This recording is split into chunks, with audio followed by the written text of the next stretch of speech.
House Committee on Public Education is going to come to order. The clerk will call the roll. Representative Huberty. Here. Representative Bernal. Here. Representative Mellon. Representative Allison. Here. Representative Ashby. Representative Bell. Here. Representative Dutton. Representative Gonzalez. Here. Representative King. Representative Meyer. Here. Representative Sanford. Representative Tallarico. Representative Van Dever. All right, a quorum is present. Thank you. So today, the committee will continue to receive testimony from stakeholders and advocates on the Texas Commission on Public School Finance Report and our system.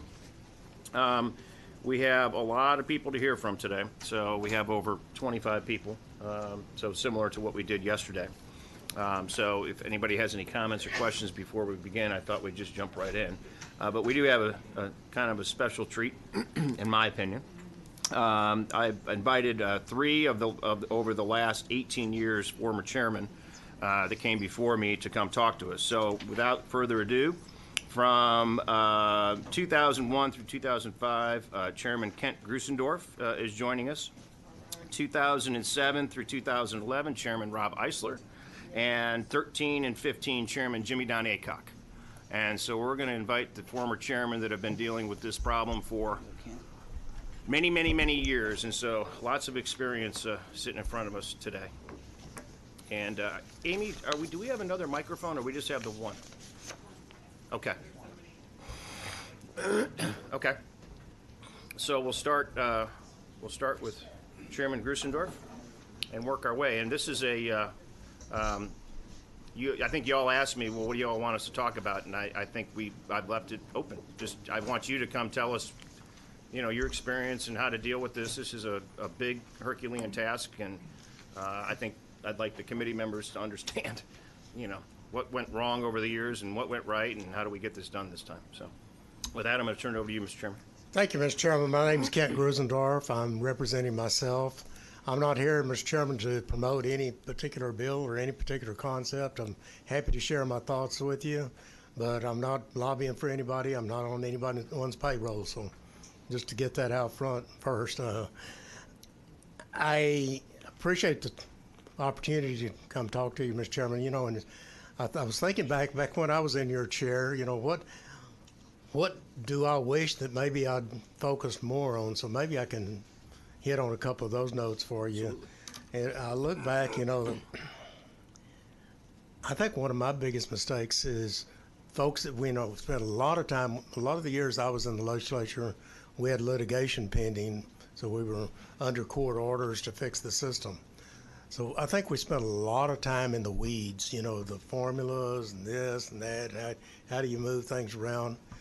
And I don't think I spent as much time looking at the bigger picture as I should have. And I just make that suggestion to you. Again, I don't have any specific recommendations for you today. Anything I say, I'm just throwing out on the table for your consideration if it's worthwhile to you. If not, like I said, I don't really have a dog in the hunt anymore. So back, I think sort of the thing that I was proposed to you is that how do you decouple the funding from the rules? How do you allow more innovation, more creativity in the system? That'd be one of my first points I'd make to you. I hate that Mr. Dutton's not here. Harold and I served on this committee in 1987 when I first came in the legislature. And at that time, that also was the first term that the first Edgewood decision came down during that term. And Governor Clements put me on the first select committee dealing with the Edgewood crisis. Of course, I was visiting with Luann Martinez back here before the meeting started. She was my chief of staff some years ago. But Luann was saying, hey, we've seen this before, these select committees and the recommendations they make moving forward. But I served on that first one and a number of others. In fact, I saw Senator Shapiro in the back. She and I co-chaired the select committee dealing with the West Orange round of the litigation. But again, I think a lot of the recommendations of these commissions, you sort of see some similar elements in them. You see new money every time. You see a lot of the weeds again. and putting Band-Aids on the system, and you usually see some reforms or some systematic reforms, or what do we do to improve education for kids, because taxpayers aren't prone to spend more money to get the same thing they've been getting. So I think in reviewing your commission report, I see similar overview. There's one thing in the commission report I would really like to strongly endorse, and it says, and I'll quote from your commission report, "We encourage the legislature to take a fresh look at every aspect of the school finance system." That's a pretty broad mandate, or that's a pretty broad recommendation to you as committee members. And I would ask you to take heart at that and look at the big picture. Look at every aspect. What can we really do? I mean, you put patchwork, and we were all guilty of this. We put patches on the system, but we don't really change it to benefit kids that much. We do these little things that we think will help them in the long run. Too often, those reforms get undone over time. So I would really encourage you to take that recommendation to heart. We've got a tremendous amount of talent in our education community around the state. I mean, you've got thousands of great teachers out there. Unfortunately, as you know better than I, too many of them leave the system. And some of your best ones leave the system. And some of it's over money, but a lot of it is just because they're frustrated. They don't really like all the bureaucratic rules and whatever. They're not able to innovate and to do the things that they need, that they know they need to do for their kids. And so I would ask you to take a closer look at how you might try to find ways to set them free and allow them to do things that will benefit kids. And likewise, we've got some brilliant school superintendents around the state of Texas. Mr. Chairman, you and I are both business people. We'd have gone bankrupt a long time ago if we had to operate our businesses under all the rules and constraints and regulations the school superintendents have to work under. And I just want to share one brief story with you. There was a superintendent that came to Texas from California, and he was really excited. I'm coming, I had to work out there where they had collective bargaining. I'm really excited to come to Texas. About a year after being on the job, he said, it's worse here than it was in California. What I realized is you don't have collective bargaining at the local level in Texas. You've got collective bargaining at the state level. He said, all of the things that we negotiate at the local level in California, you've got in state law. Chapter 21 of the Education Code is really a relic of 1960s and 1970s labor laws. You would be hard-pressed to find anything in Chapter 21 that actually benefits kids. It might keep some of the people behind me in this room happy, but is it really in the interest of the school children in this state?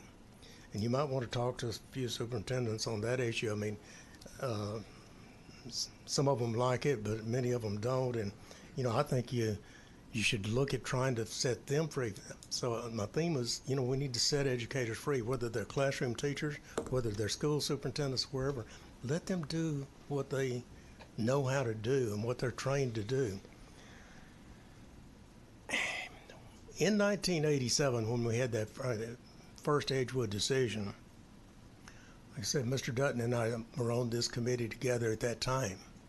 And one of the common interests we had, Ms. Allen, is that we were really concerned with the quality education that's occurring on the campuses of the inner city school districts in the state of Texas. And I read in the commission report where 1 out of 6 kids statewide is prepared for college or ACT and ACT. And I would ask Mr. Dutton, if he were here today, to look back that we had this concern in 1987. How much better is it? Because you think about the kids that were in that classroom in 1987 when we sat on this committee, and by the way, we weren't in this building, we were in the what's the name of the building over here? Reagan? Reagan Building, in the Reagan Building, right. Losing my mind. But if you think about the kids were in the classrooms in those inner cities in 1987, Miss Helen, and what kind of quality education they were getting, and you think about it today, this many years later, some of the grandchildren of those very students that were in the classroom at that time are in those same campuses. We, as former and current legislators, have to judge ourselves. We know we judge school districts, we give them grades. We have to judge ourselves on how good a job we did and how much better the lives of those children. And someday, 20 or 30 years from now, when each of you might be sitting over here instead of where you are, you're going to look back like I do and say, what did we do to improve the quality of education for those kids? So I'd sort of like for you to think about that. And one other thought on I was talking about Chapter 21. I know that's a ticklish issue, but I'm sure you've all heard of the Dance of Lemons. And we're Well, unfortunately, why don't you tell what that is? Because we might be. well, I mean, it's sort of a joke in the school community where, this teacher's not doing a good job, we can't fire her, so we would pass her on to this campus over here. And unfortunately, going back to the inner city schools, the teacher that nobody else wants ends up in those inner city school districts. Members, that's a function of this Chapter 1 of the Education Code. If you want to do something for kids, I think it's worth looking at that. The other thing I'd like to talk to you about is funding, just the funding principles. And I've done some, research over the years on this issue, but in the late 1800s and early 1900s, the state of Texas, and we had complete equity at that time, the state of Texas actually just reimbursed teachers for educating kids. So we sent the money, the local community, the state, you didn't have any certification rules, you didn't have any state regulations. The local community hired who they wanted as a teacher, and the state reimbursed them. It was a pretty simple system. In the 1940s, the laws were changed, and we went to more of a school district funding system. And when I was on the State Board of Education in the 1980s, we had what we called the personnel unit system. So we flowed money to school districts based on the needs of the kids in that district, based on the number of teachers they needed. It was called the PU system. In 83, I guess, with House Bill 72, we changed to this really complex formula system that I would challenge. Mr. Aycock and I were talking about this a little while ago. How many people in the legislature, how many school superintendents really understand? They're so complex and so, there's no transparency whatsoever in the current system. And I think I did a little article on Quorum Report yesterday, I think that Amy put in your folders. I would suggest that you revisit, because the goal is not to fund schools. The goal is to educate kids. And you ask yourself, have we really designed the best formula system to make sure that we're educating kids right? And you may want to take a page out of Ann Richards' handbook. Back in 1993, we had just finished rewriting the Chapter 41 and Chapter 42 of the Education Code Finance sections. And Ann Richards says, I want to sunset the rest of the code. I want you to come in 95 and totally rewrite the code. And in 95, with Chairman Paul Sadler, Harold Dutton, myself, and the rest of the committee members, we started from blank and worked on a rewrite of the education code, with the exception of those two chapters. Maybe it's time to put those two chapters under sunset, spend the next 2 years figuring out how to design a system that people understand. The public needs to understand it's their money. Nobody understands the darn system, and I'm going to watch my language here. That's okay. I almost slipped. Nobody understands the complexity of the system. And the greater transparency you have, the people that use the system have difficulty understanding. The people in the legislature that vote on it have a problem understanding the system. So I would just suggest you maybe look at that as a consideration. And the last thing I want to just touch on very briefly, Mr. Chairman, is Robin Hood. And, I was here when we helped form Robin Hood, and we passed in response to Edgewood 2, we passed the county education district system. And I think Chairman Aycock dealt with that a few sessions ago, and where you collect taxes at the county level. And so you had greater equity because you didn't have as much disparity around the state. That would have been a constitutional system if we had allowed the vote of the public on that system.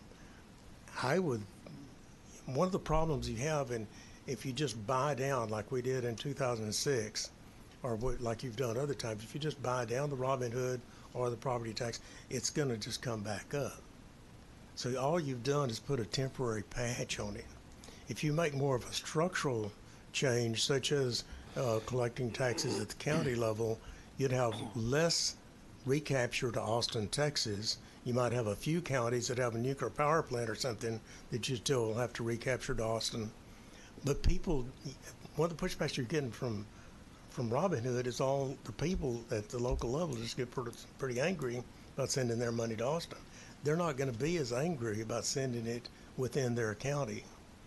And so I think that might be a better long-term solution for you to consider. Let me just ask quickly about, and maybe the other members could, when they talk, we'll jump in. So you're saying that instead of, like Austin ISD is an example with Travis County, you're saying that create similar to what I think Chairman Aycock was thinking about right. a few years ago on the regional taxing deal is what you're suggesting.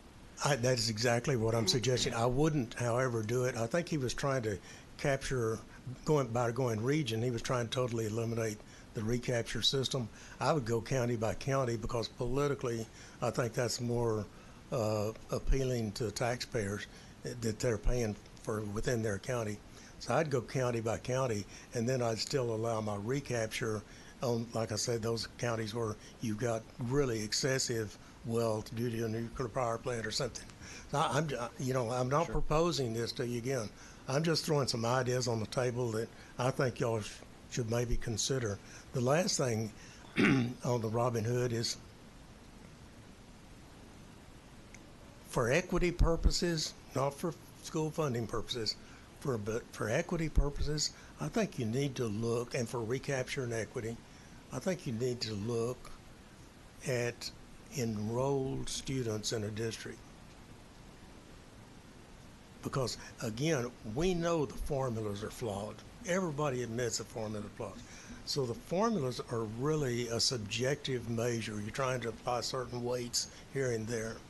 The only truly objective measure is the number of kids, not the number of kids that attend the district, but the number that are enrolled, because the district has to, provide services for all the kids that are enrolled in that district. So for recapture purposes and equity calculations, I would suggest that you do look at something like that, because we want to make sure that from the state of Texas point of view, the kid in Miss Allen's district is worth just as much to the state of Texas as a kid in Alamo Heights. And I think that the only objective way to do that is to measure it based on the number of kids, because everything else is subjective. It's like, okay, which kind of slide ruler, what kind of ruler am I going to use to make this measurement? And it's all subjective. The only objective way, I think, to measure equity is on a per kid basis. That, Mr. Chairman, those are the thoughts I had just coming in. I'd be happy to answer any questions for you. Do we have questions for Chairman Grissendorf at all? Let me that last topic just real quick. So you're saying that are you talking about enriching the tier one yield to get that? No. I was talking about for calculating recapture. For measuring equity and recapture. So in the case of Houston ISD, whatever they have for a value of that kid, they're getting so it should be a statewide average or something like that is what maybe you could look at from that perspective, right? Right. That's interesting. Okay. Would you use a statewide average, do you think? Well, there you're asking at what threshold you decide to start recapture. So you could use, whatever criteria you come up with. Yeah. What, I'm looking at Ken right now, because you're paying recap. At what level do you know what you guys are paying it based upon? I mean, So at Canadian ISD, our recapture is actually down because the price of oil and natural gas has been down.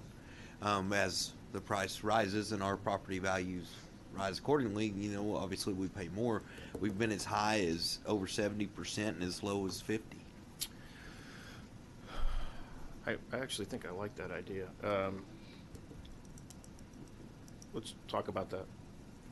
We just need to see where it lands, because we're struggling a little bit with how do we be reasonable about that. Right. I think if you're going to write a check to the state, it should be the same check, because you're penalized if you're doing it a different way. I'd want to look at it right at the Equity Center guy. Is he on my list today? I'm assuming he is. We'll talk about that when you come up here, Ray. But Mr. Chairman, I do have one question. yeah, sure. I want to go back to, you were talking about when Robin Hood first started, when we had the contingent county agreements, and it's all my understanding, it's way before my time, but one of the biggest problems with that was kind of the who has a nicer bus theory. If you could look across the county line, and even though you're a recipient county, but the county that gave you the money has a nicer bus, you're still mad. I mean, that's maybe a simple way of putting it, but that's kind of the way I've understood why that was a problem. So my question is, one thing that Chairman Aycock and I talked about a lot was, what if we did that but made it where like-sized school districts could partner for all of the state? So a school in the Panhandle could partner with a school in the Valley. I mean, did y'all ever consider that? I don't know. That's sort of one of the options under the current system, if I remember right, where you can educate kids outside of your district. And now the law, when we put that provision in Robin Hood Bill in '93, that's all it said. The TEA's put a bunch of rules and restrictions on how you do that. But I think one of the other creative things you could do is, why don't you, if you've got a Robin Hood district, instead of them sending their money to Austin, example, I like it it's easy to talk about in San Antonio. You got Alamo Heights as a rich school district, and you got Edgewood as a poor school district right close to it. You got a tremendous amount of talent within these school districts. What if Alamo Heights, instead of sending $50 million or whatever they send to the state of Texas, they open a campus, like an open enrollment charter campus in Edgewood, and run it themselves? Yeah.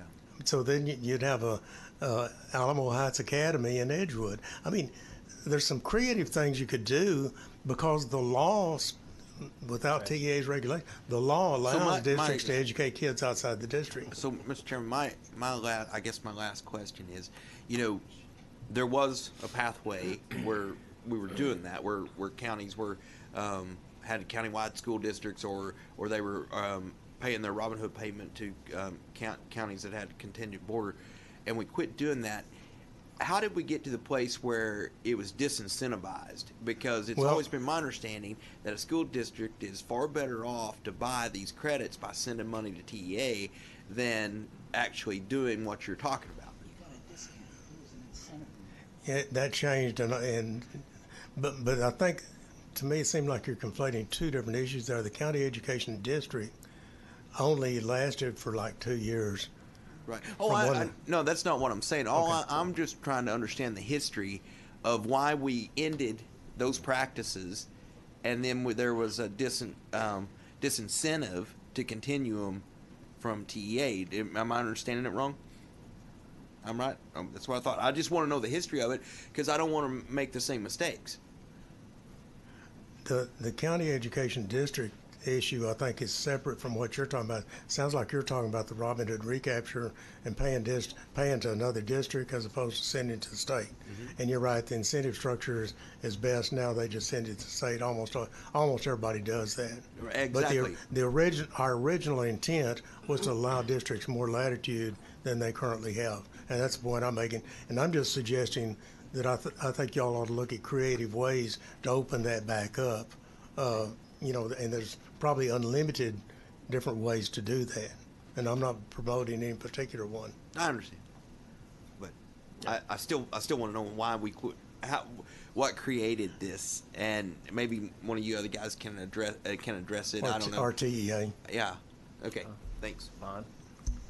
We'll bring you guys up when we get done with the panel, and you can tell us what happened. So, And they can correct everything we said. Yeah, that's exactly right. So that's it. So, all right. So, by the way, so we're going to move on to Chairman Eisler here in a second, but I see Chairman Otto standing in the back, watching all his old friends back here. Turn your other way. He's sitting right there.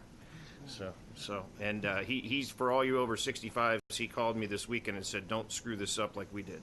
And so I took care of that yesterday, Mr. Chairman. So I appreciate that.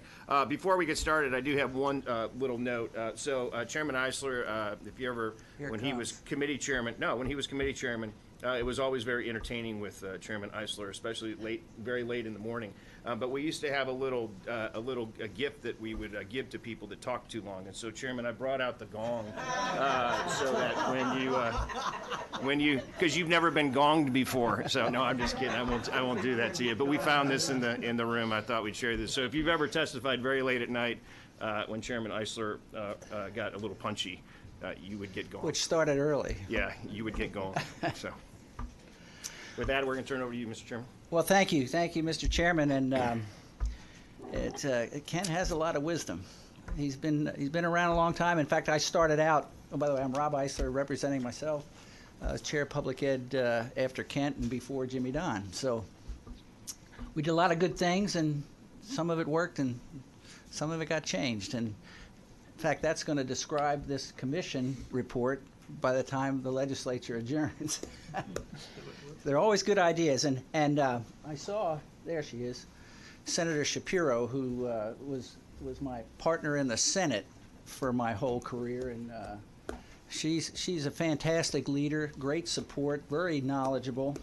In fact, if you want to see, just look at her alumni that are still active in public education, Vaughn and Ms. Sheridan and Ryan Franklin over at TEA. So she had a good legacy, and of course Kent taught me everything I knew, and I probably forgot most of it.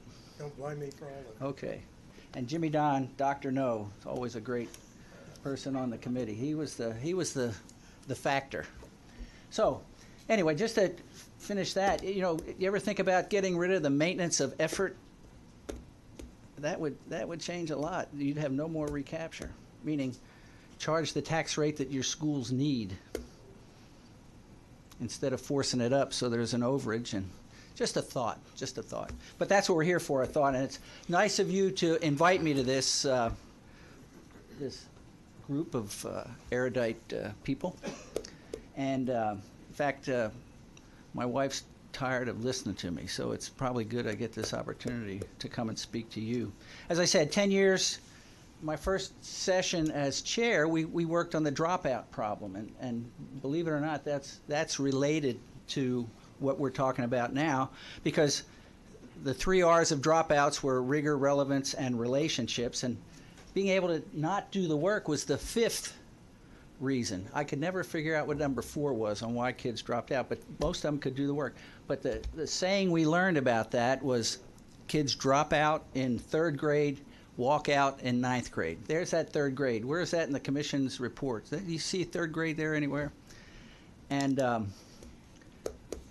what you find out is the focus, at least what I thought the focus was early childhood. Let's get the source of our problems, okay? And I came up with a few handouts that are on your Dropbox if you want to follow with me, because I'm not going to read them, but I want to talk a little bit about it. But the commission's focus was early childhood and the repurposing of funding, which is an interesting aspect, repurposing of funding. And the other term that I saw a lot of was data-informed decisions for best practice. And I wanted to talk about competitive results. You know, it's what's the formula for a team to win a Super Bowl? Okay, and over the years that's changed. But what has happened is when a team wins a Super Bowl, all the other teams try to copy or emulate the things they did. Okay, I guess this year it's you know, how many Bradys are there in the league? But they'll all go bankrupt trying to find a quarterback like that. And before it was, you know, a good rushing defensive line, things like that. But what I'm trying to say is people try to emulate things that are successful. And if we look around, we can find some successful ideas and programs. And we talk about early childhood. The commission wanted a 60-30 to be like higher ed, 60% having degrees or certificates by 2030. But that's read on the third grade level by third grade. And the problem is, why isn't our goal 100%? I mean, right. Nobody's going to tell us we can't have better goals. And I would look at that. Let me ask you a quick question about that. So there's been a dust up the last couple weeks on, you know, are we testing right on STAR? Is the test right? Are we using the right, you know, cut scores? I mean, all these other things. And I asked one of the teacher representative groups, I think AFT yesterday. You know, okay, so let's assume that you don't agree it's 60% can't read, meaning less than 40% can read. But is it 100%? And the answer was no. Is it 80%? Is it 70%? I mean, the question really becomes, in your mind as a former chairman, it's like if you've got this problem where you got, you know, a significant amount of the population of third graders cannot read at grade level, it's still a problem. But, you know, relative to maybe talk about, you know, why did we go, you know, between the two of you, because you were both here, between TAX and STAR, and, you know, what the difference in the rigor and the TEKS and some of that would be helpful as well, because there's a lot of that is trying to be used right now to muddy up waters that I want to make sure. But if it's broken, I want to make sure we fix it. I want to be on the record of that. If it's not working right at this, if we're not testing it the right things, I want to fix it. I agree, and you know, that's where you've got the TEKS, the curriculum that the state board, the elected state board. How many times do you hear that? The elected state board has the responsibility to do, and they set it. And I know we had done some reviews of the TEKS and had some outside help. I know the Southern Regional Education Board came in and helped us look at what's really college readiness, and you know, how subjective is that, or how does that work? And I know Jimmy Don carried that on very well, but looking at our goal should be 100. And I know it's catchy to say, well, we're a 30 by 60 also, but really, why do kids? Why don't they read? And I've got a couple suggestions of that. And I understand you're familiar with the Hart-Risley study, right? And that's handout. That's in your book. And I don't know.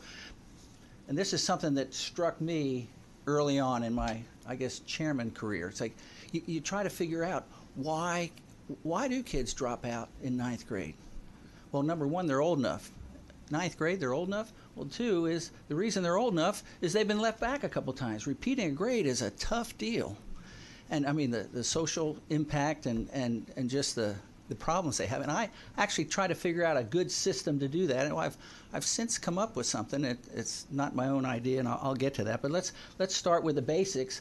Why do well-to-do kids do better in school? Well, people want to know that. And there's an article from the New York Times from way back. It's How to Build a Student. And what's highlighted there is a Hart-Risley study. Because they want to know, why do poor kids, and it's on this excerpt is on your, and I won't read it, I'll just summarize it. But what happened is, they said, well, let's find out. So they got 42 volunteers of newborns. And they had a researcher come one day a month to their house and record everything that went on. After 3 years, they tested the kids. And what they found out, by age 3, the parents who were professionals, the kids had vocabularies of 1,100 words. And the poor kids, 525. IQ, 117 over 79. And was it they had better food? Was it they went more trips to the museum? They had summer camp? No. What they found out, it was how much the parents spoke to the kids. Not only how much, but how they spoke to the kids. And it's in there. For example, the professional parents, 487 utterances per hour versus 178 to the poor kids. And in discouragements and prohibitions and disapproval compared to encouragements, the professionals, 500,000 encouragements, 80,000 discouragements. For welfare children, it was reversed. 75,000 encouragements and 200,000 discouragements. So what they showed was the language exposure in early childhood correlated strongly with IQ, and it can be changed. It can be affected. Okay? So, and I've got another handout, which is from Disrupting Class, Clayton Christensen, the Harvard business professor. And I actually typed the excerpt myself because I couldn't copy it. Anyway, they basically talked about that. And Disrupting Class talks about disruptive innovation. Do you know what they're talking about? Something that comes in out of the blue. Okay, for example, the big deal everybody had in their home back in the day was a vacuum tube radio. And then along comes this new invention called the transistor, but they didn't want to use that for radio. They wanted to use improvements to the vacuum tube radio. Okay? Well, this little-known Japanese company decided, well, you know, not everybody can afford these great RCA vacuum tube radios. So they put some money and made these little tinny-sounding, weak transmitting transistor radios. And by the way, the name of that company was Sony. So they talk about the success of disruptive innovation and how it can affect learning. And he highlights in this the Hart-Risley study on what education needs to do. Now, remember third grade. So, Disrupting Class basically said, in other words, they summarized in the Hart-Risley, some working poor people talked a lot to their kids and their kids did really well. Some affluent business people talked very little to their kids and their kids did very poorly. Okay, so it's not the money. And here's the part I like. And there is no variance left for race either. All the variation in outcomes was taken up by the amount of talking in the family to the babies before age 3. So why aren't we at 100%? Well, everybody gets to third grade about the same time, okay? Well, why do we have to? Well, let me add one more thing, and that's this, because I just talked to this lady today. Back in 2015, I went to ECS, Education Commission of the States, because the governor never replaced me, okay? So I was a commissioner until last year. But I went to the conferences and watched what other states were doing. It was really good. Are you doing that? I'm waiting. I wanted to. You're making me wait for the answer. Tell me the answer. Which answer? You're about to tell us something special. Tell us. Oh, okay, good. See, I'm glad we're drawing this out. Does anybody else want to hear that? No. Talk to this lady, Ariane Weldon. Guess this. Guess what Georgia does? They call it Keep Georgia Reading. They tell the nurses. They teach the nurses to talk to new parents about, if you want to be a successful parent, you want your kid to do well in school, talk to them. So they've reached down to that, and they found out other good things about it. And this is an article. It's in there. I'm not going to go through it all. But the language factor was the greatest link to getting out of poverty with parental education, okay? The language, okay? And by the way, I saw her, 4 years ago, and I remembered this, and I called her, and they're still doing it. By the way, Georgia is up to 37% now with third graders reading on grade level. So it's working, and they're very excited about it. Okay, you saw the Georgia Initiative handout, and the other way of how do you solve the problem of holding a kid till he gets the hang of reading? Do you leave them? Do you have them repeat the grade? Well, there's another concept that's catching on, and that's competence-based education. And I don't know how many have heard of that, but it's coming to Texas. I know there's a charter. In fact, Caprice Young, who was with the, I want to say Ford Foundation, but it's the Arnold Foundation. And I thought I saw Julie back there. Julie Lynn works with them. But there's also a handout in there on moving from seat time to competency-based credits. Now, does competency-based education work? Well, if you remember when the Japanese car left the General Motors and American cars in the dust, you know what the key to that was? They had their assembly line workers not take over the assembly line post until they knew their job 100%. General Motors, on the other hand, had workers that, they make a mistake, they stop the line. Make a mistake, stop the line. So they had a lot more trouble building the cars. So with a competence-based, meaning you don't go until you know it, just like you don't go to the next grade until you master it. In fact, these wings, when I started out in the Navy, I went through flight training. I got there in the fall, and they gave you a 10-week ground school before you could fly. But you could work ground school at your own pace. So I stayed there over Thanksgiving because I was single, and Meridian, Mississippi wasn't that lively. So I finished ground school about 3.5 weeks early so I could fly. And the people I started with, because I flew before the bad weather, I had my instrument rating, so I could fly sooner and more often than my peers, and I got my wings in 13 months, my peers 16 to 18 months. So, you save money, and it's up to you, and you go to your strengths, and that's what going at a competency-based level is. And of course, you know about Khan Academy. I've heard Salman Khan. You know about? Okay.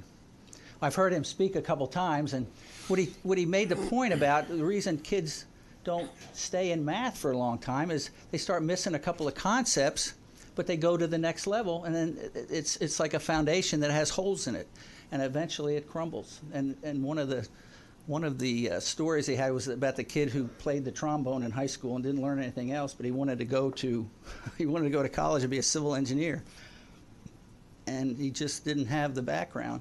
So he got on Khan Academy. Of course, this was a promotion for them. But there were some concepts he watched 16 times till he got it. And a successful civil engineer student at Temple University. So that's the kind of thing where you give the kids time to do what they need to do, time to learn, to master it, and you don't just pay on seat time. You pay on accomplishment, on achievement. So that was the Georgia reading, and they're doing it today. So that's another thing to look at. So that way kids don't have to repeat a grade, and again, looking at ability to read early and language skills, that affects juvenile justice, school, all the other. And you have it. I won't read it to you. Okay, an idea might be, how about elementary school is competence-based? Because you don't have such a spread of kids, and somebody can be third grade reading and fifth grade math, or vice versa. And it could be quite successful. There'd be no stigma to being behind, and I think you'd see a big difference in dropout rate.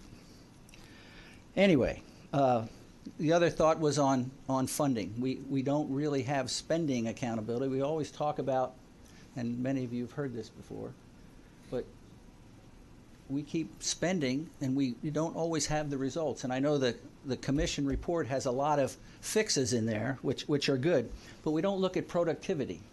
We don't look at cost of, or how much it costs to get good education. And if you rank the top 200 school districts and just fund those 200, by the way, the top 200 school districts make up about 82% of the kids. So you're getting, it's the 80-20 rule. And if you just fund those 200 by what the top, like number 50 spends, if you rank them, it's not the best, but it's the top quartile, you can repurpose $3.5 billion a year. And if you do all the schools based on the top quarter, it's $4.5 a year. So looking at that is, there's a lot of money. I know the basic allotment, something, when in the study there were thoughts of adding this to the basic, raising the basic allotment, And I know you realize this, but the basic allotment is a big multiplier because there are weights attached to it. So you're increasing comp ed by whatever you're raising the basic allotment. I know you want to put another 10% on comp ed, for example. And that's another thing about comp ed, and I've said this before, is comp ed was originally supposed to take care of at-risk kids, and there were like, I think if you look on TEA, I think there are 11 factors that make somebody at risk, repeating a grade, failing a couple more, parents in jail, things like that. But poverty is not one of them. And I know in 2011, when we had to find a way to find $2 billion less to spend on public ed, we looked at those things and we found out if you made that really the at-risk factors, it would cost $600 million less. And of course the CEI, and I know Jimmy Don's waiting for that, so I'm not going to talk about that, but that was a $3 billion, $3.5 billion back in 2011, and I think your commission has it at 2.98, something like that. So that's a lot of money. And then finally, well, a couple things. Take a look at the weights, all right? And I always laughed at a pregnant student weight was 2.42. I could never figure out the 0.42. You're listening too hard. Homebound. I'm sure there's a joke in there. I'm not really Yes, sure there what was. it is, though. Homebound. Would you explain it to us later, please? No. Homebound. Thank you, James. Homebound is 5.0, and that was based on a teacher visiting a household 5 times. Well, that practice stopped, and now with online, see, some things you can do to modernize the weights, and just in asking some of the people that were involved in calculating them, they didn't really use a lot of data or science. It was like, hey, ask the superintendent, what do you spend on such and such? So they kind of made it, yeah, okay, that's close. And that's the way it was done, as Kent put it. And of course, the big deal, and like any commission, a lot of good ideas, a lot of great intentions, but how much can you pass? And then what you have in terms of competition for your money. Roads, water, property tax relief, Health and Human Services, and public ed. Public ed was 50%, so there are quite a few things that they're going to make it tough. So I wish you well. Thank you, Mr. Chairman. Want me to gong you, or? Yeah, a gong would probably be good. Yeah, there you go. Thank you. There you go. You got gonged. I feel better now. Yeah, wanted to do that. All right. There's a lot of Hold on a gong-related second, activity. Representative Burnell. Yeah. Thank you for all of that. I have a question. You going back to the language, Yes. and what's spoken at the home, and how it affects students up to the time they're 3 years old. You had mentioned in the middle of that it can be fixed, that it can be repaired. So whatever deficiencies exist. Well, a lot of people think. Hold on, let me finish I'm sorry. Right.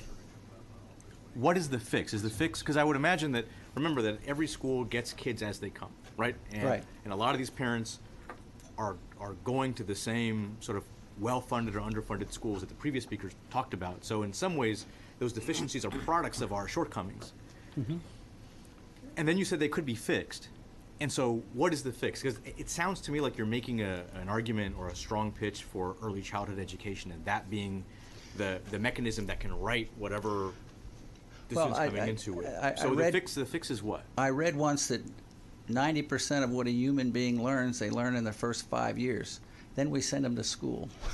Okay? So it starts with making parents aware of what they can be. And in fact, Joe DeSotel carried the PAPA bill, which was the Parental Awareness Bill. And that was a bill we thought could include that, about teaching parents not only responsibility, and it was meant for junior high kids because they needed to know that their frolicking was going to last a long time, but language dancing, speaking to kids. So you do it. You teach the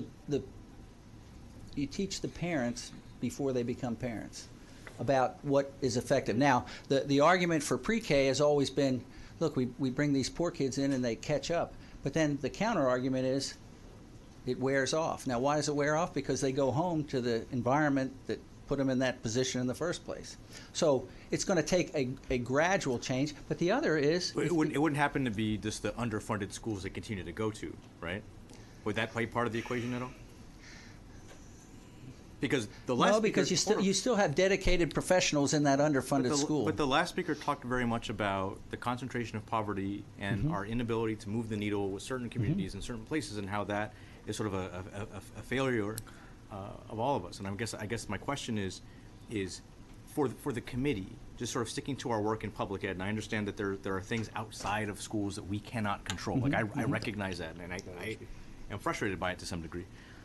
But is the fix, are you saying that early childhood education is not a fix for that issue with regard to the scope of work that we have? Well, the point I was trying to make is it starts in the home, and yes, public education receives whatever product of the home or lack of a home is created.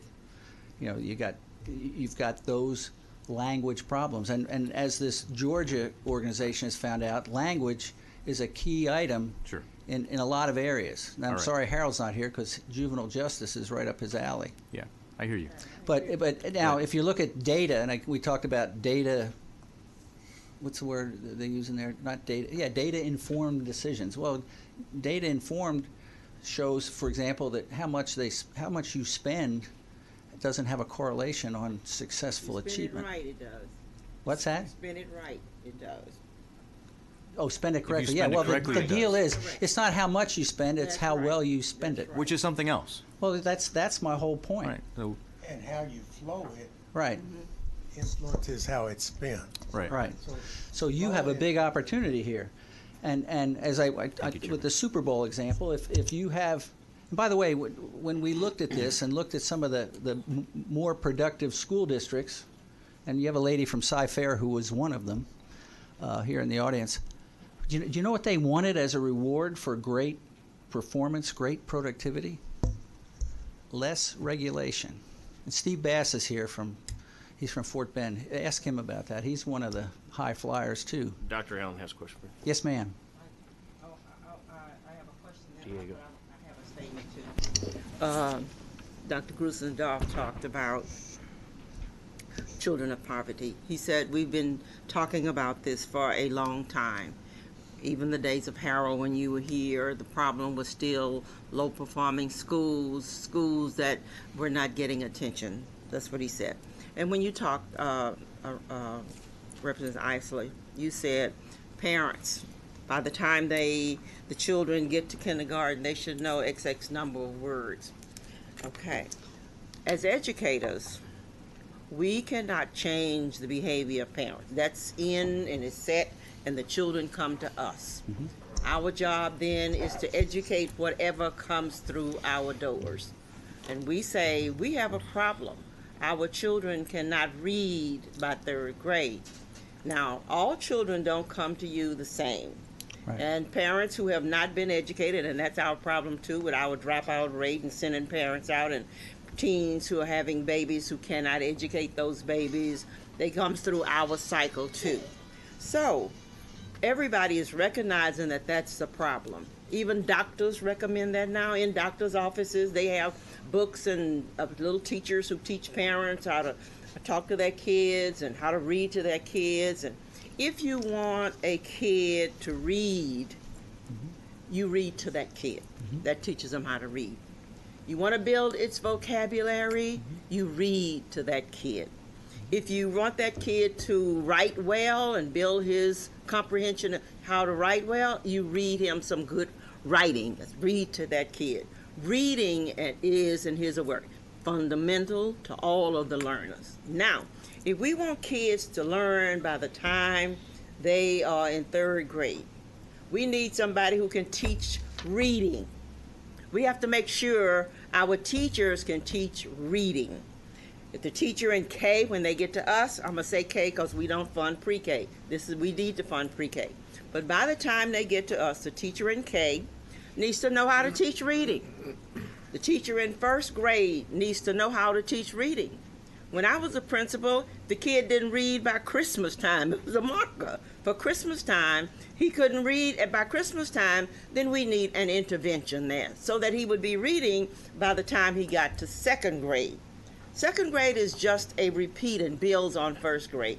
Now, by the time he gets to third grade, which is the transition grade, he should really be reading. Our thought is, and we're not spending our money there because we took away staff development, that we should be training our teachers to teach reading. No teacher in first grade, K, first, second, or third should not have the ability to teach reading. That's where you spend your money. You can put your money in, but training, and we took money out of staff development. We took out the reading training program. Now we have a serious problem. Anytime 60% of your kids are not performing well, that's not the kid's fault. That's our fault. Under the bell-shaped curve, 25% would be normal. Okay? 25% of those kids would be normal. But we're talking 60%, then that's our fault. We don't send teachers out trained. Teachers don't come to us trained how to teach reading. They come out of college, but they don't know how to teach reading. They don't know how to teach math. We need the development to train for that. We need people who oversee them to see that they are teaching the reading. So when you spend your money, we spend it well. Not just throw money out, I don't mean that. But they need money. I'm not saying that because I'm advocating for every dime you can get out there, because we are 10 years behind on putting money into education. So we need to put every dime we can put and then start doing some extras. But I hope that we focus, since this is our problem, children can't read. If children can't read, they can't be successful in the other grades. They're going to drop out in high school. We need to put the money in reading. We also need to put some money in technology. We took the money out. That does not bode well for us as educators. And I'm an educator by profession. I'm not a politician. This makes me want to cry sometimes. But we need to put the money where the money's spent and while we train our teachers to do what needs to be done. Amen. Now, to answer your question, Yes. you also have a handout, the McKinsey study, how the world's best performing school systems come out on top. And the three things that, and I'll boil it down to three And do things. what? Teachers, teachers, teachers. That's right. That's And the the only three intervention. parts of that is where you get them, That's right. how you train them, Right. and how you lead them. Right. So and that's in your Dropbox, and it's good. It's 48 pages, but it's got a lot of pictures. I did. Well, I read one part of it, which I thought was interesting. This goes exactly to Dr. Allen's point. It says the quality of our education system cannot exceed the quality of its teachers. That's right. Exactly. That's exactly right. And, Exactly. And you know, while I believe we're going to do a lot of things for teachers this year and things of that nature, Good. we have a certain amount of money to spend the right way to get it into the classrooms. Okay, and I'd like to see, and I think I'll file a bill on it. Every teacher who teaches K1, 2, 3 needs to have a background in reading, And if you- trained in reading. And if you make it competence-based, they get a little break on the third grade goal, too. So however long it takes, get them reading. Yeah, right. And you'll have a lot fewer And you'll problems. solve a lot of your problems. Yes, you will. And that way you can move from 60 to 100%. There you go. See, that ties in the beginning to the There you end. go. All right. Mr. Chairman? Yes, sir. How are you? May I speak? Of course. Thank you. I'm glad we're getting down to the root causes of some of the factors that we're facing. And speaking to a superintendent from the home district that testified yesterday, and we're contemplating that, and to Dr. Allen's point, you need great teachers coming out of universities prepared to teach. Otherwise, you're transferring costs from their college experience to the public education budget to mentor and to train. So this superintendent shared with me that there seems to be a disconnect between the ISDs and the education departments of our major universities, with just a couple of exceptions, and that they're not putting out classroom ready or even near classroom ready teachers, and then they have to fill that gap. I don't know if that falls within the purview of this committee or not, but it seems like there'd be a cost savings. You're right, and put some accountability on teacher prep, sources of teachers. And you can do that. You can monitor what kind, and I know that the commission calls for 3 different kinds of ratings of teachers, principal, peers, and as well as parents in your commission report. And, when we talk about where you get them, and the McKinsey report does tell you that Finland, for example, the kids don't start, Finland has been arguably the best school system in the world. Kids don't start till they're 7. Their teachers aren't the highest paid, but they get them from the top 20% of graduating classes in college. So that's in the report. Other than that, I have no opinion. Yeah. Yes, ma'am. Now, if you knew somebody on the state school board, you do know somebody on the state board. Thank you, Scott. All right. Thank you, Mr. Chairman. And then finally, Chairman, can you hit that button real quick? Turn it on and off. Let's see if we got a little microphone thing going on, I think. Everybody try to push your microphones in and see if that's causing that problem. We got the HV guys coming. Somebody sounds like they got to do some, no, push it in. The microphone itself, push it in. So there's something going on with the mics. This one's dead. That one's, is it dead? Hello? Yeah, it's working. Now we're working. Yeah, okay.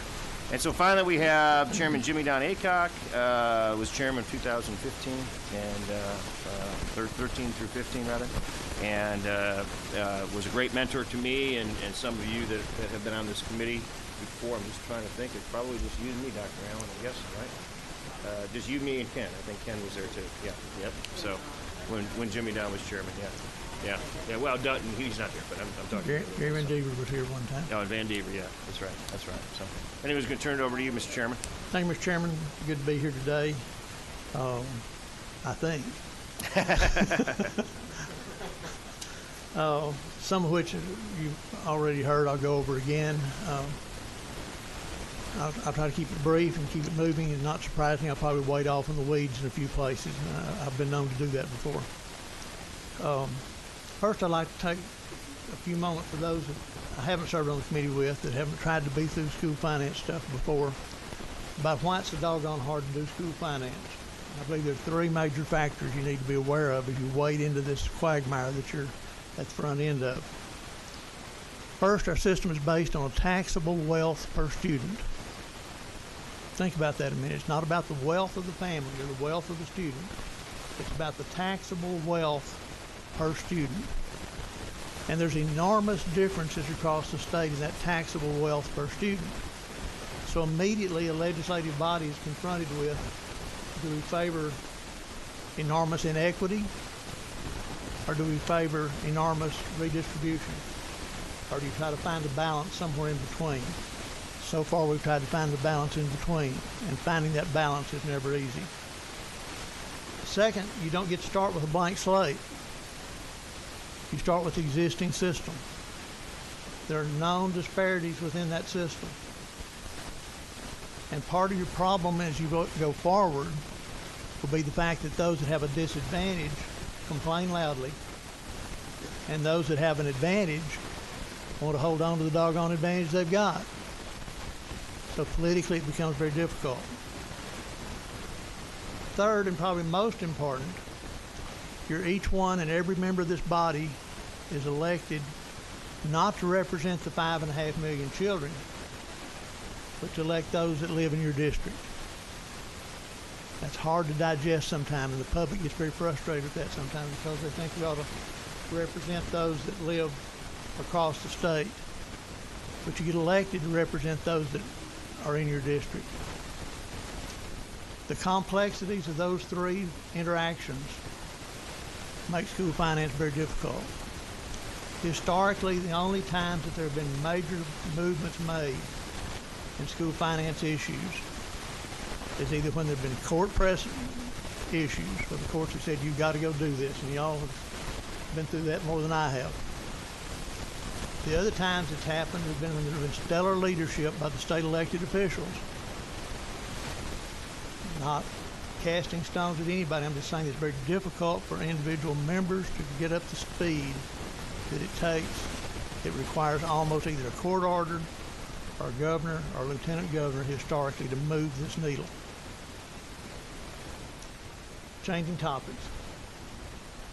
Talk about tripwires that are built in the system, things that you'll stumble across as you go through this. First one, hold harmlesses. Beginning years ago, every time there's a major school refinance, somebody puts in a hold harmless. Goes back into the early 1990s, that some of them are still in place. Every time there's a school finance bill, there's a hold harmless built into it. It's inevitable. As you move forward with school finance this session, if you talk about tax compression, which I think will probably be talked about some, remember that as you talk about that, you'll almost certainly create another hold harmless. It's almost unavoidable. How you deal with that, whether you put that in for a self-expiration time,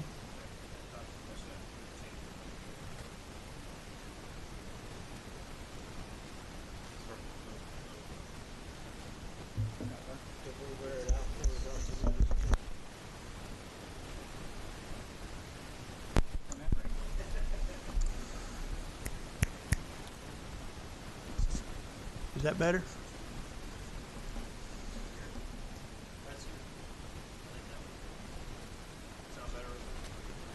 I'll do a test read 1, 2, 3, 4.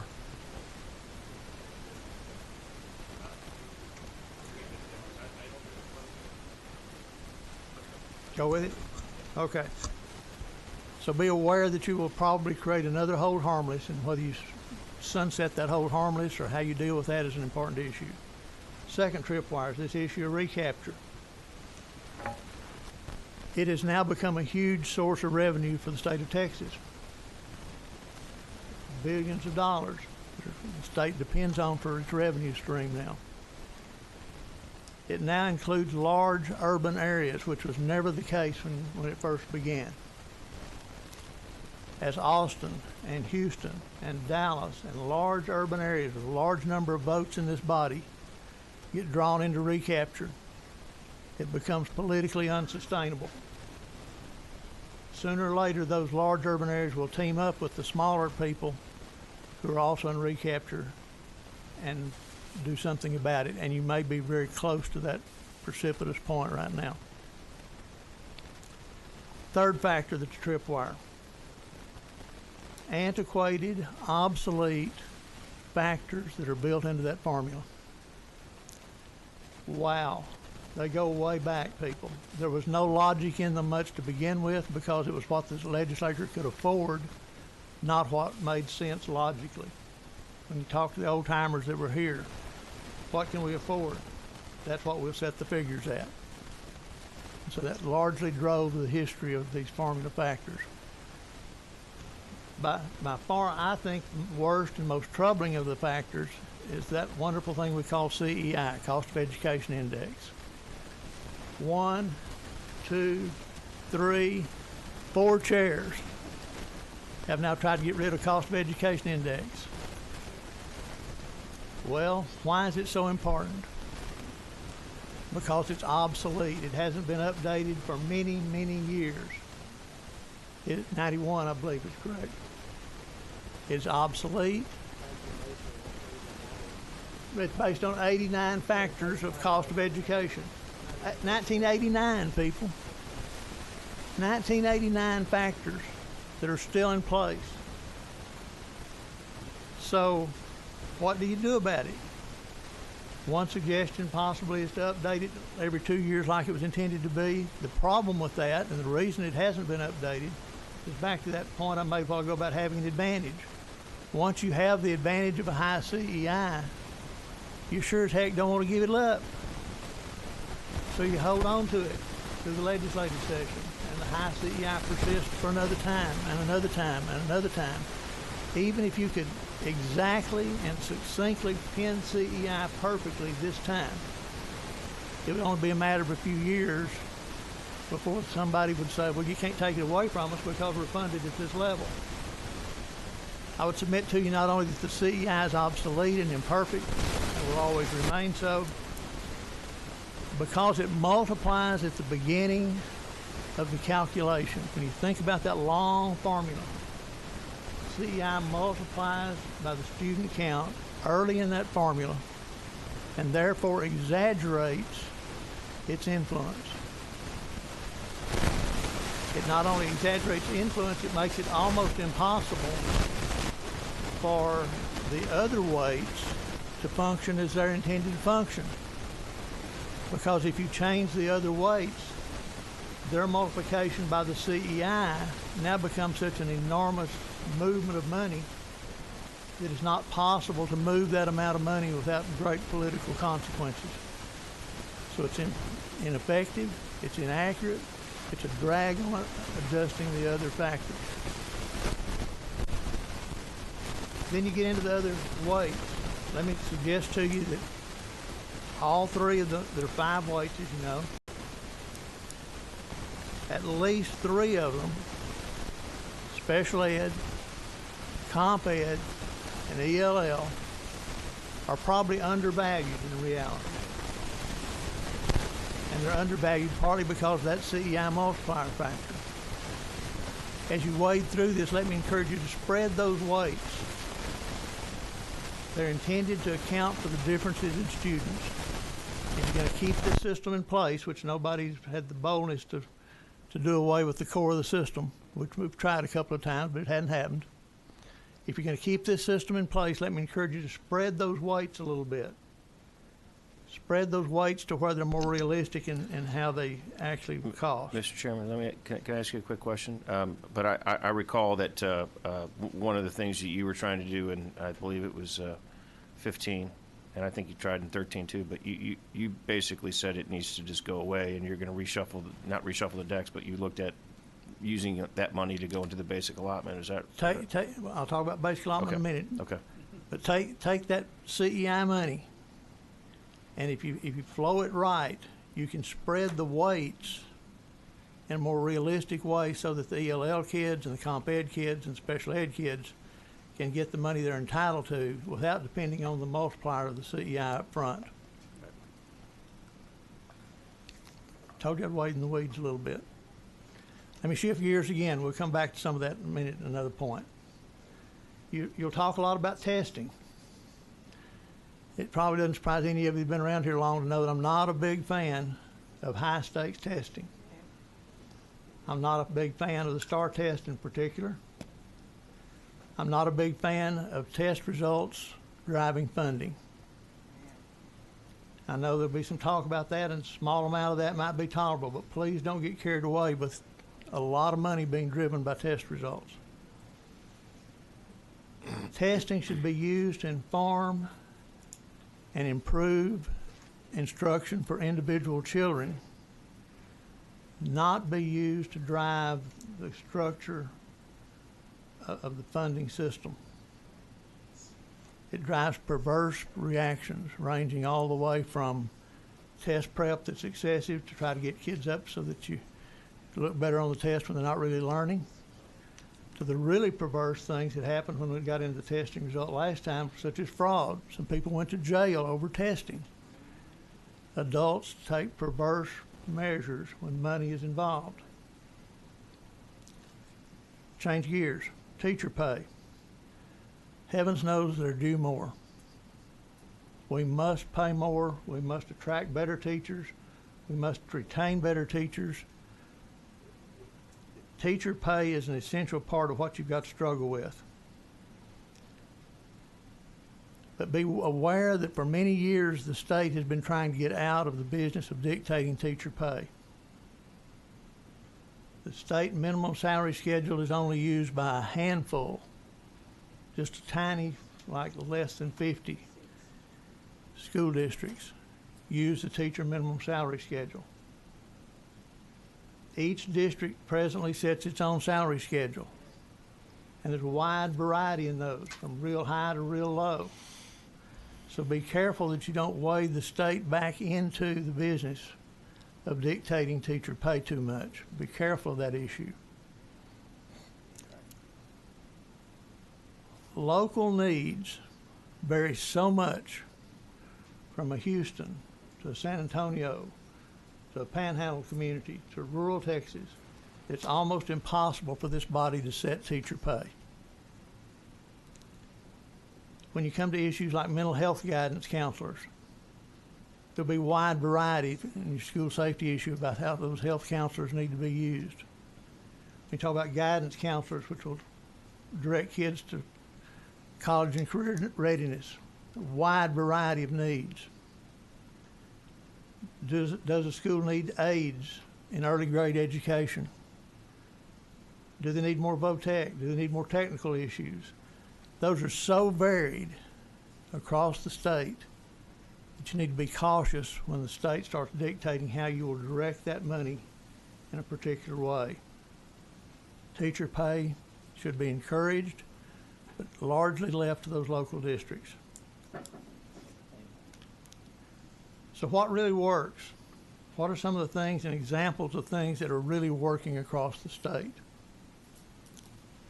Early intervention in difficult populations is working better than almost anything else the state has tried. Pre-K is working where it's being done well. Reading academies, which were started before my time, worked well. But both of those issues have been stop and start funding. Chairman Huberty, you did a pre-K bill, one of your early sessions, and the funding almost went away immediately. It did. Reading academies during your tenure and certainly Harold's tenure worked well. And it was you and Florence Shapiro that did the reading academies, I believe. Is that right? Y'all were certainly part of it. They worked well. They were funded. And the funding went away. It's no wonder we're having trouble reading. Teacher evaluation, and by the way, those things, early childhood development and reading programs that are funded by the state, you do have control over. The next two things I'll mention have diminishing control from your perspective. Teacher evaluation, training, and placement programs. You can encourage those programs to some degree, but reality is that most of those programs have to be in place and developed by the local districts. Because again, there's such a variety from Houston to Terlingua. What works in Houston or Dallas may not work very well at all in rural Texas. You have some ability to encourage that evaluation and training and placements type strategies, but you don't have a lot of control of that as a state. And the third one, you have essentially no control of at all, and that's community engagement.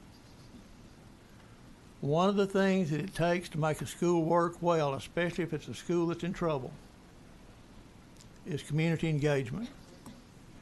There are stellar examples of that. Some of the schools here in Austin have had great turnaround success stories. Dallas is undergoing a great turnaround success story. Waco is undergoing a great turnaround success story, and there are others. But in each of those cases, it's involved a strong commitment from that community to say we will spend our money better, we will get involved in local school board decisions, we will be involved as a community and drive the improvement of our school. And quite candidly, you as a state body have very little or no control over that community's ability and willingness to step up and do those kind of things. Others, Roscoe, Far San Juan Alamo, there have been other great success stories around over the state where those communities have bought in early on, even before there was trouble, and said, we'll step in and do a community that's engaged in our schools and meeting the needs of our local community. A lot of talk about money and what matters. Let me give you 3 examples of things that are sort of different around the state where the money is making a difference and where it's being spent in ways that make a difference. The ACES program in Dallas, you've all heard about that one. It's basically a teacher evaluation and placement strategy that board and superintendent developed with great controversy. It is not highly test-based. About half of it's test-based on those teacher evaluations. The rest of it's based on principal evaluations, leadership of the schools, decisions made to place those most difficult schools with good teachers. It was expensive. They testified before your committee that it was unsustainable in their present financial situation. So what did they do? They went out and passed a tax election. And they hope to keep it rolling forward because it's making a huge difference in their schools. Second one, San Antonio Pre-K Initiative.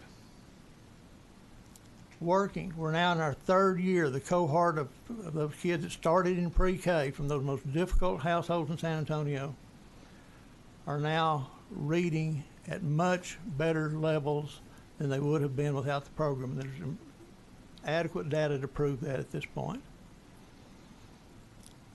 Pre-K is working for San Antonio, but it costs money.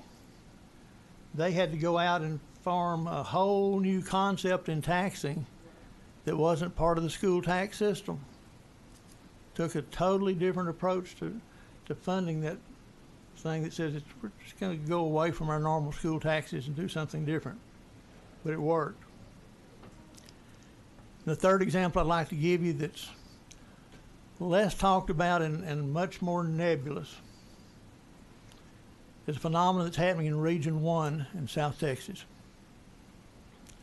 When you look at the success of the Region 1 schools, Region 1 has the highest rate of A-rated schools, has the second highest rated rate, percentage-wise, of B-rated schools, has the second lowest rating of F schools. And that's a school population that is, by all accounts, some of the most difficult in the state. Region 1 rose to the top in our rating system of all 20 education service districts. Now, there's a lot of factors to why, I think. Some of it's family concern. Some of it's the urge to push those kids out of poverty and the commitment of those communities to get them out of poverty.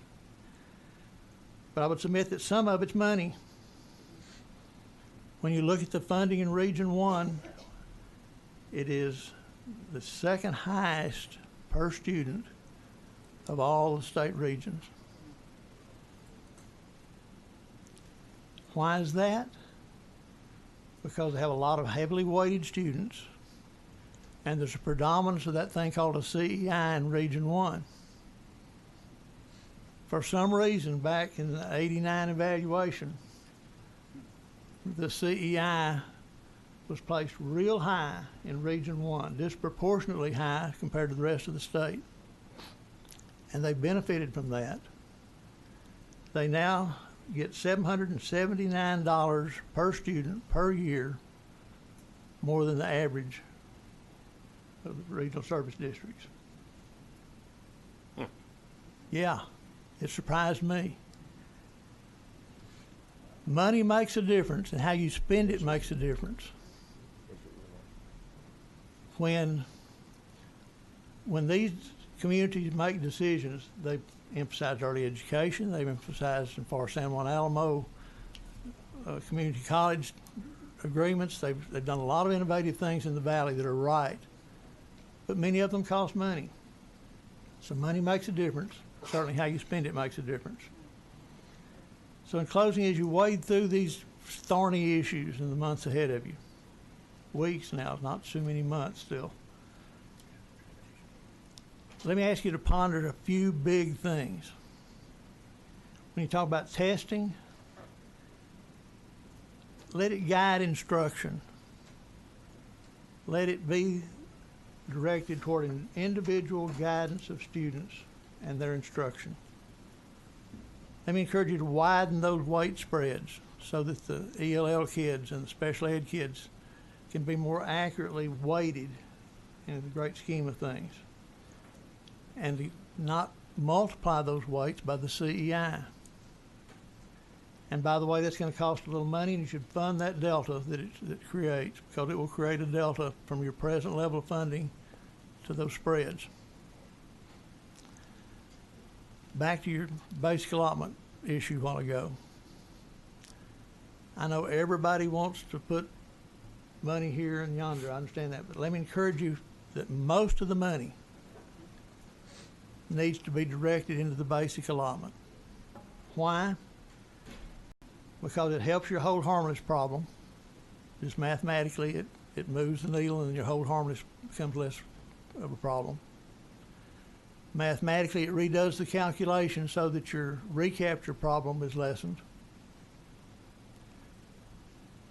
It distributes the weights more equitably if you fund that into the BA and let those weights carry the money where it needs to flow to the right children. There's been a lot said about applying pressure to school systems. Took a lot of critique at the end of my tenure in this room for some of the bills we passed that applied pressure to school systems. Let me encourage you not to apply pressure to children so much, but to feel very free to apply pressure to the adults in the business. Whether you're talking about school board members, whether you're talking about administrators, there are adults in the business who should be held responsible for the performance of those schools. Don't be timid about expecting them to rise to the occasion, because most of them, not all of them, but most of them will rise to the occasion. So let me encourage you to not be timid about applying pressure in the form of ratings, TEA interventions, required training. There are tools that you have that can apply pressure to those school systems that are having difficulties. Don't be timid about that. With that, I'll shut up and say thank you for Does anybody have any questions for the chairman? Mr. Tellerico? Thank you, Mr. Chairman. As a new member of this committee, just want to thank you for everything you've done for thank you. Students of Texas. I wanted to go back to assessment and just wanted to ask you a broad question, which I feel like kind of is the crux of most of the things we're going to debate in this room over the next couple months. Is there a role for assessment in state policymaking, and if so, what is that role? Finding the balance of that role will always be difficult. There is definitely a role for testing. I'm not one of those that says you ought to get rid of testing. Let me just be clear about that. I think if you want to evaluate the student, that's an individual issue.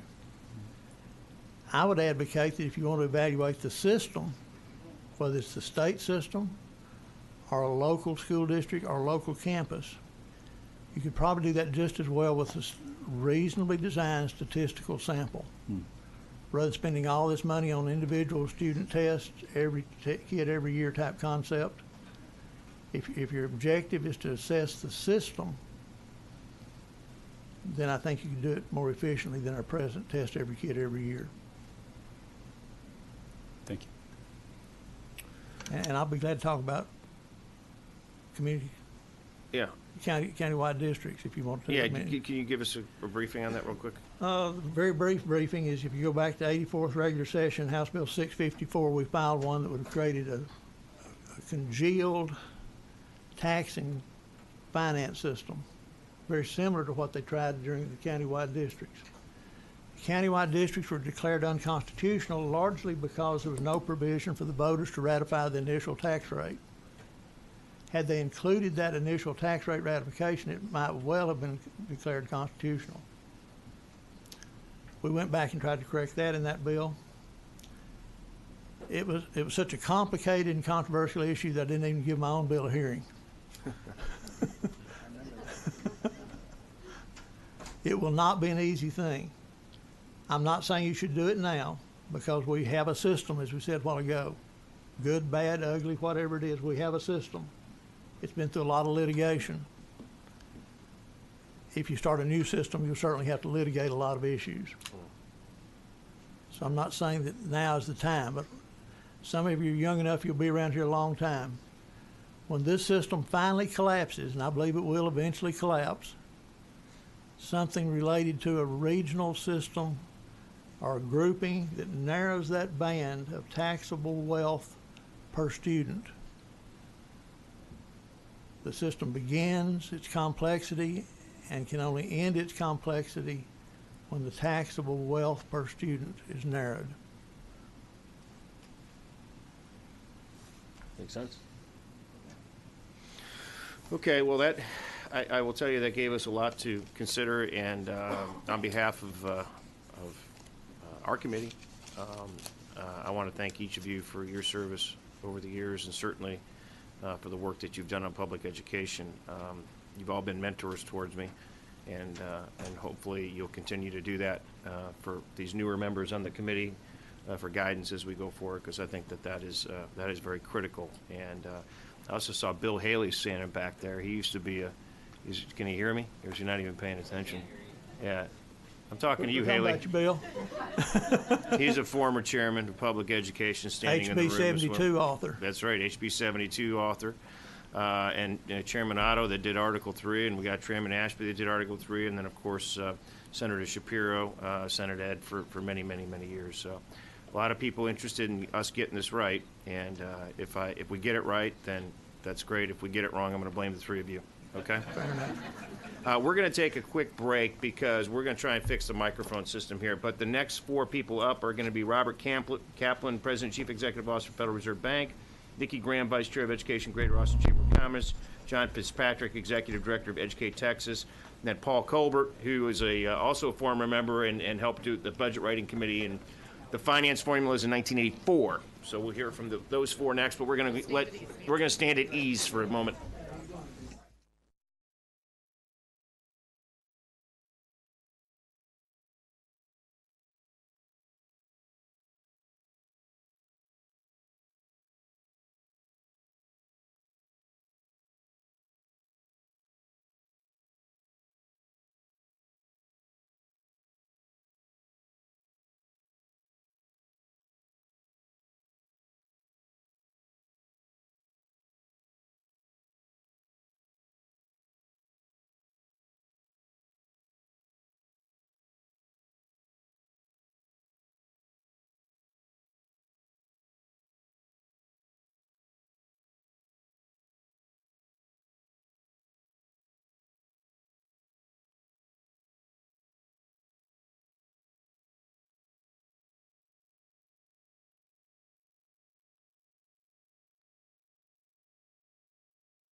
We're going to get going again. So, as I said, we've got Mr. Robert Kaplan, President, Chief Executive Officer, Federal Reserve Bank of Dallas, Paul Colbert, Nikki Graham, Vice Chair, Education, Greater Austin Chamber of Commerce, and John Fitzpatrick, Executive Director of Educate Texas.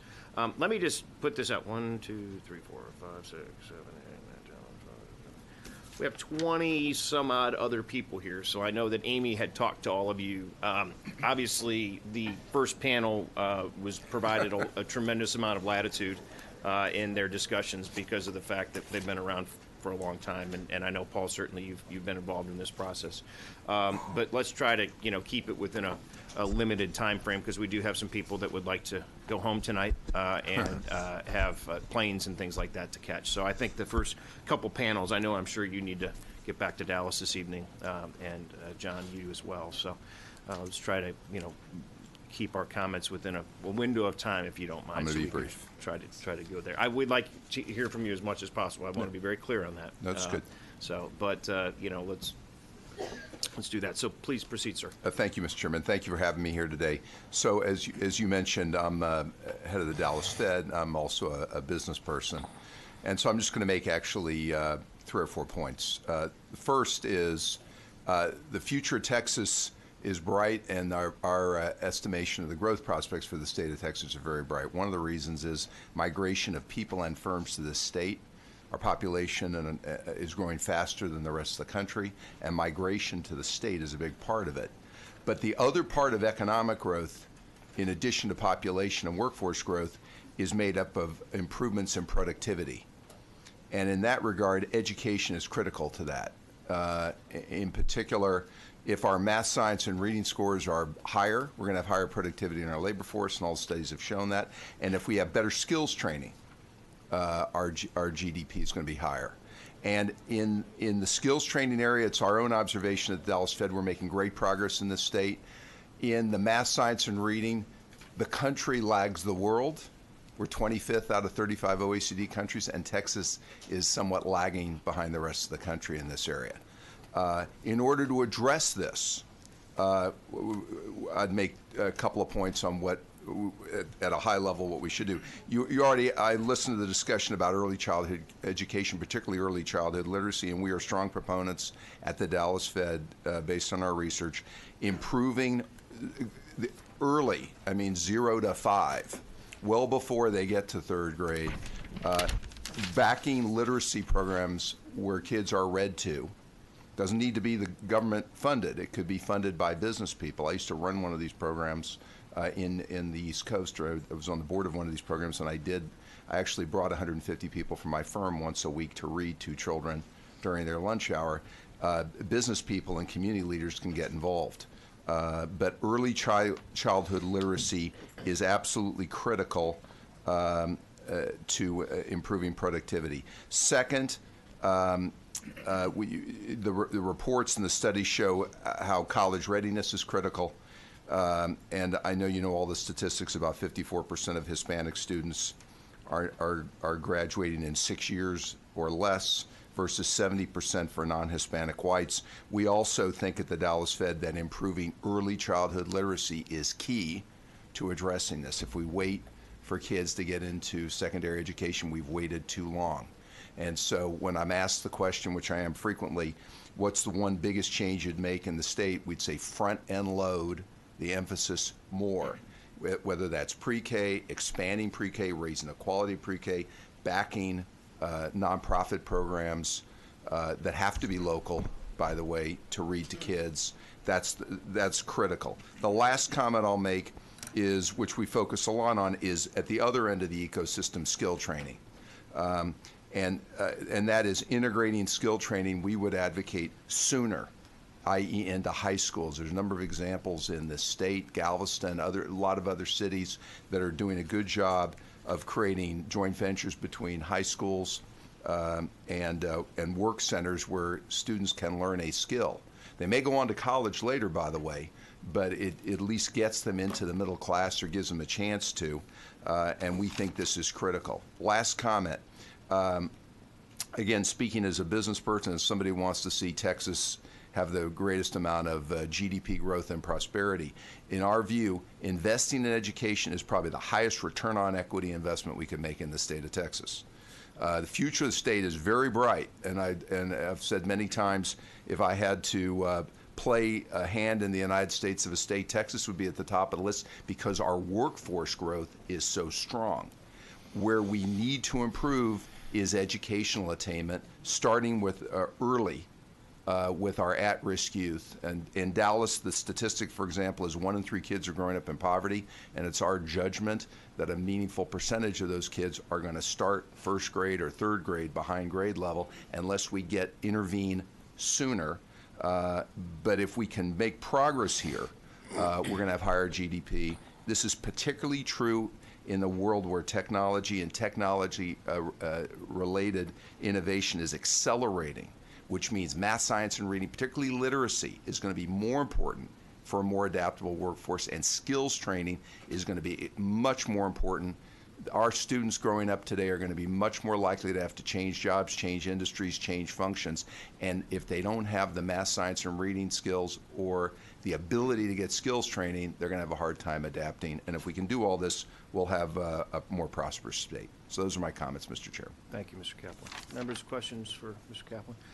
I guess I have a more philosophical question for you, because I think I'm going to know the answer to these questions, but I'd like for you to detail it. One is, I'm assuming you've spent time with Mr. Williams with Commit Dallas. I'm on his board, and I've known him for 30 years. Well, there's that. Okay. So that's a yes. Okay. And obviously I got to get to know him very well and think unbelievably highly of him and the work that his group has done. And I'm also assuming that I read in the newspapers the other day that maybe HQ2 in New York ain't working so good, and maybe Dallas is back on the table. Right. I'm assuming that during that process, people like yourself and Mr. Williams, various other people were allowed to come in and talk to those groups and tell them about all the wonderful things that's going on. Tell us a little bit about, and I'm hoping that maybe if Mr. Bezos is listening, that he would like to bring his headquarters to Texas, because we certainly would appreciate it. I don't care if it's in Dallas, but I think it's important to be in Texas. So let me broaden my answer. There's not a week, and I've said this publicly, there's not a week that goes by I don't get a phone call from some CEO somewhere in the country who isn't thinking about moving to Texas. And to get your point, what are they thinking about? Central location, low taxes, pro-business, a number of issues. But the one question we always get to is available workforce, quality of the workforce, and they want to know about the education system, and they also want to know about skills training. Because what they want to know is that if they get here, they're going to be able to access a high-quality workforce. They're going to bring some people with them, but they want to know they're going to be able to hire people. And so it's a very critical draw. And I think Texas has a real chance to be. And our batting average, by the way, when we compete, where people are thinking about moving, we compete pretty darn well. If we could improve this, we'd be even more effective. I agree. I think that one of the things that we've been seeing within, you saw what we took a picture afterwards, but it's 2 decades and 4 generations of chairmen that have run this committee that have fought with the same thing, is how to make it better. Yeah. And our job here, I believe, is to help you in your community get the best possible skilled workforce so that we so that we should be picked by Amazon. Again, Mr. Bezos, if you're listening, we'd love to have you in Dallas. So the last speaker, a former chairman, mentioned the importance of the community. So we've been big proponents also, and we've been a convener through the state. It may not be necessarily state government money. Some of it is business leaders, young people, volunteers stepping up and getting involved in some of these reading programs. There needs to be a combination of both pre-K, improving, and also volunteer and nonprofit programs. But I think when a city, or I hear a community leader, sometimes I get a call, hears about that going on, or we give a speech about it, they didn't realize, and they get involved in either creating a skills training partnership or a reading partnership. And I think promoting that more, just more awareness. There are plenty of business leaders in this state and people who want to volunteer to help with this. Excellent. Thank you. Thank you very much. Excellent comments. That's interesting. Okay. Mr. Colbert, welcome. The Honorable Mr. Colbert. The formerly honorable. You're still honorable.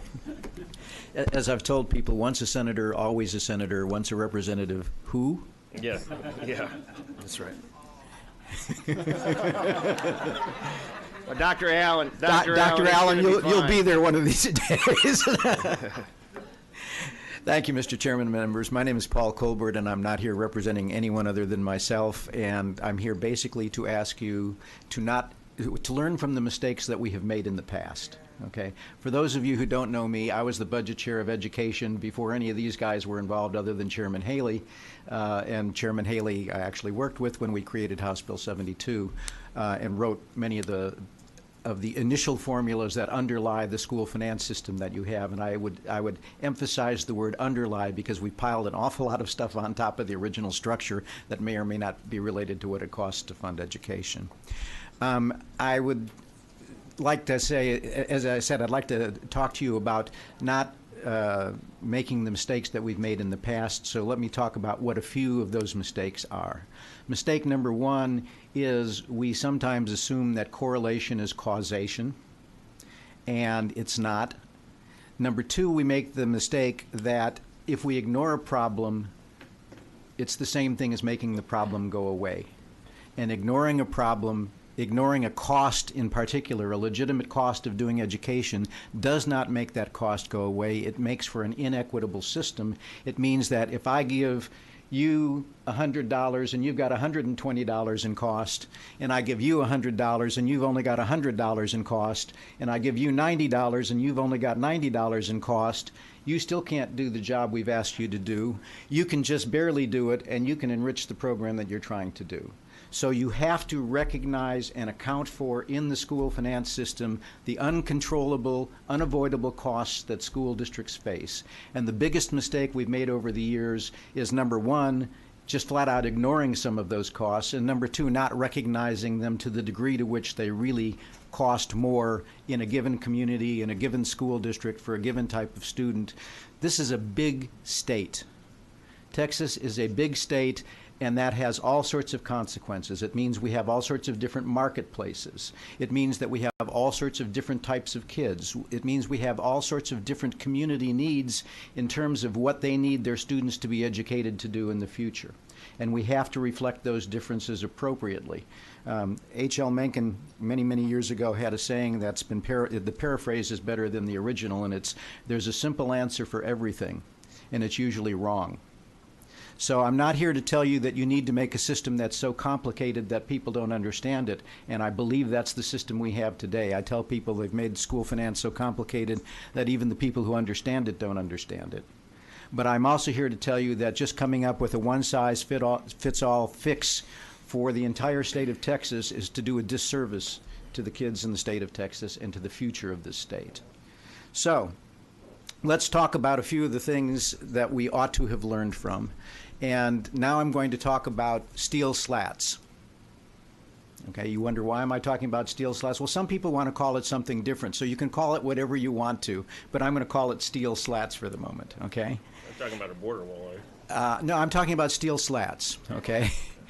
One of the things that is true about a state as big as Texas is that Texas has a lot of different marketplaces.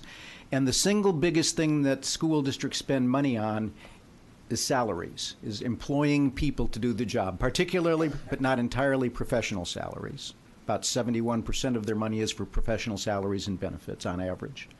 But at any rate, that's the biggest thing that we spend money on. And if we merely say we're going to ignore cost differences in those markets between regions, we are doing a disservice to the state. We may be giving you $100 to do $120 worth of work, $190. So you have to pay attention to what are the market differences for employing people to do the jobs that are within school districts.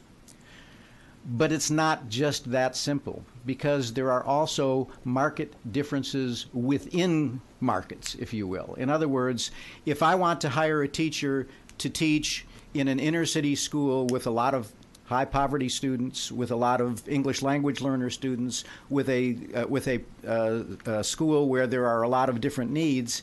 Can I hire a teacher to do that for the same price that I can to teach in an upper middle class Anglo-suburban school district? No, I can't. So just saying we're going to recognize market differences between large communities, meaning what's going on in, say, Austin versus Dallas versus the Panhandle, et cetera, that answers part of the question, but it doesn't answer the question of what do we really need to do to appropriately fund education. You also have to recognize what are the factors that make it that I've got to pay something different to get a teacher to teach, number one, within this school district rather than a neighboring school district, because the school district's the initial employer. So what do I have to do to just attract a cohort of teachers in here that are appropriate for educating these students? And then number two, what do I have to do to say if the students are not uniformly distributed within that district, but what do I have to do to put them in that inner city school with the really, really high need versus at Bel Air High School or Lamar? Okay. And so we created a program, and I guess I will have to use a term that some people have applied to it. It is now called the Cost of Education Index. It was originally called the Price Differential Index, but then we had a former member of the State Board of Education who was convinced that there was a difference between cost and price. So so the State Board changed the name to the Cost of Education Index. And it was designed to reflect those differences. Now, as many of the speakers have pointed out, and as the chair regularly points out, it has not been updated since it was adopted in 1990 to go into effect for 91 based on 1989 values. And I'm not here to tell you that what we need to do is keep that outdated system. But what I am here to tell you is that if you merely roll the money into the basic allotment, as opposed to doing something else that recognizes what are the regional cost differences, what are the differences within that one regional market, and then what are the differences within a school district in terms of making sure that you no longer send the most inexperienced teachers to the schools with the highest need. Unless you address all three of those things, everything else you're going to do here is only going to partly work. You'll sputter along. You'll continue to make some improvements. After we did the things that we did in 1984 with House Bill 72, there was a huge jump in Texas student performance in general, but particularly when you break it down by demographic subgroups. And we basically plateaued a whole lot since then. And the reason we've plateaued is because we haven't really continued to recognize the things that make a difference. Now, another one of the mistakes that we made had to do with inadequately recognizing what costs were. And that was specifically with respect to dealing with economically disadvantaged students and dealing with English language learners. The original recommendation, when I wrote the original draft of the House Bill 72 Finance section for Chairman Haley and for Lieutenant Governor Hobby on the Senate side, I had been research director at Senate Ed before I got elected to the House. We knew that it cost a minimum of 40% more for the instructional arrangements that you needed for those economically disadvantaged kids. And we also knew that it cost a minimum of 40% more for doing appropriate things for English language learners. Why did we know that? Because we actually built schools from the ground up. We spent a year saying, okay, what's an efficient size for an elementary school, a middle school, a high school? And then we, among other things, I wish Representative King was here, because we then said, what happens when they can't be efficiently sized? And that's how we created the small district and mid-sized district formulas. But we also said, what is it that you need to do additionally for these sorts of populations? You have to do extended day programs, you have to do extended year programs, or Saturday school, you need to have smaller class sizes, you need to have an aide working in conjunction with the teacher, and no matter what we did, it cost a minimum of 40% more. And when you had a kid who was both economically disadvantaged and a kid who was an English language learner, you had to use all of the above. Particularly, you needed a summer program, because when those kids go home for 2.5 months and nobody's speaking English to them, 40% of the language or more that they learned during the school year is gone by the time they show up. By the way, if you want to talk about how you evaluate how we ought to test students and so on, ask me that question after my time is up, and I'll be glad to talk about that, because the way we did it and the way we're doing it now are different, and it relates to what I just said about summer extinction.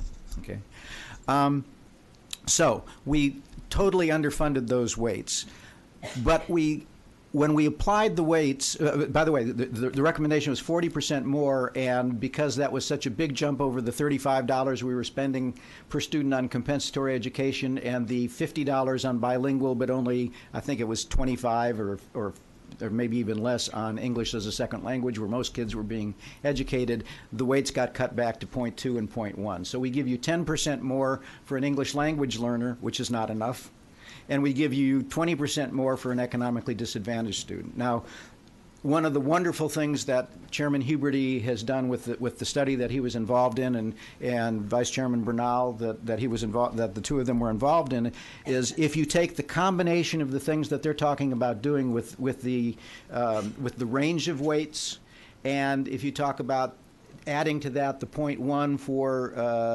the K through 3 and the 0.1 for both economically disadvantaged and another 0.1 for bilingual, you're starting to get close to where those weights need to be. But remember what those weights deal with. Those weights deal with the issue of what are the instructional arrangements. Do I need that smaller class size? If you go from 22 students to 15 students in your early grades, and 15 students has been shown to be the size at which you really start making significant differences. If you divide the teacher's salary by 22 versus you divide it by 15, it costs 46.7% more to have a 15-student class than a 22-student class. That was one of the reasons, again, for the 40% weight. But what that doesn't tell you is what we talked about a moment ago: how much more do I have to pay a teacher, A, to teach in that district, given what's the overall market competition in the region, B, what's the difficulty of getting them in to teach in a district like this, and then C, what's it take to get into a school like this particular school and a classroom like this particular classroom. You've got a handout here, okay? So please take a look at this. This is something from a presentation I'm told that the governor's folks have been using, and it talks about folding the CEI into the basic allotment, okay? And they used San Antonio as an example, and they showed you all of the Bexar County school districts plus 2 districts that aren't in Bexar County. Floresville and Schertz-Cibolo Universal City are just outside of the area. But they showed you that community there, and then they showed you what the CEI is for those school districts. And they said, what we really should do is we need to fold the CEI into the basic allotment. Well, when you fold the CEI into the basic allotment, what are you saying? You're saying that there are no cost differences within that marketplace. You're saying it is just as easy to get somebody to teach in Edgewood or San Antonio or South San or Harlandale as it is in Edgewood or Northeast. I mean, as it is in Alamo Heights or Northeast. And there's not an educator or an economist who will tell you that that's true. So, you start from a false premise, you proceed towards a false goal. That's how you end up with a failure, from an old comedy routine. What they talked about doing then is, they've got another slide here that says you need to put your student weights on a spectrum so that you give the most to the highest need. And that's part of the commission report. They are ranging the comp ed weight from 0.225, which is an increase over the current 0.2, up to as high as 0.275. That's a good thing, okay? And they're doing that because they say you need more intensive instructional arrangements the higher the concentration of poverty. What you're actually doing, though, is you're taking the money that is currently within the old CEI that's based on how much more do you have to pay to get them to teach in a school district with a high concentration of poverty. You're just taking that money out and then giving it back to them. So that was to pay for the salary difference, and we'll talk about that in a moment. But what it means is you're not really giving them any new money to do anything different programmatically. Okay, so here's what it looked like when they talked about it. They said, if you did that, the concentrations of poverty, the next slide that they had, the concentrations of poverty, most of those students are in San Antonio ISD, Harlandale, Edgewood, and South San. 82% of the students are in those. Okay, so let's go on to the next part of this little thing. This is their slide again with some numbers that I wrote on it. I'm not saying that this is the only way or the best way to address the problem. I think it may be the easiest way to do it within the time you have available between now and May 27th. But if you just took the factors that make up the current CEI and you said, let's update them with where those districts are now, not where they were in 1989. And there's another handout that I won't take up your time with right now, but I'd be glad to visit with any of you about later on that shows what would happen if you did that. If you just updated the three main factors, which are what are the school districts around you paying? That's your regional market competition in general. How big is the district? That's to recognize that, say, for example, Lubbock or Amarillo is competing at least in part as much with Fort Worth as they are with the little districts around them. And then the third factor is what's your percentage of economically disadvantaged students. If you just updated those three factors for the average of the three most recent years, you would come up with a CEI that looks like the handwritten numbers on this. And what you would see is the numbers for San Antonio would go up from the current 1.14 to 1.1823. The others would all go up to basically 1.17 to 1.18. And the other schools would be below that. In other words, it would be doing precisely what it is that they say that you need to accomplish to get people to stay in there. Instead, what they're proposing to do is we're going to take that money away from you. We're going to give it back to you supposedly for the purpose of improving your instructional arrangements, but you're also still going to need to pay the salary differentials. And we're not going to give you any new money for that. Okay? So please don't make the same mistakes that we've made in the past, which is to pretend that if I ignore a cost, that cost is going to go away. You've got some other handouts that explain that sort of stuff, and I would be glad to go into it. Now, I've used up way too much of the committee's time. Let me suggest some things to you that if any of you are interested in, you can ask me questions about, and I'll be glad to respond to them, but otherwise I will yield to the other people.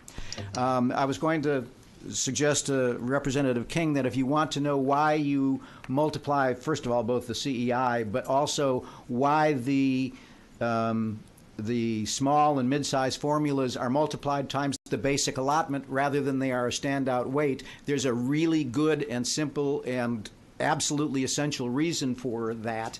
And doing the Commission's recommendation of pulling them aside and making it a standalone separate function will have extremely negative impacts because it will ignore the costs that those districts face. If you want to ask me about that, I'll be glad to talk about it. The other thing I'd particularly like to talk with you about is how you can use the school finance formulas as the methodology of providing real tax relief, meaning actually reducing tax rates. And the Commission report sort of gets there, and I congratulate you for that, Mr. Chairman, but I think you were too timid in what you were doing. And that involves raising yields and compressing tax rates down. There was also some discussion that's gone on. There was a Commission recommendation about going to current year values, and I'm told that it's being rejected now because there are logistical issues. The actual recommendation that was made to the Commission was to go to current year collections. And if you went to current year collections, you would actually create the absolute certainty in the school finance system that using either prior year values or current year values does not create. In fact, using either of those values, but particularly prior year values, creates an uncertainty in how much money districts are actually going to have to spend that has nothing whatsoever to do with what it costs to educate those students. So if you want to talk about how to provide tax relief, I'd be glad to answer questions about that with anyone. Paul, and let me just I'll let you go a little long here. So Yeah, I have another 20 sure. some odd people that would like to Right. visit with us today. And I said, I'm just saying these are things people could ask questions about. I'm not going into those things, Mr. Chairman. Okay? There are a couple of other things, but I will yield to the chair. Okay. Is there any questions for Paul? Paul, certainly, I mean, I know you were instrumental involved in the implementation of House Bill 72 and the drafting thereof, and we've had multiple conversations about this. So appreciate input that you've given us over the last year or so, and it's very helpful for a history and knowledge base. And, feel free to continue to bother Diego in his office or Trent Ashby or Mr. Meyer or whoever else. He's got his own corner in the couch. It's perfectly set up. You're welcome there anytime. Yeah, absolutely. Any questions from Mr. Colburn? No? Okay. John, jump in. Thank you. John Fitzpatrick, Executive Director, Educate Texas, statewide group at the Communities Foundation Communities Foundation of Texas and Dallas, with offices in Dallas, Austin, and Harlingen. In the words of Rob Eisler, teachers, teachers, teachers. That's what I'm going to talk about. Before I start, just want to commend those of you who served on the commission. Outstanding report. Commend the governor, lieutenant governor, and speaker for making it such a priority this session. I'm going to focus on three things. One, we've been working on this issue that is identified in the report as the educator effective allotment since 2011. So I want to share some of our experiences from policy recommendations, practice and research. Second is, I think really if you look at this as a 10-year arc about the way the allotment is outlined, there is, I think, a real opportunity to change the narrative about teaching in Texas and change how we honor and support the profession. And then third, related to some things, Chairman, that you and I talked about recently, not every district is Dallas. And so there's got to be some different ways to think about this.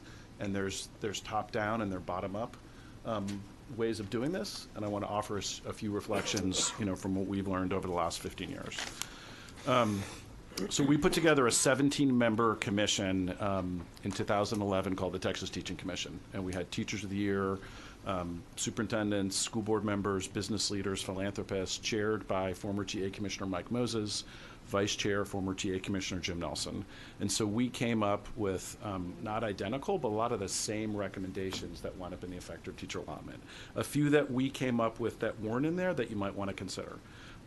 One is the state setting a minimum entry-level salary and then having that be a floor and then updating that. And that's particularly a big issue in rural districts in East and West Texas. And having a hold harmless. We called a percentage of the FSP that was earmarked for teacher salaries, and we talked about the idea of district strategic compensation. I think when you think about what you want to do with this allotment, it's about recruitment, retention, and development. And sort of the components that we've identified that we've seen that I think are in there but could be changed a little bit.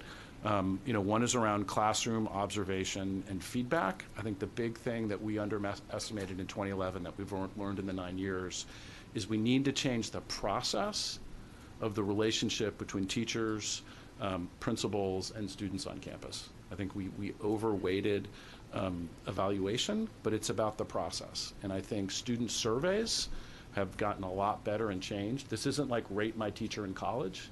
When you're doing student surveys from 3rd to 12th grade, you're asking age-appropriate questions. And you're asking kids, does your teacher help you understand the topic?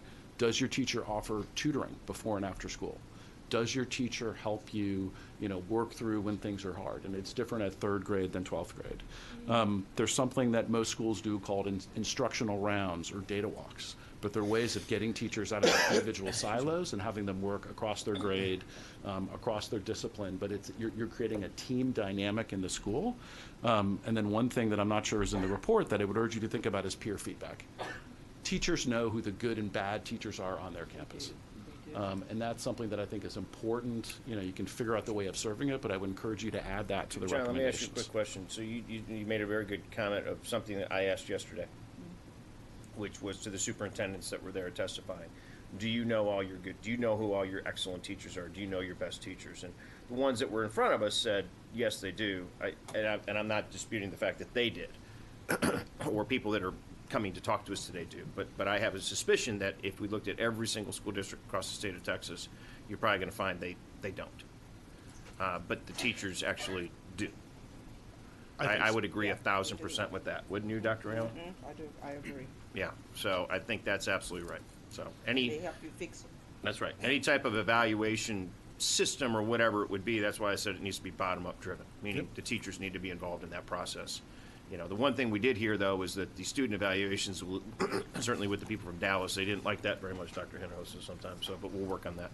The student piece, because you got some 8th grader controlling 15% of your money. Yeah. That's a little bit of a problem. So. Yeah, no, and there's we did a project with Dallas ISD with the Gates Foundation in 2010.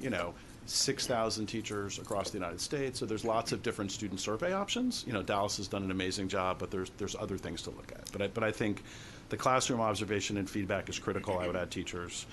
Second, which is where a lot of the debate is going to be, is how do you define student growth and learning? And what are the right metrics to use when you're talking about student growth and learning?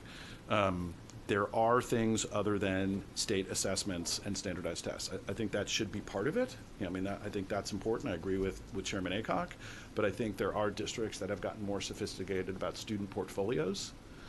Not so much in elementary school, but I think in middle school and high school. For those of us who have special needs kids, you spend a lot of time looking at Lexiles and Dibbles and very specific measurements that the districts are using for students. Whether the percentage is 15% or 50%, I think there's a lot of room for districts to figure that out. I would encourage you guys to set a range. I think the states like Tennessee that set a specific percentage for the entire state made a mistake. So I think if you guys set a range and let districts work it out, that would be the way to go. The third area is around professional engagement and growth.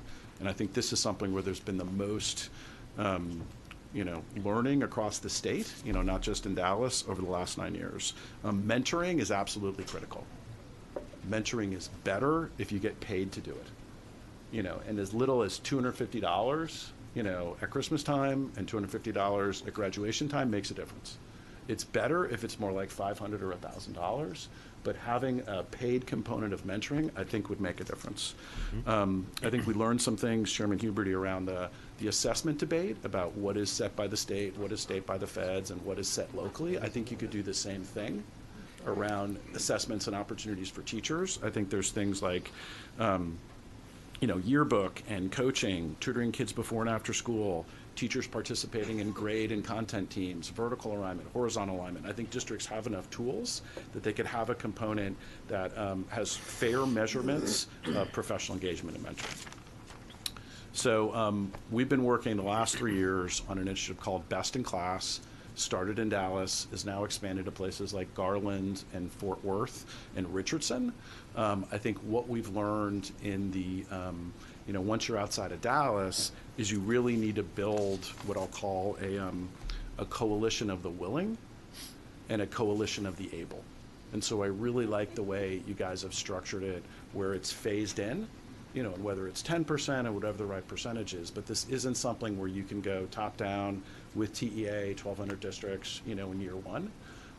I would be open and not have it be a set 10%. Part of what we found is, the first year there weren't as many people interested, but by the third year of this, so I think having more of a rolling percentage. I think the other thing to think about is what is the right vehicle to do this? There's a TEA top down, you mandate it, and there's like 1,200 districts figure it out. I think either one of those would be foolish, and I think we need to figure out a hybrid, where there's a role for TEA, setting the standards, sort of figuring out the quality control. Districts need to be able to work together, but I might start phasing this in the first year or two with an education service center, 3 to 5 school districts, that are identified as having the capacity to do this, and it's going to be different in every education service center, and letting them take the first year or two to work on this, whether it's with external nonprofits or just with the service centers to figure that out. And I'll close with talking about, what I think the real opportunity is. There's 330,000 teachers in Texas. We train 30,000 every year. So if we can maintain a quality system with this effective teacher allotment in 10 years, we will virtually have, I've made an incredible difference. Right now, and you guys know this, if your children or siblings decide to go into teaching, as a parent, as a grandparent, it's almost like your child is deciding to join the priesthood or join the Peace Corps. We view it as volunteer service. Yes, it is. When I taught in 1990, the salary becoming a teacher or a fireman or a policeman or a nurse wasn't that far. It's really far now. And I think out of everything in the bill, the thing I'm most excited about with this effective teacher allotment is we can change the narrative about what it means to be a teacher in Texas. When you can make $60,000 a year in 5 years, when you potentially can make $90,000, in 5 to 10 years, that will change how people think about their children going into teaching. It'll change the respect that teachers have in their community, and it'll just make a dramatic difference. So I encourage the bold thinking that went into this report. I urge you to really put the resources behind this as you're moving forward, and we stand at the willing and able, as a thought partner as you're trying to figure it out. All right. Thank you, John. I appreciate it. You've been good sport over the years working with us, and appreciate all the work that Educate Texas does for our teachers and whatnot. But I think we're all kind of rowing in the same boat here. I think we figured that out. I mean, we if we can teach our kids to read, they can then read to learn. But we got to make sure we got teachers that are good quality that can actually teach them how to read. Right? Got it. Nikki, you're up. All right. Thank you, Mr. Chairman. Appreciate the opportunity to speak with you today. I currently serve as the chair of the Austin Chamber of Commerce and serve on the executive committee. Previously, I've also served or had the pleasure to serve as a board chair of the San Antonio Education Partnership, along with communities and schools of Central Texas. So my volunteer work over the past 15 years has been almost solely focused on education, and in many of the volunteer capacities that Mr. Kaplan mentioned earlier. So I'm here to bookend the perspective from the business community on the recommendations from the commission. I know that our Education Council had the opportunity throughout this process, since the commission was convening just down the road, to hear updates on a regular basis coming out of the commission, and we're very pleased to see the final recommendations that you came up with. We'd like to thank you, Mr. Huberty and Representatives Bernal and King, for sitting on that. And we were also happy to see Pflugerville Superintendent Doug Killian and Austin ISD CFO Nicole Conley sitting on that commission also. And we're able to, again, really get into the process of the commission, just having Nicole and Doug's voice locally. A couple of things that I wanted to focus on today, because it's really the intersection of where education meets workforce and business needs. And I think it's been talked about in numerous testimony, and I'm sure you'll hear it many times throughout today, but there's 3 areas of focus. This focus on early readiness, preschool, and the ability to read by 3rd grade is of utmost importance. Again, it sets the basic foundational needs for education, and then those are really the building blocks on which all other education takes place. Secondly, the focus should be on being career, college, and military ready. So well over half of Austin's jobs require that minimal post-secondary education, and quite frankly, it's just something that we have to focus on. How the commission or the committee determines readiness will defer to the recommendations that came forth from the commission, and finally, the thing that I'd like to focus on is the reduced reliance on Central Texas property taxes. As you know, Central Texas is currently paying into the system more than any other district in the state. We'll be at $700 million in this coming cycle, and then up to possibly $1 billion by 2021. As you talk to the Education Council, business owners, members of the Austin Chamber, people are shocked by that number, not to mention just the general community of how much we're paying back into the system. So we appreciate all that has been focused on within the commission to reduce the burden to Central Texas taxpayers. Just a reminder that when the formulas were initially put together in 1990, I won't mention what part of my life I was in at that time, but it was just a reminder. I had not even graduated from college at that point, but that's when these formulas were last updated. The median home price in Austin, if you can imagine, was $96,000. I don't know that there aren't too many houses available, let's say, in Austin for $96,000 anymore. Now the median home price is over $300,000. So that just puts in context the need to reduce the reliance on Central Texas. You have a historic opportunity here. One that I hear more and more throughout the community is, if not now, when. So thank you for the opportunity to testify today, and we're very supportive. The Austin Chamber is very supportive of the Commission's Thank you. comments. Is there any questions? Let me just ask you one quick question. Have you guys had we heard from Nicole during our commission that, she was thinking about a 1% local options sales tax, which we think is probably has an equity issue related to that. But you also heard what Chairman Grusendorf said early on. Maybe you did or maybe you didn't, where he talked about regional recapture, meaning if the problem is I get the argument on the recapture, but I represent 42 school districts that have no commercial business at all whatsoever. All we have is households. That's it. And so we can't even, and we're at the maximum tax rate. So I guess my question is that would that be more palatable to a Central Texas if it becomes a regional-based kind of recapture? I'm not even sure we can do it. Leo's looking at me, and we're going to talk about it later tonight. But I mean, is that something that's more palatable, where it's like, hey, you're not sending it to the state, but it's being dedicated at a regional level? I can't speak directly to its palatability, but I think it's certainly something that we'd be willing to discuss, and have certainly heard from Nicole on that topic. Yeah. Okay. Fair enough. Okay. Any other questions for this panel? All right. Well, thank you. I'll be careful getting back to Dallas. Thank you very much.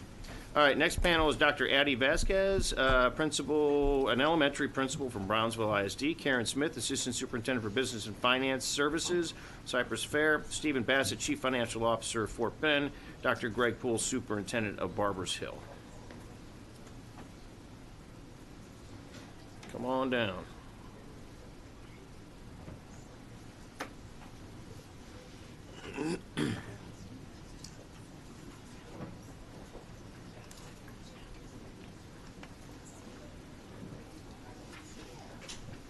Is there enough water in there? Do we need to get more? No. Okay.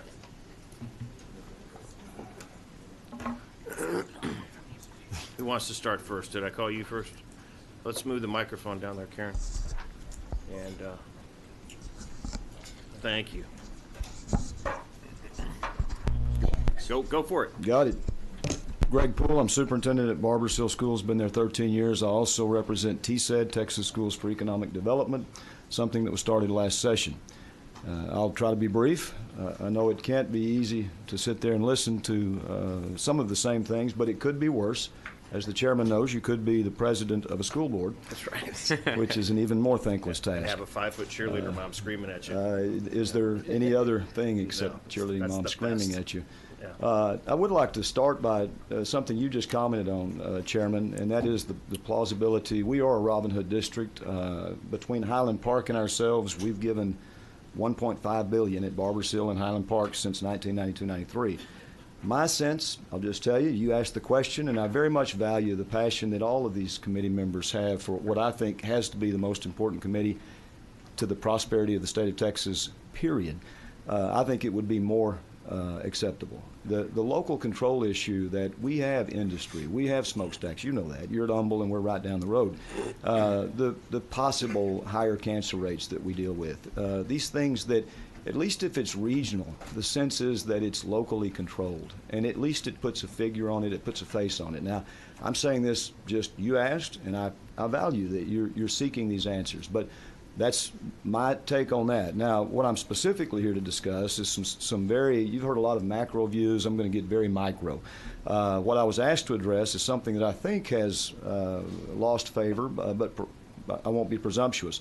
The lag, the issue of the lag. I spoke recently in front of Senator Betancourt's hearing, one of his hearings, and one of the things that came forth, and we've heard a number of others talk about it, is that Robin Hood cannot continue to be the measure by which we finance school finance, and that it is got to be reeled in. Well, one of the unintended consequences of the lag, and for our school district, it's $2 million in 1 year, and maybe some of these others will speak to the same, but if you're a 313 district, I don't think that it was intended. I know 92, 93, that's a controversial issue, which I have an opinion on as well.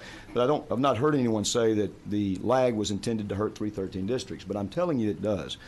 Millions of dollars to the TSED districts, and ours would be $2 million. Now, when you consider we lost Assetar was 6, if we lost 92, 93, it's 6, and if we lose, it's actually 2.7. We'll say $3 million on the lag. Now that's $15 million. That's 25% of our budget. And even if you consider we're wealthy and we can do without it, I can assure you our CFO and others, 25% is a big chunk, and it makes us nervous. So as you consider the lag, one of the comments is simply that it does unduly impact 313s if that's something that you haven't considered. One other specific thought. Yes, sir. I want you to go a little bit more of a deep dive on that. Tell Yes, us, for the committee members who maybe don't exactly get what you're talking about, could you get a little bit more in depth? Well, Dan Casey did it. If Dan's in the audience, I'll defer to him on some of this. I know enough, and I have a CFO as well. And who's the CFO up here? Come on, there you go, right there. He's going to help me.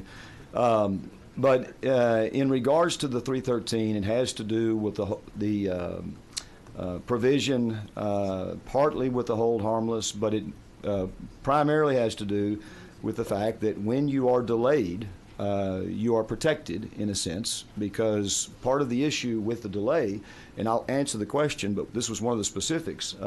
There's a cottage industry existing. This is just another side note of lawyers that are seeking to find loopholes on industrial evaluations. Valero, I'll call them out. We had to deal with them as one of the more blatant ones. And there are some loopholes, it appears, that are there. So when you don't have a year's worth of preparation, there are districts that litigation's tied up for more than a year. But when you don't, it makes it even more burdensome and more difficult. The answer to the question is school finance, as we've already heard, is the most complicated thing that exists, bar none. And to be frank with you, my CFO said we lose $2.7 million. I got it. I get what the issue is, but every lever you pull basically creates a different problem, and I know the 92, 93, you obviously get 92, 93 we do. harmless. Yeah, we get $6 million. We didn't take it away. I understand. Here's a thought on it, and thank you for asking. I know it's a Band-Aid. It's like I think Churchill said about democracy. It's the worst form of government, and he would pause and say, except for all the others. Well, I would suggest perhaps we have the worst form of school finance, except for everything else that anybody can come up with. But when we talk about Band-Aids, all we would say is make sure the body's healthy, because a Band-Aid is still covering a wound. And so if you're going to pull them off, that would be our suggestion. But I understand. It's been since 92, and I do. I value that. We understand that. But again, especially if you're addressing 92, 93, we just humbly ask to consider that the lag has an even more detrimental impact to us. It's not as much. It's about half as much for us, but it's millions to many of our districts that we represent. And so that's it. And we just wanted to make sure that we know that you guys listen, you ladies listen, and we wanted to make sure that we put a face with Chapter 41 school districts. We are very proud to have supported in the measures and manners that we have, but we certainly would like to keep our local tax money at home. Thank you. I understand very much so. I did that for the benefit of Representative Meyer down there. That's your brother in arms on hold harmless. So we're trying to solve that. We're trying to solve that problem, and I'm not sure. And, look, I get it from your perspective and your perspective, but I think Chairman Hancock hit it on the head. Is that we can't fix the system by continuing to leave things that are in place. If we're able to figure out a way to reduce your recapture in kind. It's a similar solution to the problem versus having all these outside the box things, right? So if your recapture payment goes down, $2 million, $3 million, $4 million, but you don't get this anymore. It's a wash, right? Those are the kind of things we need to be thinking about. So we're working through it. So, okay, questions? Thank you, appreciate it. Yes, sir. You're up. Good afternoon. I'm Dr. Aida Vasquez. I'm the principal at Pugnett Elementary from Brownsville ISD, and I am here to share some strategies and innovative things that are happening at my campus. And we have been recognized as being #1 in the U.S. in preparing students in 3rd grade reading. That was actually tweeted from the governor. And I am here to share some of the strategies of how we have gotten there. And I do want to start with our CNI, our curriculum and instruction. We have a laser-like focus on academic achievement. I want you to picture what a classroom at Pugnett looks like. It's 96% Hispanic, 99% economically disadvantaged, but we have teachers whose lessons are highly interactive, who provide constant positive reinforcement to our students. Routines and procedures are evident. A lot of data analysis, disaggregating data. Our lessons are inviting and exciting. We set goals, print-rich environment, high use of technology, a lot of one-to-one conferencing, cooperative groups, flexible seating. So there's a lot of things that take place to get our students where they need to be. There's really not one key to success. It's a lot of things. And I do want to talk about the data. We have frequent data meetings with our teachers. We frequently monitor our students' progress. We have data walls. If you walk our campus, you constantly see graphs, charts of how well our students are doing, and we always tell the students how there's always room for improvement. We focus on that. We have frequent assessment of student progress, providing multiple opportunities for them to improve. We have targeted tutorials and extended day lessons, and those we make hands-on. The students receive a lot of the direct instruction in the whole group during the day, but at the end of the day, a lot of the activities are hands-on to be interactive. Another thing is that we provide reflective planning time for the teachers. We speak with the teachers. We talk about curriculum alignment and curricular consistency, utilizing this to not teach to the test, but instead ensure that our classroom instruction is aligned with the standards that are set. So that's one of our goals, not teach to the test. We also have administrative meetings where I have administration and myself have one-to-one teacher conferences, but they're friendly. It's like a conversation. We have a sofa in our dean's office where we actually sit there, have different types of seating so that the environment is positive, friendly, the atmosphere, and we talk about where we need to be, where we want to be, and how we're going to get there. So it's also about building relationships with our teachers. Another thing that we do a lot is we have failure rate meetings. We constantly have 3-week progress meetings looking not only at report cards, but just assessments that our teachers create or the district creates, and we talk about how the students are doing and how we can help them.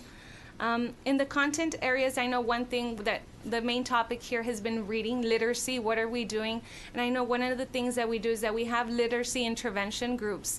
We have come up with a hybrid schedule where it's not necessary to have 45 minutes math, 45 minutes science, 45 minutes social studies. How can we integrate all of this into reading? If the students don't know how to read, they're not going to do well in science. They're not going to do well in math. So how are we doing this? Well, we focus on the kids that are not prepared, those students that are not ready at their grade level and reading. We come up with literacy groups and rotations in which we target the essential skills and help the students improve their reading.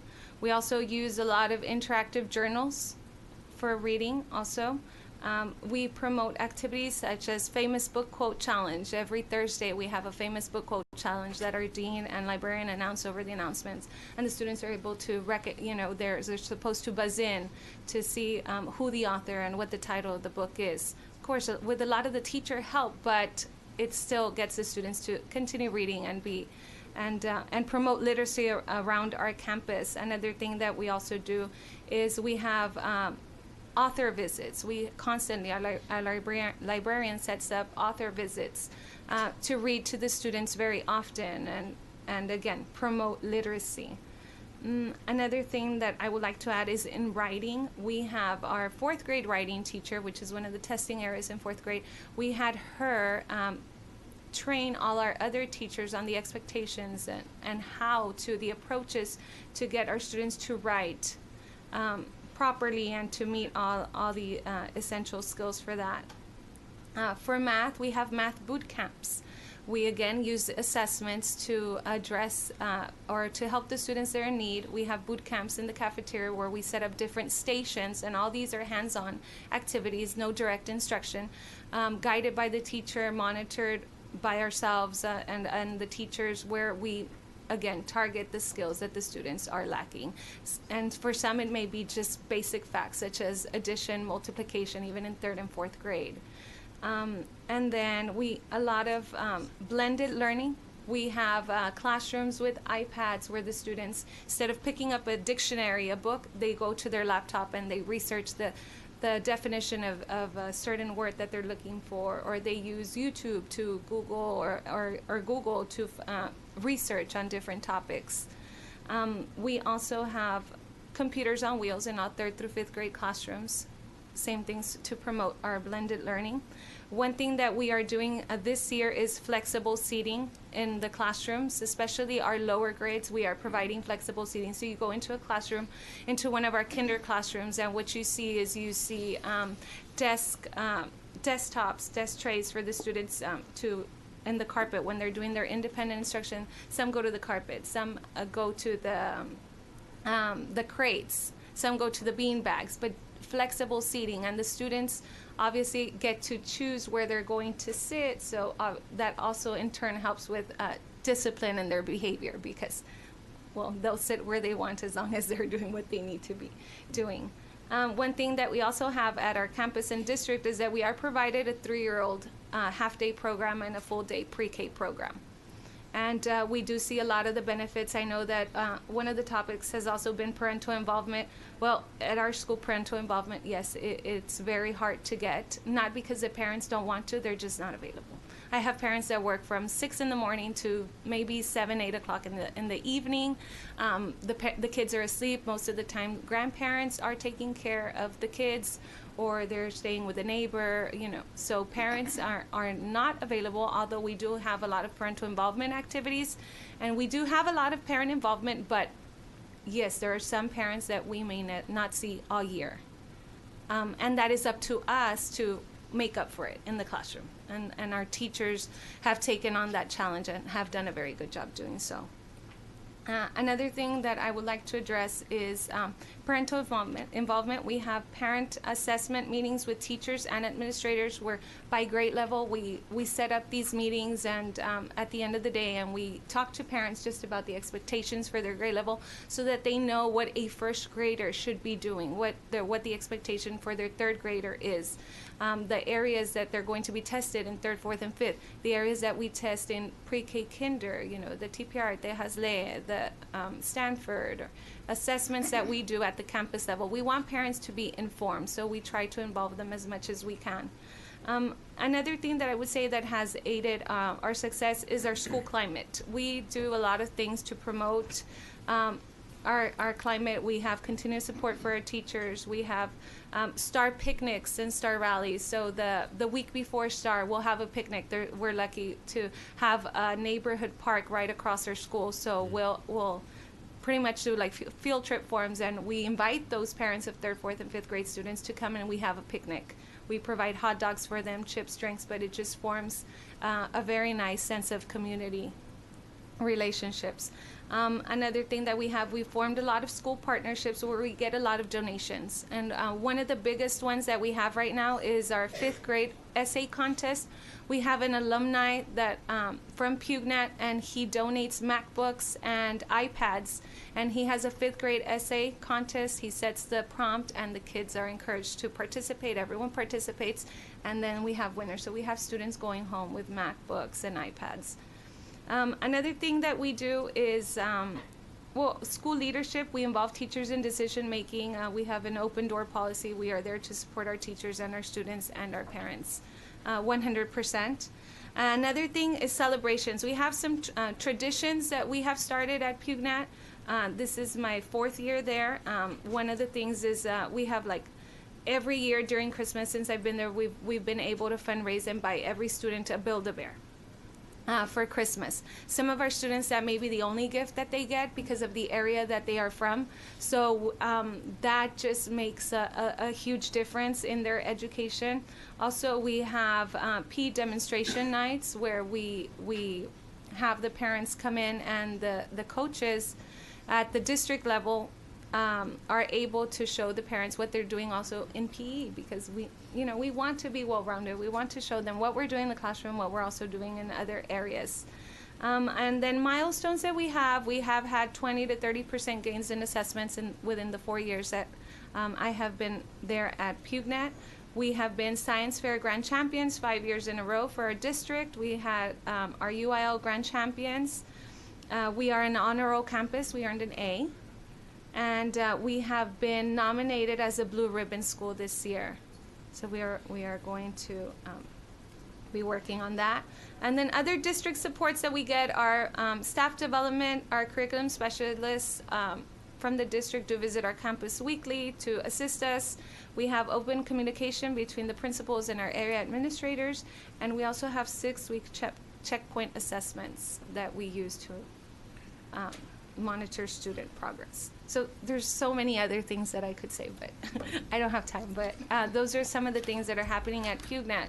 Yeah. And a lot of the things don't require a lot of money. They require a lot of planning, a lot of implementation, a lot of teacher buy-in, parent buy-in, student buy-in, everyone. We all work as a team. And I can say that that's one of the things that has made us successful, how much we all care for the students and how we have truly, truly formed a family at Pughnet Elementary to benefit our students. That's phenomenal. Remember, there's questions for Mr. Bernal. Thank you, Chair. Awesome work. I was born in the Valley. I've got 4 members of my family in the Valley who are educators, so I love to hear it. So 2 things. One, is it that on your campus you recognize that literacy itself was sort of like the centerpiece to everything else? Are you doubling down on literacy and allowing it to bleed into everything else, or are you just sort of doubling down on all of it and then you're telling us about the literacy part? No. Literacy is our focus, and then we intertwine it with everything else. Because if you get that right, then everything else is better. Correct. But there's a conscious effort to focus on literacy. Yes, okay. And like I said, we have additional supports. We have our literacy groups and rotations that we do that. And so your experience is that by doing that, then the scores and other subjects also improve and get better. They fall into place. Okay, correct. Great. So knock that out, and then everything else gets better. Okay. The second thing is, I understand, as you were explaining it, I was thinking it probably takes a tremendous amount of planning. It does. To get this right. You often hear educators talk about not having enough time to focus on instruction because they're being asked to do so many other things. Tell us about this sort of combination of your planning and whether and how you're using. I'm curious as to what other personnel you have on campus aside from teachers to help you facilitate the kind of operation you're running there. Well, I'm also thankful to have a very effective assistant principal and dean of instruction. So that is what forms my administration team. We do most of the planning, and then we hand it out or share it with the teachers so that they in turn don't have to do a lot of the planning. I mean, yes, they have to, it's their delivery, they're the ones that are in the classrooms delivering that instruction, but the planning, setting dates, setting times, even those boot camps, the boot camps require teachers to have centers, to make all those centers, and to make all those centers you need to gather your resources, so we try to do as much as we can for them so that we can not take their instructional time. So they're using their time teaching. No, instructional time at PUGNET is valuable, and we try not to take it away from them. Even our grade level meetings or our data meetings, at the beginning of the year, we start them weekly because we need to know where we're at. But as we start improving and we start seeing the progress and everyone's monitoring and everything is going the right way, our grade level meetings turn into bi-weekly meetings. So we're not taking your planning time now every week because we want the teachers to plan. We want them to use their time effectively. And then eventually, like right now at this point, which is second semester, and right now we are doing so many things, and I'm very proud of our campus that we're having maybe once a month grade level meetings because that is what we need right now. If next week we sit down and see data and we see our data going down and we need to improve, we're going to bring them in and we provide strategies, we provide support, or we ask them also what they need. A lot of the times the teachers will tell us what they need and we try and make everything that they ask for happen. Okay. Have you had other districts come and say, tell us how you did this and help us do it? I have. I've had several districts ask, and like I always say, there's not one thing that I could say. It's so many things. It's from the climate, from the parental involvement, from just sharing myself sharing strategies with the teachers on different ideas, myself looking for resources for them. There's different resources that we just found one, readworks.org and readtheory.org. excellent resources, free. Yeah. And we found it, we share it, we train the teachers, and then they take off with it. So that's what's made us. All right. Thank you. Thank you very much. Yes. Thank you, Chair. Any questions, Mr. Tellerico? Thank you, Mr. Chairman. Thank you, Dr. Vasquez, for Yes. being here. Two quick questions. One is, I always feel like we're, as a state, behind the curve when it comes to talking about pre-K, that most of the nation has moved beyond that to talk about 0 to 3. Do you feel like amongst your pre-K students that your pre-K 3 students are outperforming the ones who didn't attend pre-K 3? Yes, they are. They are. And our teachers have told us, and we have seen it. They are exposed to the amount of letters that they need to know by that Yep. grade level. They can write their name Yep. properly, first and last. Or just know how to attend school, And which is a huge and right. social, yes, Yeah. yes, and the way their behavior, they know the procedure, the routines. So Okay. yes. And then quickly, as a former ELA teacher, I get upset when we talk about reading as something just a skill to acquire Oh. or something to master rather than nurturing a love of reading. Do y'all use a reader's workshop model at all? In other words, do your students get to choose their own material that they read? Do they spend a significant amount of time in independent, silent reading time? Yes, particularly in third grade reading, what our teacher does is she allows the students to choose what they're reading, and she also deviates from like the textbook adoption. Yeah. Right? Sometimes it's not right to teach a certain skill. Mhm. It was adopted, but this is not what we need right now. So we look for other resources, and that's what she does. Yeah, we use a lot of even YouTube. She uses music to teach poetry. She uses songs to help the students understand theme. Yeah, that's amazing. Thank you. Other questions? Look, a couple things. You were invited specifically because of a presentation that Mr. Williams, who was on our commission with us, that told us how great you are, and you said you're a rock star, and you are. Thank you. Couple things, looking at your scores, and I do see the quote from Governor Abbott. It says, an elementary school in Brownsville is #1 in the U.S. for preparing students in third grade reading. We will determine what helps them succeed and work to replicate it across Texas. I think the work that you've done has been phenomenal, and it proves that you can have low income, free reduced lunch, you can have all the things that you're dealing with. But I just looked at your scores. It seems to me that you have, right now, and correct me if I'm wrong, but it says 79% of your third graders are able to read. Does that sound right to you? Correct, yeah. Sounds about right. So we got school districts out there that are giving us, other concepts, and we had some other groups in here yesterday disputing whether now that's the top of the barrel in the state of Texas. So we appreciate all the hard work you're doing. Thank you. Last question: what are your teacher-student ratios? My teacher-student ratio is 22-1. Okay, you're about 22 to 1. Yes, about 22-1. Okay. First grade, maybe 18, depending on the group size for that grade level. But we don't go over 22-1. Fifth grade is 25-1, but right now we're about 20-1. And you almost have 500 kids in your school. Yes, 500. Amazing. So, thank you for being here. I know you want to get a Thank you. flight home, but thank you for all the work. She's got an interview for. Yeah, I was going to say, she's got an interview for Barbers Hill, and the other superintendent's on the way out the door, so you got Fort Bend and Cy-Fair sitting next to you right now. Thank so you. might not make it back down to Brownsville tonight. So Thank you. I don't know. All right, we'll pass it along. So go ahead, Karen.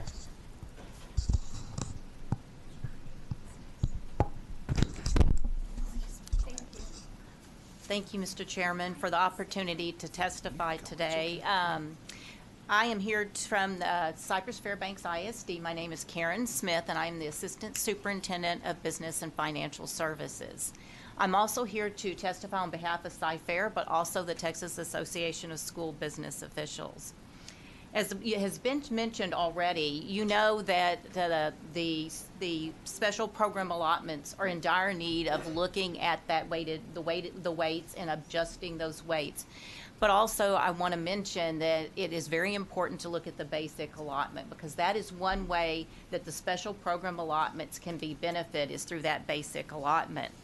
Just to give you an idea, Cy-Fair ISD is the 3rd largest district in the state of Texas, and we are the 23rd largest in the nation. We serve 117,000 students, and we're about 53% economically disadvantaged. One of the things that I would like to talk to you about today is flexibility within those special program allotments and how we can spend those funds. The Texas Education Code tells us what the spending requirements are, how those funds can be spent, and also talks about what that annual spending requirement is. And we would like flexibility on how we can spend those funds, because we believe that we will be able to serve more kids and reach those kids sooner and not wait for them to fail a state assessment test by some of this flexibility. What we're asking is based on current law, and we are not asking to reduce programs, but rather to allow flexibility of spending within those programs so that districts can better serve the needs of kids. Some of those examples that I'd like to go over with you today, first of all, is bilingual education. It is allowing school districts to fund teachers from the bilingual education allotment if it is to reduce class size and provide targeted instruction towards those students and allow them to exit the bilingual program sooner. We appreciate what the Commission is looking at as far as dual language. And also, I want to say thank you for all the work that you've done with the appropriations bill. I believe y'all have taken into consideration a lot of needs in the appropriations bill, the House Appropriations Bill. Another area that we really need flexibility is with state compensatory education. As you know, that has been discussed previously in the testimonies, is there are 13 at-risk criteria, and we are allowed to spend the money on students identified by that 13 at-risk criteria. And we would like to see that 13 at-risk criteria expanded. Once again, I'm going to say this is based on current law. So to include things like dyslexia, mobility, poverty, absenteeism. We are funded state comp ed based on economically disadvantaged percentages, but then poverty is not one of those indicators that allows us to spend those at-risk funds.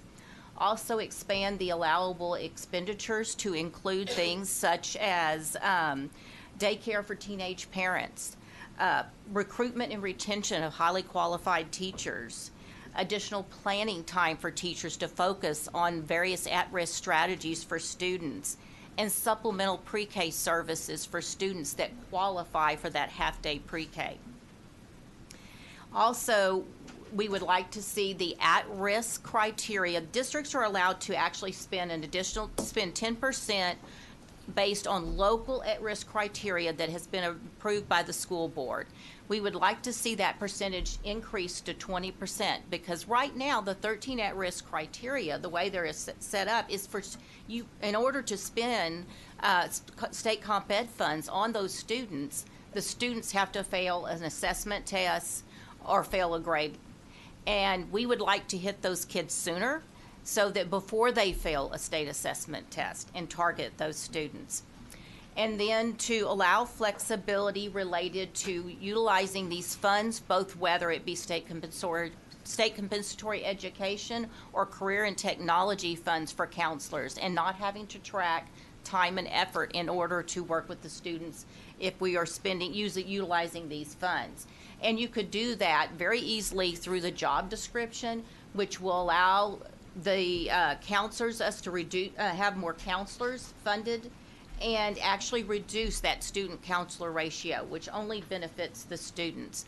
They are able to work with the students more and help with graduation rates and how the students are doing, and also make them more college and career ready. And then with career and technology, we would request that you expand the spending requirements to allow school districts to spend career and technology funds on middle school students. Currently, that is not, we utilize funds towards middle school students, spend money on middle school students and have career and technology programs that have become even bigger with the new graduation pathways.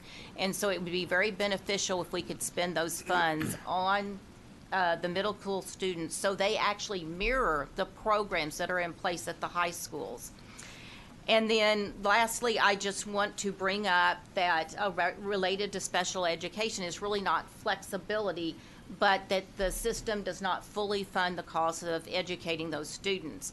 The state average, we spend 3 times more than our required spending requirement, and about 45% more than the allotment. Meanwhile, we have to implement the programs that are part of the IEP.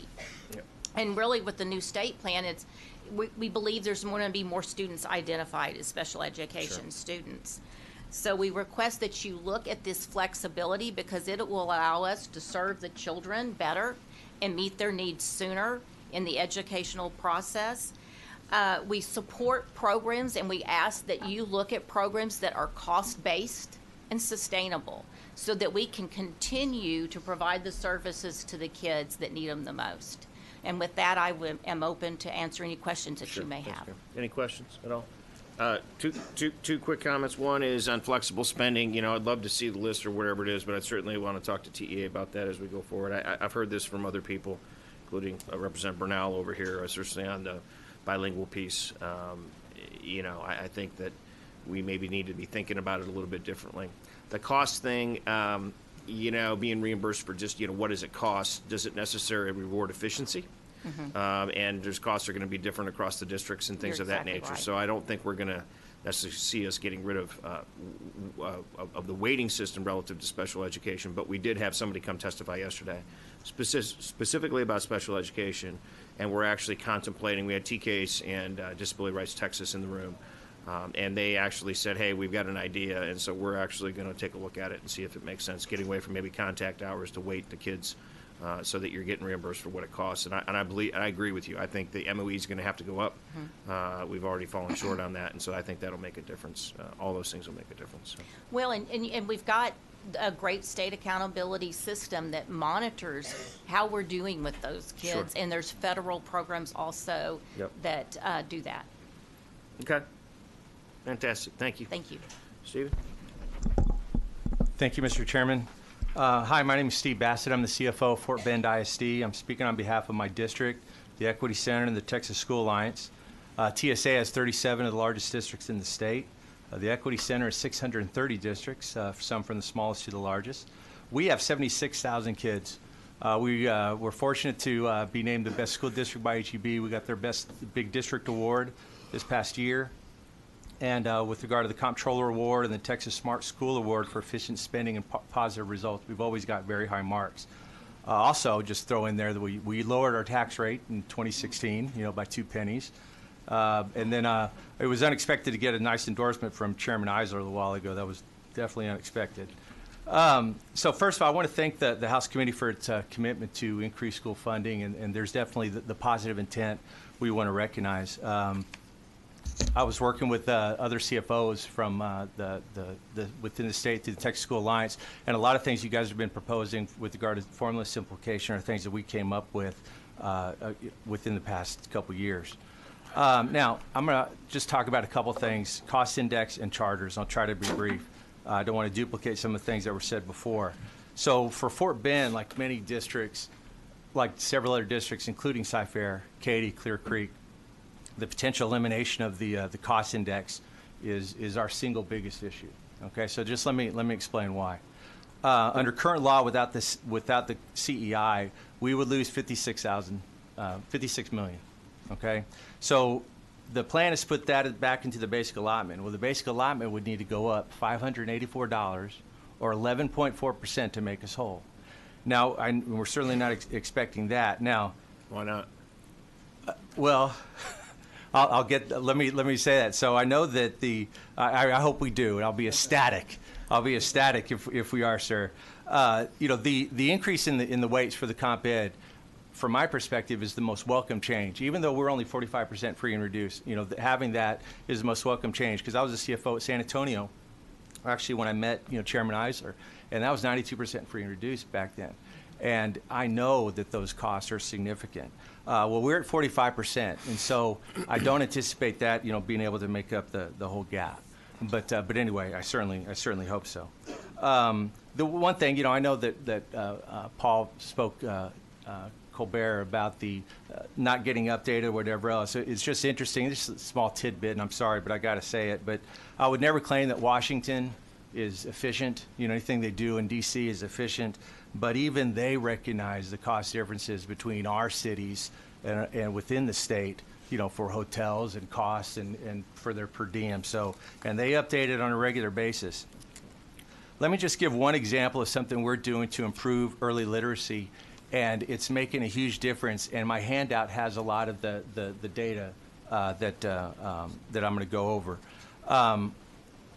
The CEI, whenever it was created, we gave points for the free and reduced kids that you had, but then also the cost differences. So it was two sections. So the comp ed weights that are going to go up, which are welcome, those recognize the different arrangements that are needed to help educate those kids. All right, and so Dr. Vasquez spoke about some of the things they're doing. I'm going to tell you about our early literacy center. But the CEI helps us attract staff to do that instruction. Okay, so it's not really double dipping. Let me tell you about our early literacy center. We gathered all the kids, all the pre-K, kindergarten, and first grade from our most at-risk, one of our most at-risk feeder patterns, and all of these kids are in a separate school. We created a separate school, and so we have full-day pre-K, which we don't elsewhere in the district. The other major difference is we have 2 certified teachers in the kindergarten and first grade classes, so it's expensive. Those teachers get more training, and there's also more days that they get.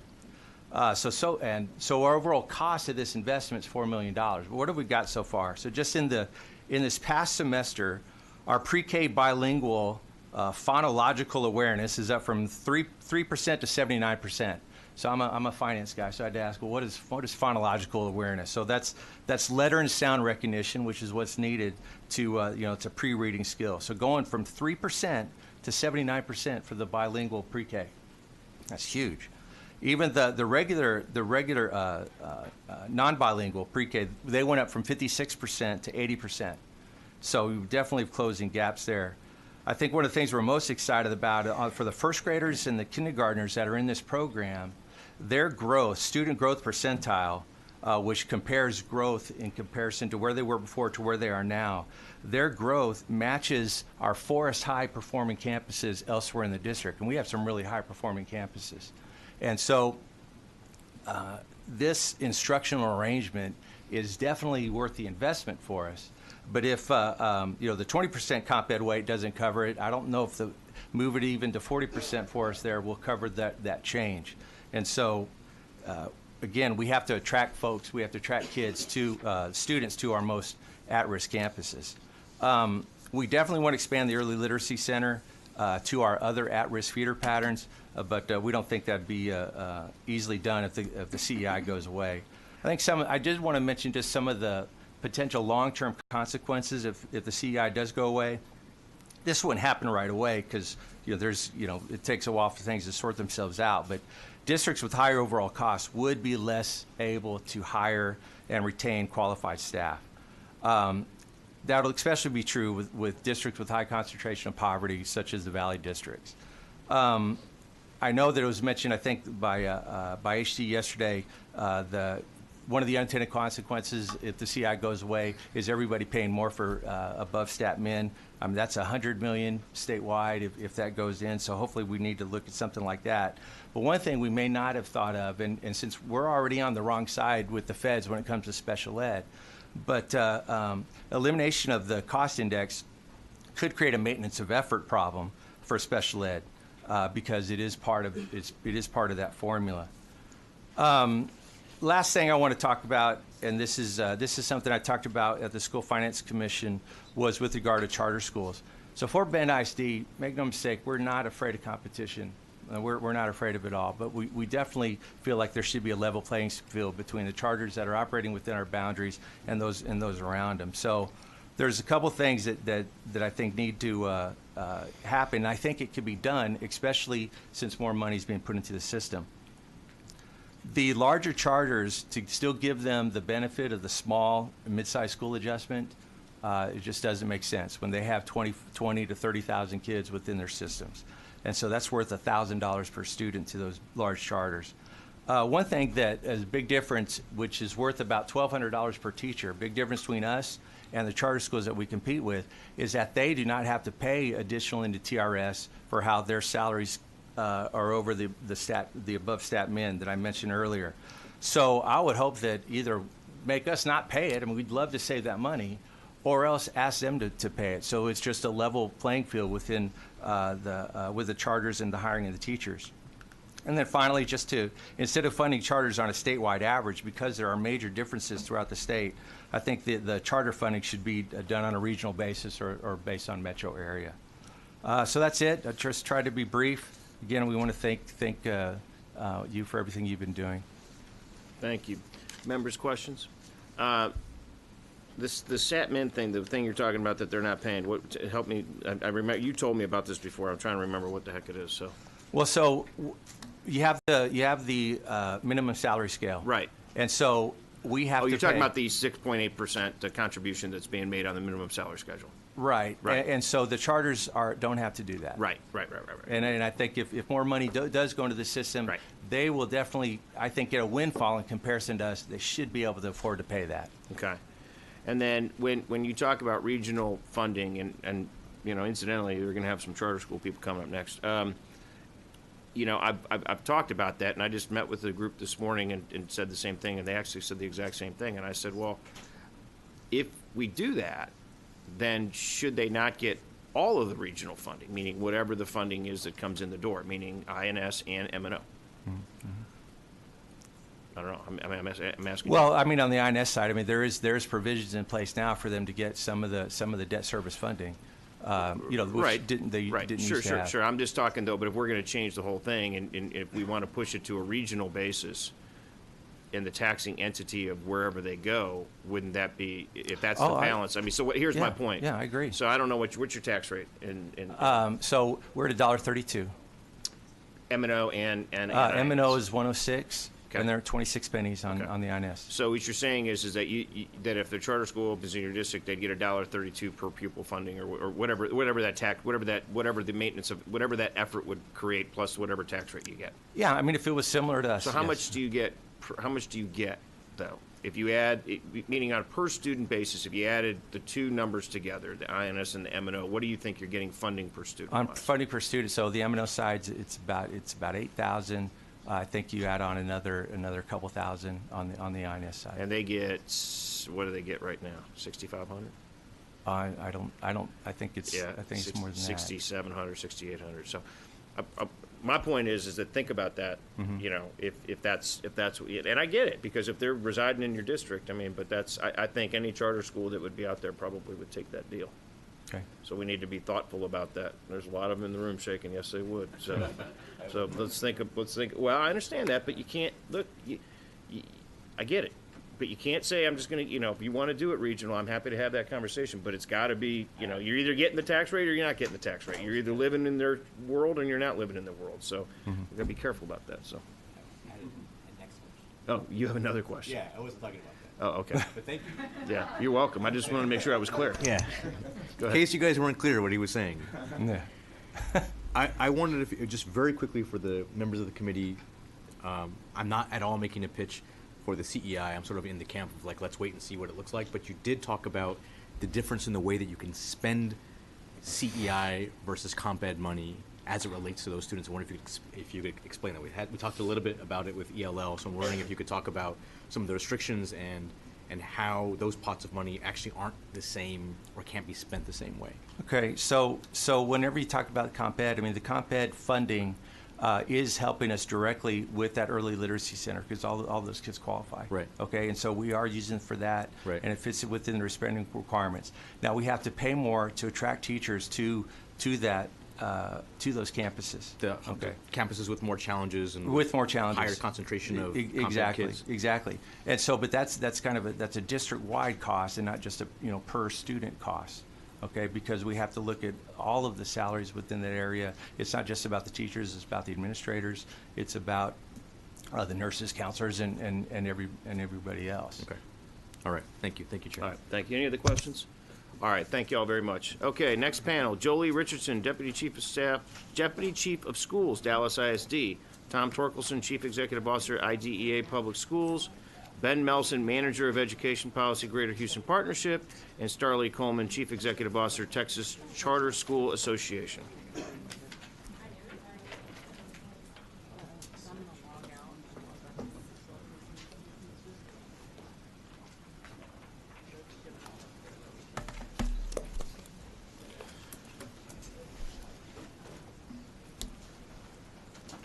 Ben.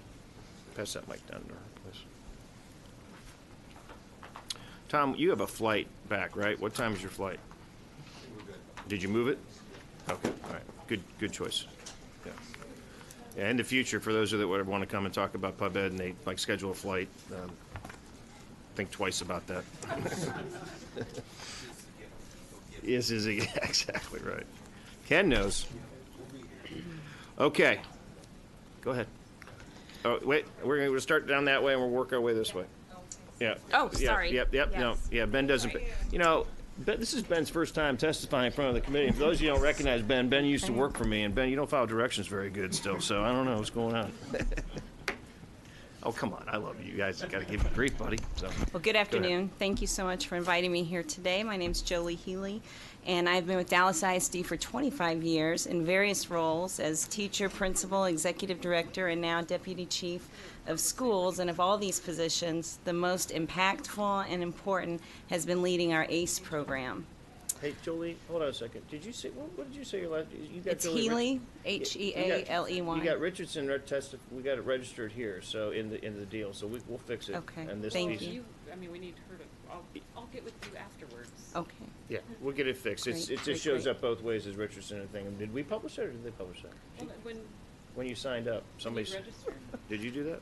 She can't go to Richardson. Oh no, it says her last name's Jody. No, So anyway, I think you know somebody it's screwed helped up. register me, so there must have been Yeah, somebody confusion. registered you. Yeah. So, anyways, no big deal. Yeah. We'll get you fixed. Okay, That's all. thank you so much. So I'm excited to talk about our ACE program. Yep. And I want to say as I begin, I want to thank our superintendent, Dr. Hinojosa, and our chief of schools for having tireless commitment to equity, because it's always about not pockets of excellence, but a full system of excellence. In 2014, we had 43 improvement required schools in Dallas ISD, but these schools had not been forgotten. In fact, they had received many additional resources, personnel, different programs, but it wasn't enough to make a long-lasting difference. At the same time, we began to notice there was a misalignment between student performance and our evaluation scores with teachers, as more than 90% were scoring proficient and above on PDAS. And so this led us to design a new system, TEI, which we've talked about similar things today already. But I think the important thing is that if we teach well, then students learn. And so it really put the value on student learning in the end. And it uncovered many disparities. We found that in our multi-year improvement required schools that continuously struggle, that we had less than 24% of those teachers as proficient 1 and above. And so we believe the research that was mentioned today with McKinsey, and that teachers are the very most important thing when it comes to impacting student achievement. And so because of that, we designed ACE 2015, and it's a strategic staffing initiative designed to give our students that need the most the very best that we have, our strong leaders and our effective teachers. We started with 7 schools. To date, we have 17 schools serving over 10,000 students. Our first step was to select strong principals. We met with faculty members, parents, and community members once we had new principals in place, and it was no surprise, I'm sure, to anyone here that we found large-scale dysfunction, from academic achievement to culture, climate issues, but everyone seemed eager for change and eager for support. And so our change came through an unwavering commitment to 5 ACE core components. From campus to campus, we had different rates of turnover. In some schools, maybe we had a turnover of 90%, but on average, we were able to raise teacher proficiency from 24 to 60. Now we're at 74. But we found what was so much more important than the percent of turnover in the staff was the principal's ability to unite the faculty around common goals and strategies for change. So, no matter what, the stipend is absolutely necessary for compensation for the extra time and effort, because it requires intense training and support that occurs well outside the school day. In fact, we estimate 5 to 8 hours of job-embedded professional development, from training and planning, like our principal from Brownsville talked about, to the weekly data meetings, lesson rehearsals, modeling, feedback, and to think of all of that work occurring in a system that has been dysfunctional, where students are not reading at 79% proficiency. We have third graders reading still at 15, at 30, and they need this help and this change and this opportunity for transformation. Our second component is instructional excellence, and that's where we focus on well-defined reading and math blocks. And I think several things similarly have been mentioned, but it's not test to drill. It is every minute accounted for with nationally known best practices, where we train on small pieces, and then we go in, we observe, we track, we revisit, and then we coach to fidelity. Also, we have robust data use, as was mentioned before, with weekly meetings, not only looking at numbers, but looking at the student work. We have collaborative PLCs devoted to planning well-aligned lessons to state standards and student needs, and then coaching and feedback, but not just once a week or a month. We have coaching and feedback in an accelerated environment, sometimes 2 or 3 times a day, with coaching in the moment as needed. So our third component is social-emotional learning, where we focus on building a strong culture for learning. And that means with school-wide systems for rival dismissal, with restorative practices instead of suspension, and then we infuse joyfulness in the classroom with chants, cheers, goal-setting, celebrations. Much is college-focused as we are elevating expectations to link to our future aspirations. And Teich Elementary is a wonderful example of that, and actually, Representative Bernal, you were able to visit us at Teich, and that was a great day. But Teich had been low performing for 11 out of the 12 last years. And so we had a new principal, and when we first visited, we saw students running and fights, and just there was a lot of chaos and problems. But now you walk in and there's jazz music playing, there are college banners everywhere, students reading, data posted, a deep ownership for learning, even student-led learning. So it's a great place to be. The fourth component is extended learning. So every day is extended by an hour for longer reading and math. We also stayed up until 6 p.m. serving breakfast, lunch, dinner, and transportation. And then finally, our last component is increasing partnerships, first with our parents, focused on academic achievement, and then partnering with our district to be first in line for technology, resources, paint, landscaping, and then certainly external partners like after-school programs, uniforms, other things. So as a recap, I think the most important ingredient here is not the new staff or a massive reconstitution, but it's the right staff. All of these ACE 5 key components can be implemented with existing staff members willing to commit to extra time and extra effort, because the first year is really hard and long, and every month gets better until finally transformation takes root, and it is very much like Jim Collins says, the flywheel begins to turn and there is great inspiring momentum. So the next part was just to share some quick results of the schools that were multi-year IR. In 2017, they met state standards. 62% earned A's and B's on accountability with 44 star distinctions. Great growth among student groups. For example, our African American students in third grade scored 4 to 6 times higher after just 1 year in the program. We had 30-point gains in our kindergarten through second grade reading, doubling the number of students reading on grade level. Dramatic decreases in discipline offenses by 80%, increased attendance, student and parent perception, and teacher retention to meet the district. So certainly these schools, because of the extra support and funding, they have now gone from underperforming to being models in their community, not only theirs, but they've received visitors from all over the state, including Garland, Richardson, Fort Worth, and others replicating their program. And so I wish I could share videos and photos and make this come alive about how this has impacted the lives of children. But I would say that we do know what works. Now we have a formula. We know the key practices needed, but it takes more time, more effort, which requires more funding, and a great commitment to equity. Thank you. Thank you. Jolie, let me ask you something. I know Dr. Hinojosa told us about this, but what's your current cost to run your program right now? The additional cost. The additional cost is an average of $1,200 per student. Okay. 54% is dedicated to the stipends. Hold on a second. How many students you get? We have, all in all, in 17 schools, it's 10,000 students around, roughly.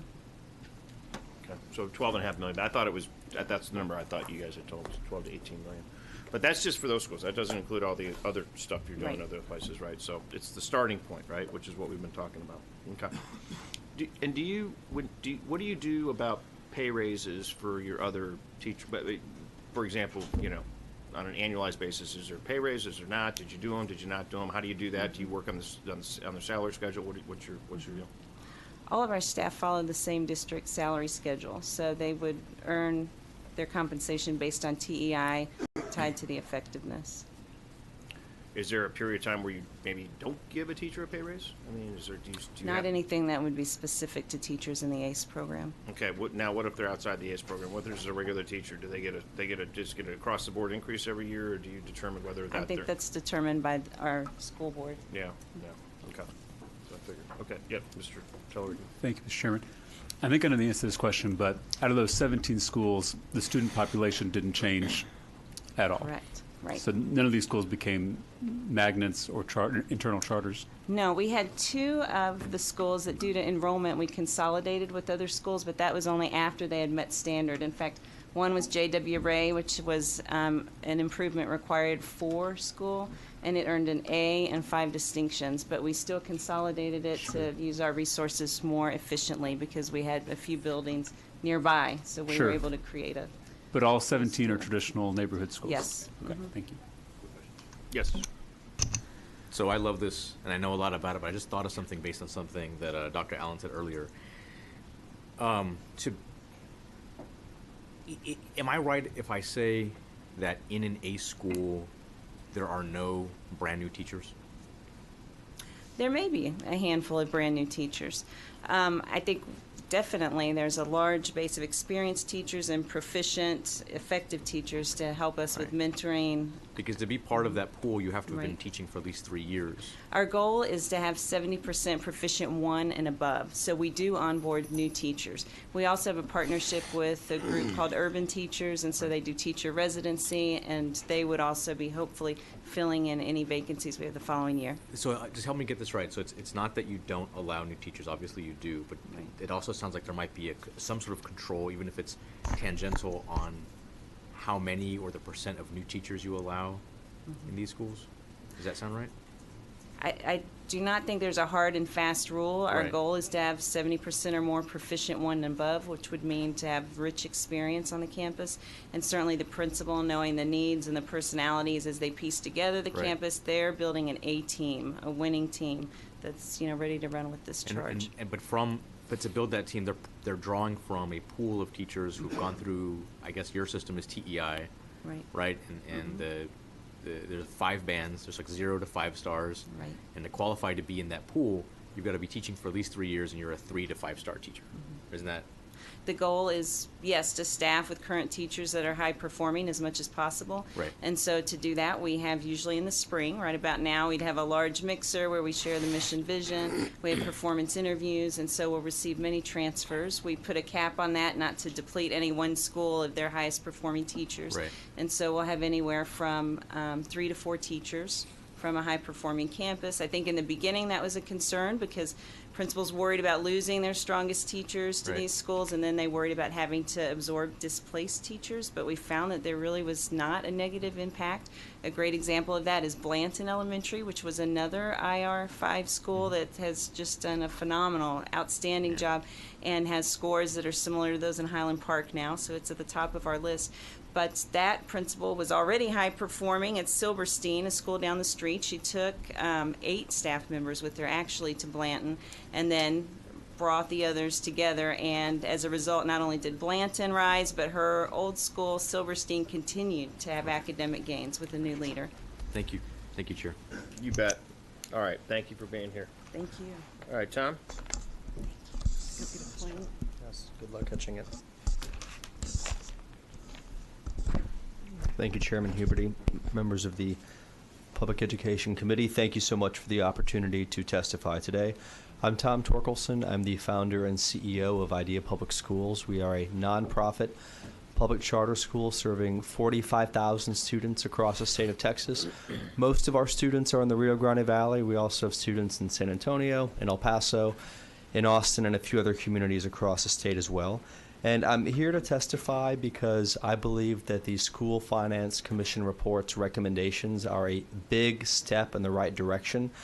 Specifically, the focus on early reading instruction, the education allotment piece, and then I just think the outcomes-based education funding formulas will be a real breath of fresh air in the state of Texas. I think this mostly because when I look at the report, I see a lot of elements that are replicas of what we do to cause our success at IDEA. And let me just tell you a little bit about who our students are. 90% of our students qualify for free reduced price lunch. Over 90% of our students are Latino or African American. 1 in 3 of our students are learning English for the first time when they come to our schools. And in spite of this, and maybe in some ways because of this, our students, once they graduate from high school, they are graduating college at 5 times the national average. For 13 years, we've had 100% of our students apply to college. They've all been accepted, and every year but one, we've had a perfect track record of getting our students to matriculate at a 4-year college or university.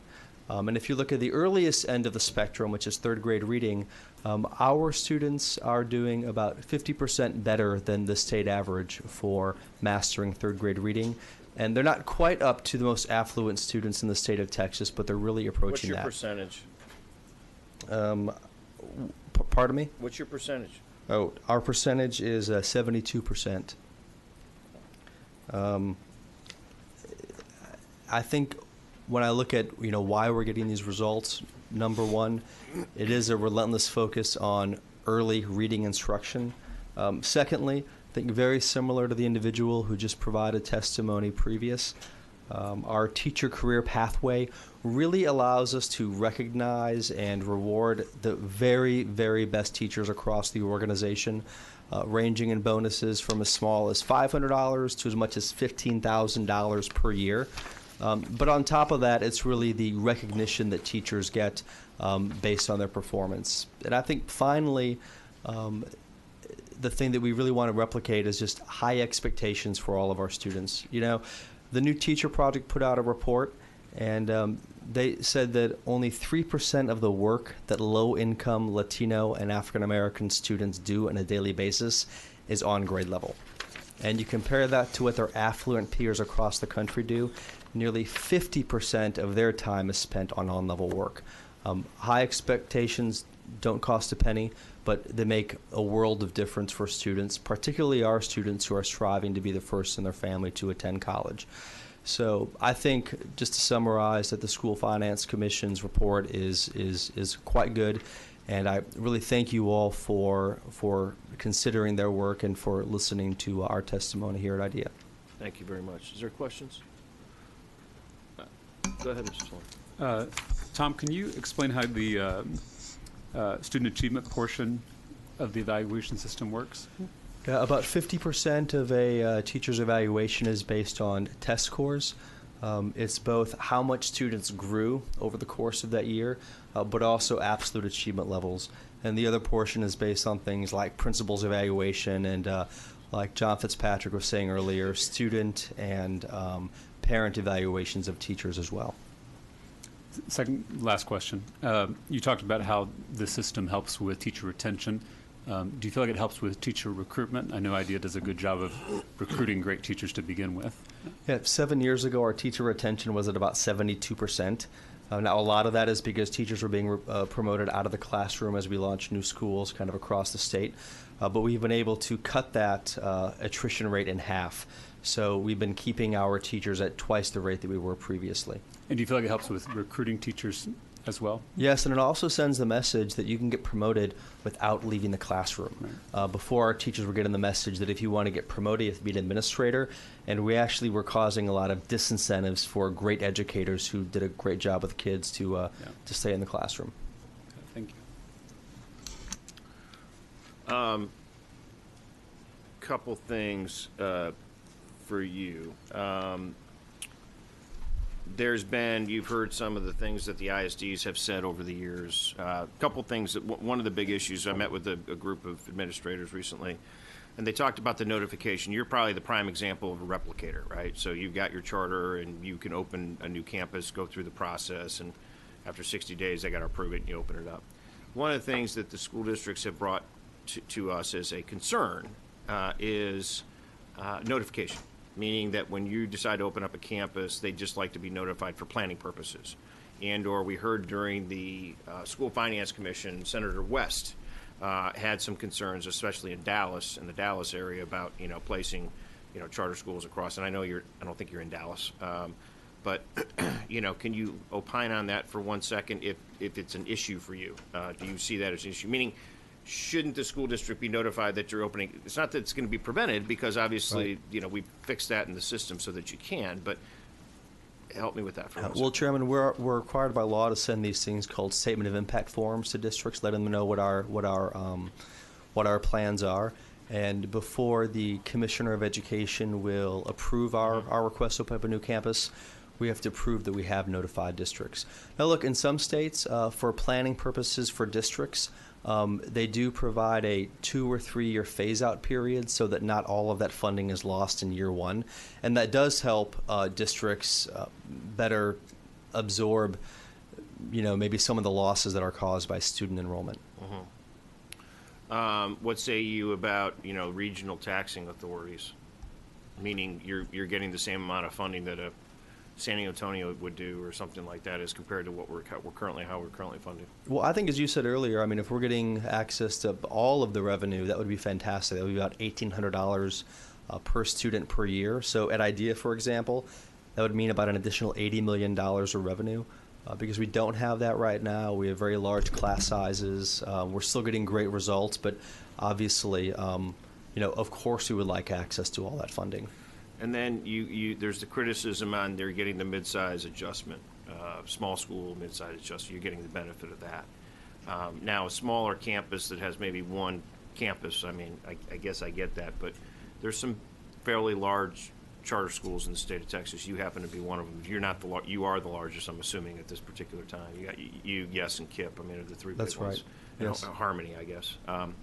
So, what about that? Well, we're funded on what's called the statewide average. Right. So there's as many districts above us as there are below us.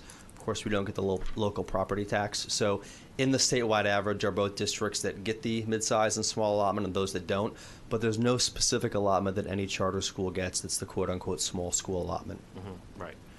Right. So you're getting the benefit of it, though, from an allotment perspective. You're getting ultimately you're getting the benefit based on the average, right, where it's at. So I guess what I'm going to ask you, and I know Starley's going to talk here in a little bit, is that I've had, whether it's TASB or TASA or anybody else that's here, before we get too far down the road, is that y'all need to get together in a room and figure out where the issues and problems at, so everybody can be on the same page with that. I'd like that to happen, and encourage. Certainly, she sat in my office 2 weeks ago. I told her the same thing that I told the people this morning. And because I appreciate the concerns that everybody has, but I'm wondering, are they really concerns? Are they not concerns? But let's get it fixed if it's a problem. Okay? Good point. All right, thank you. Yes. Go ahead. Thank you, Chairman. I wanted to unpack more of the statement of impact, because I see one of my constituents in the room, and they just went through a $600 bond, in which they went through the community, had all these meetings, and talked about building facilities, and then ideas coming in, and now what they had planned is now impacted because of y'all coming in, and there were years of preparation from a lot of different folks.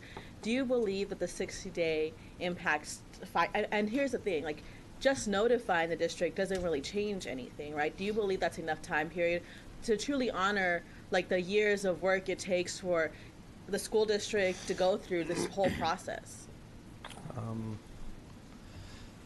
Probably not. Probably more time would be better. As a matter of policy, I will tell you that we began speaking with the superintendent 2.5 years before our school was opened, partly because we were looking at some of their schools that had been under improvement required, and we asked them if they wanted us to, partner with them to turn those schools around. So, that superintendent, for example, was fully aware of what our plans were. So before I do you go think any further, I do want to clarify.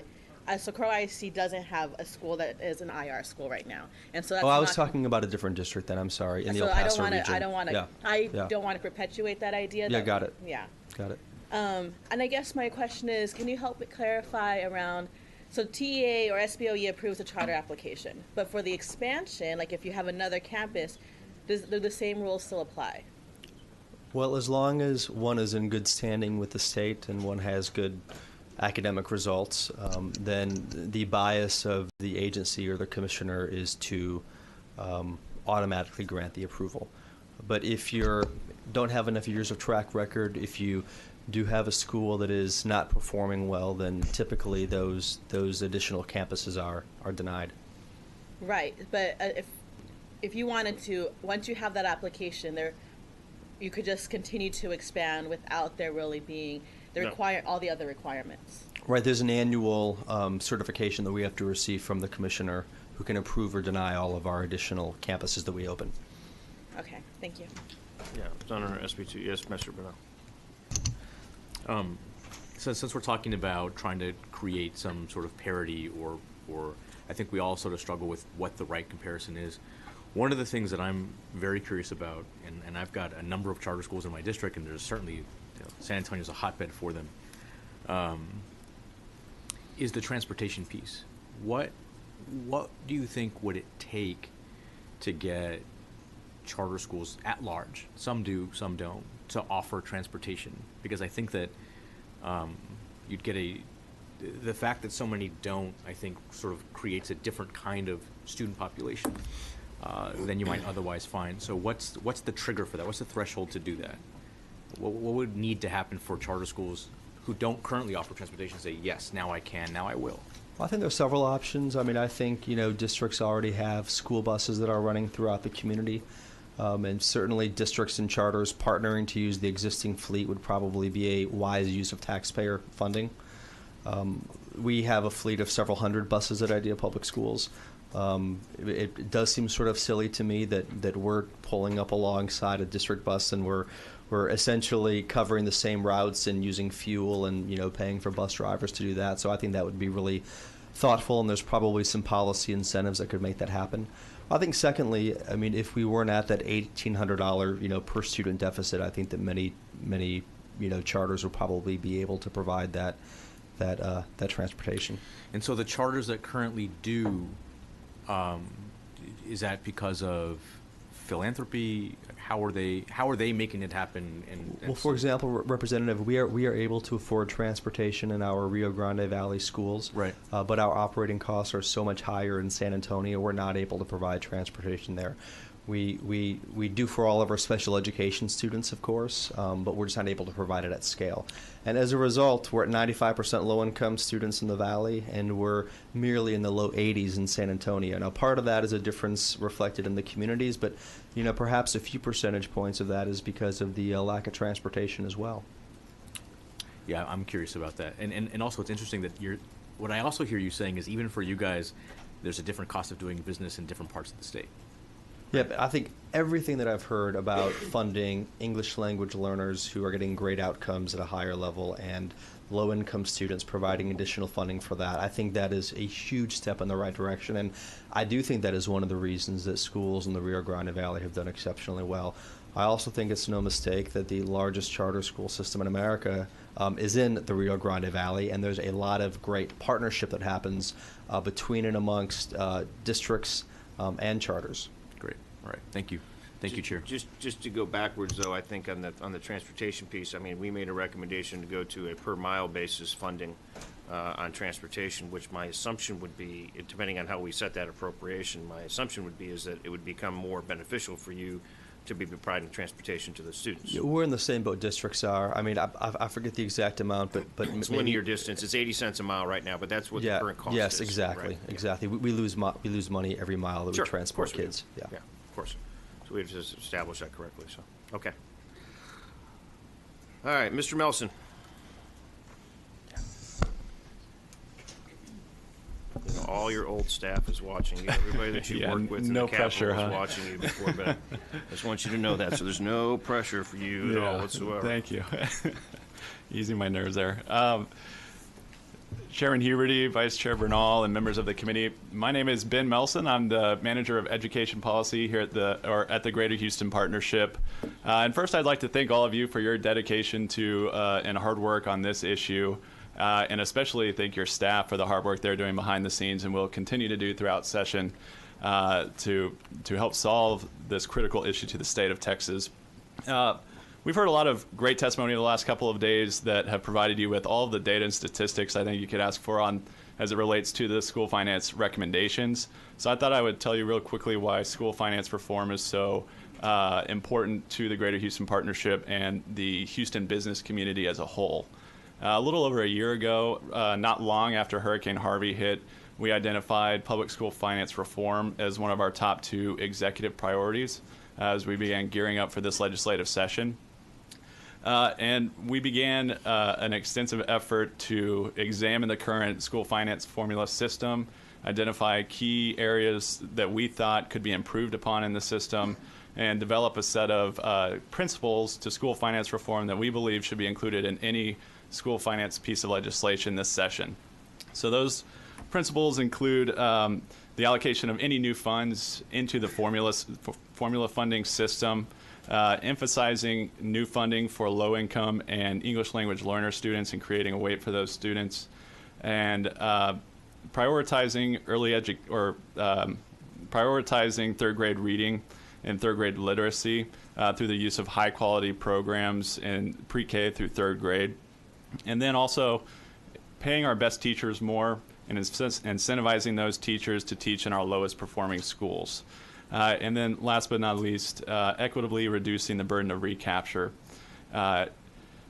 Those priorities, we believe, not only affect or would have an extremely positive impact on the Greater Houston region, but across the state for all of our students. And those priorities weren't the only real goal for the business leaders on our committee when we were discussing this. I think that there's a general belief that all of our students deserve an opportunity to receive a high-quality education that prepares them for a job and career in a 21st century global workforce, but also prepares them to be valuable members of their community and our society, and prepare them for life after they graduate from high school. So we believe that the recommendations from the School Finance Commission, when they're looked at as an entire reform package, accurately reflect our principles and our priorities, and we are highly supportive of those recommendations being included in any piece of legislation this session. So I was going to go over, discuss several specific recommendations that we support, but I think that you've heard plenty on all of those recommendations. And as I said, I think that the School Finance Commission recommendations should sincerely be looked at as an entire package and not just pick and choose which recommendations end up in the final piece of legislation. And one thing I did want to touch on was the recommendation for outcomes-based funding for third grade reading. And I think that one of our priorities, as I said, is to increase reading proficiency by the time students reach third grade. I think that it's very important to note that how we measure those outcomes is a separate conversation. I think having that funding there that's included in that recommendation is very important to increasing those outcomes and incentivizing best practices across the state to be put into place by school districts that are proven to increase reading proficiency by the time our students reach third grade.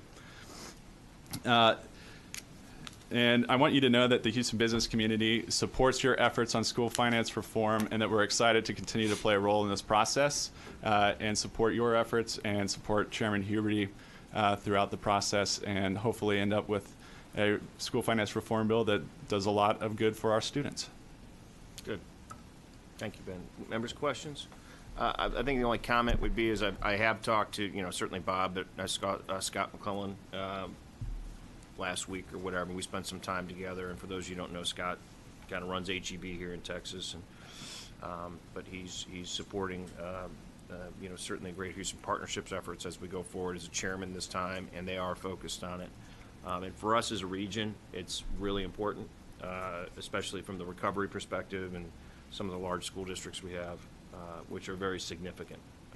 So I don't know the number off the top of my head, but my suspicion would be in our region, Greater Houston Partnership, we probably educate 50% of the kids in the state of Texas.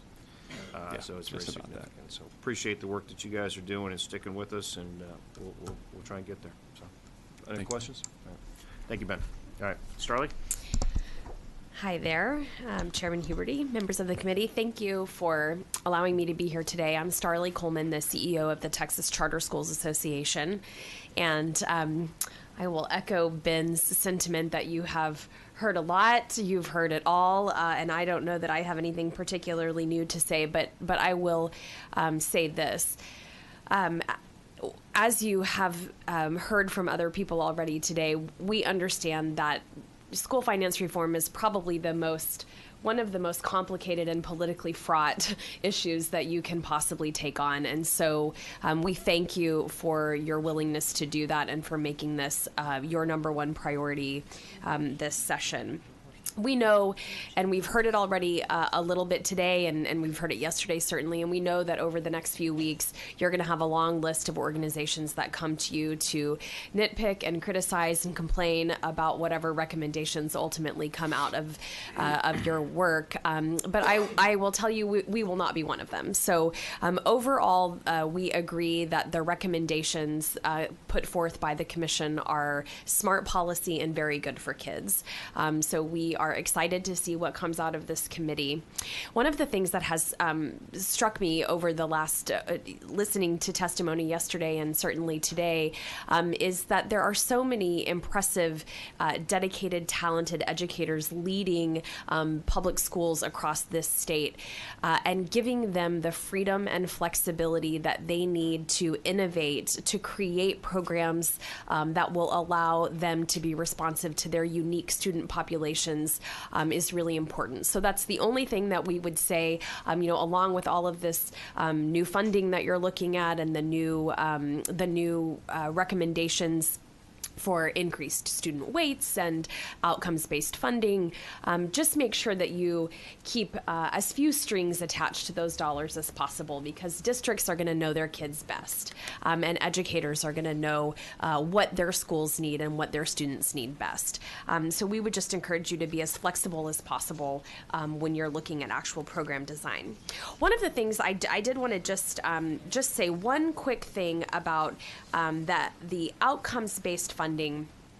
You look at Twitter over the weekend, and at your own mental health peril, because it's kind of like banging your head on the wall a lot of times with the stuff you see. And so I saw over the weekend this sort of increasing frenzy about anxiety about outcomes, the potential for outcome based funding or incentivizing outcomes. And I would say you should incentivize outcomes. That is really smart policy. There's an example that comes out of Florida that I think is really instructive. In Florida, they pay both teachers and schools a bonus for students taking and passing AP exams. And in the nearly 20 years since that program has been in place, the number of AP exams taken in the state have gone from fewer than 63,000 to more than 400,000 last school year. And in that time, there was a 170% increase in the number of African American students who have taken and passed an AP exam. 170% increase. That's amazing. And Florida has eliminated the AP participation and success gap for Latino students. So we would just encourage you to steel your spine. We know this is going to be tough for you over the next couple of months, but we're here to help support you in getting this done and doing the right thing. This is really a once-in-a-generation opportunity that you have here before you to make some interesting, smart policy change, and we are grateful that you're willing to do that. I'm happy to answer questions, of course. I would want to, before we get into questions, would want to just say this. I do have one document that is not in your packet that I'm happy to share that answers Ms. Gonzalez's questions about the process and timing of notifications, not only for opening a new school, but also for expansion. So Fantastic. happy to address that. Okay, we'll get those, and we'll give them out to everybody. Great. Obviously that you heard what I asked Tom, and I visited with you on this. That is a concern that whether it is a problem or it's not a problem or is viewed as a problem, we need to address it as a perceived problem. Second thing is that, and I know you're not prepared to talk about it today, but we did talk about the discipline situation where we have this perception of students being allowed to go to charter schools. And the question I ask is that, when they get kicked out of an ISD or whatever it is, they're going to JJP or they're going someplace, and then ultimately when they're done at JJP, they come back to the ISD. When they get kicked out of a charter school, where do they go? They come back to the ISD. So we need to have some discussion about that. And the second piece, which is we need to make sure that if we have a child who, whatever reason, was a discipline problem, like in 5th grade or 6th grade or something like that, that that's not punitive to them for when they want to be able to go, meaning not holding it against them if they've changed their, changed their ways, so to speak. So those are the two things I'd like that for you and the ISDs, kind of everybody get together. And I know there's a lot of different pieces of legislation that are out there, I think, floating around right now. We just want to make sure that we're all rowing together. Yeah, okay? Happy to have a conversation about the discipline Thank you. I question. appreciate that. Questions? Nope. All right, thank you. Okay, next panel, Jen Esterline, Executive Director, TGAC. Dr. Ray Freeman, Executive Director, Equity Center. Kyle Piccola, Chief Government and Community Relations Officer, the ARC of Texas. And Andrew Tatgenhorst, the Attorney Consultant with TASA. Dutton? No. No, it's me.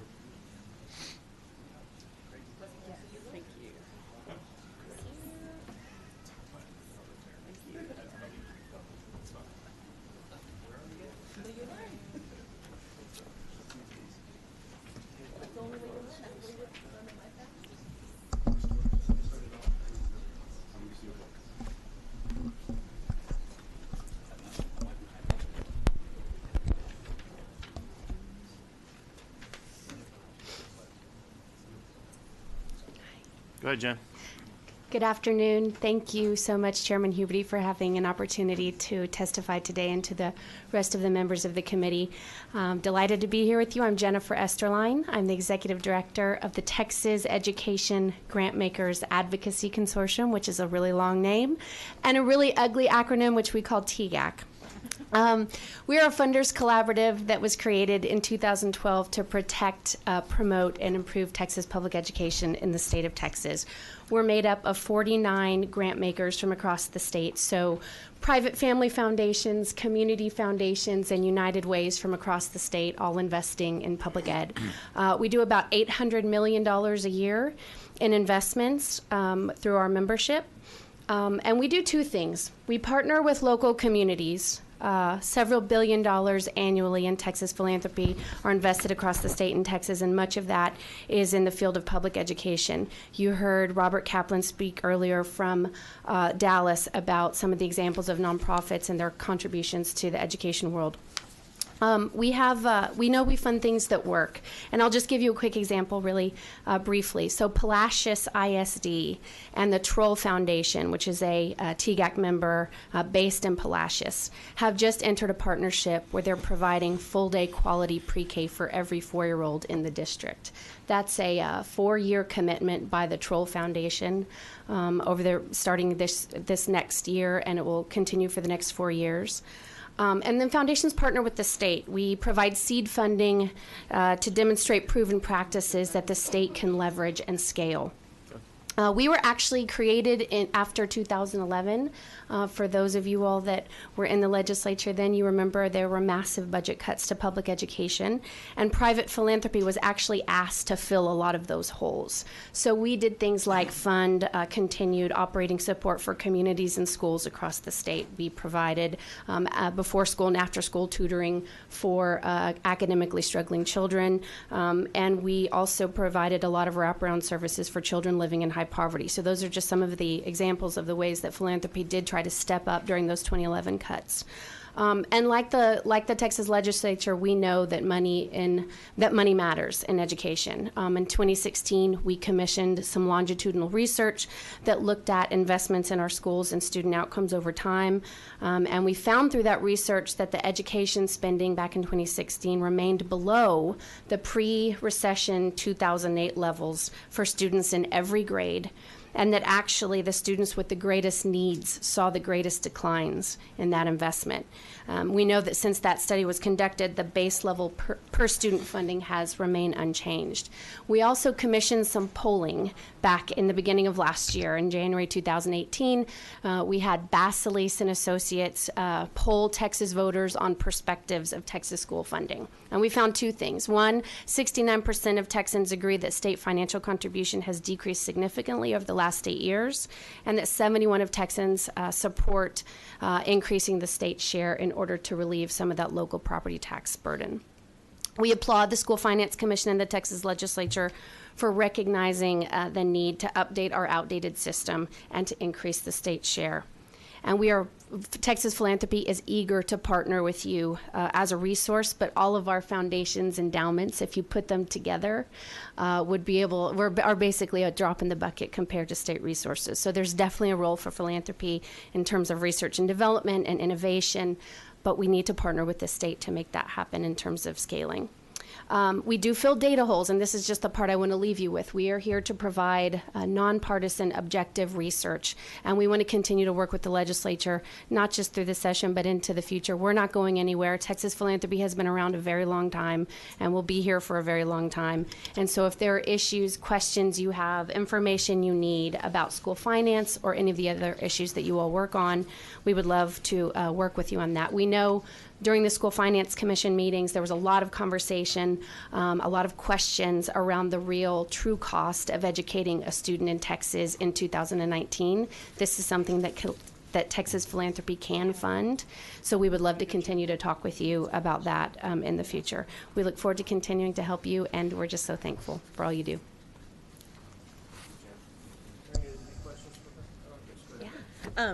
Thank you for all the work that you do. And I was talking, so I missed it. I know that the organization was thinking about identifying the true cost. So what did you say? I'm sorry. Just that we would be able to do that if that was something that you all would be interested in the future. Well, I think the only reason why it would be powerful is because I think we create a formula and say, here, make education happen. If we reversed it and said, here's how much it costs to educate, and then developed a formula based off that, then we could maybe make sure that we are meeting our constitutional obligation of educating the entire state. And so I'm not telling you what to do, but if you ever did that, I would find that extremely valuable. You bet. Well, that's a good role for us to play, so thank you.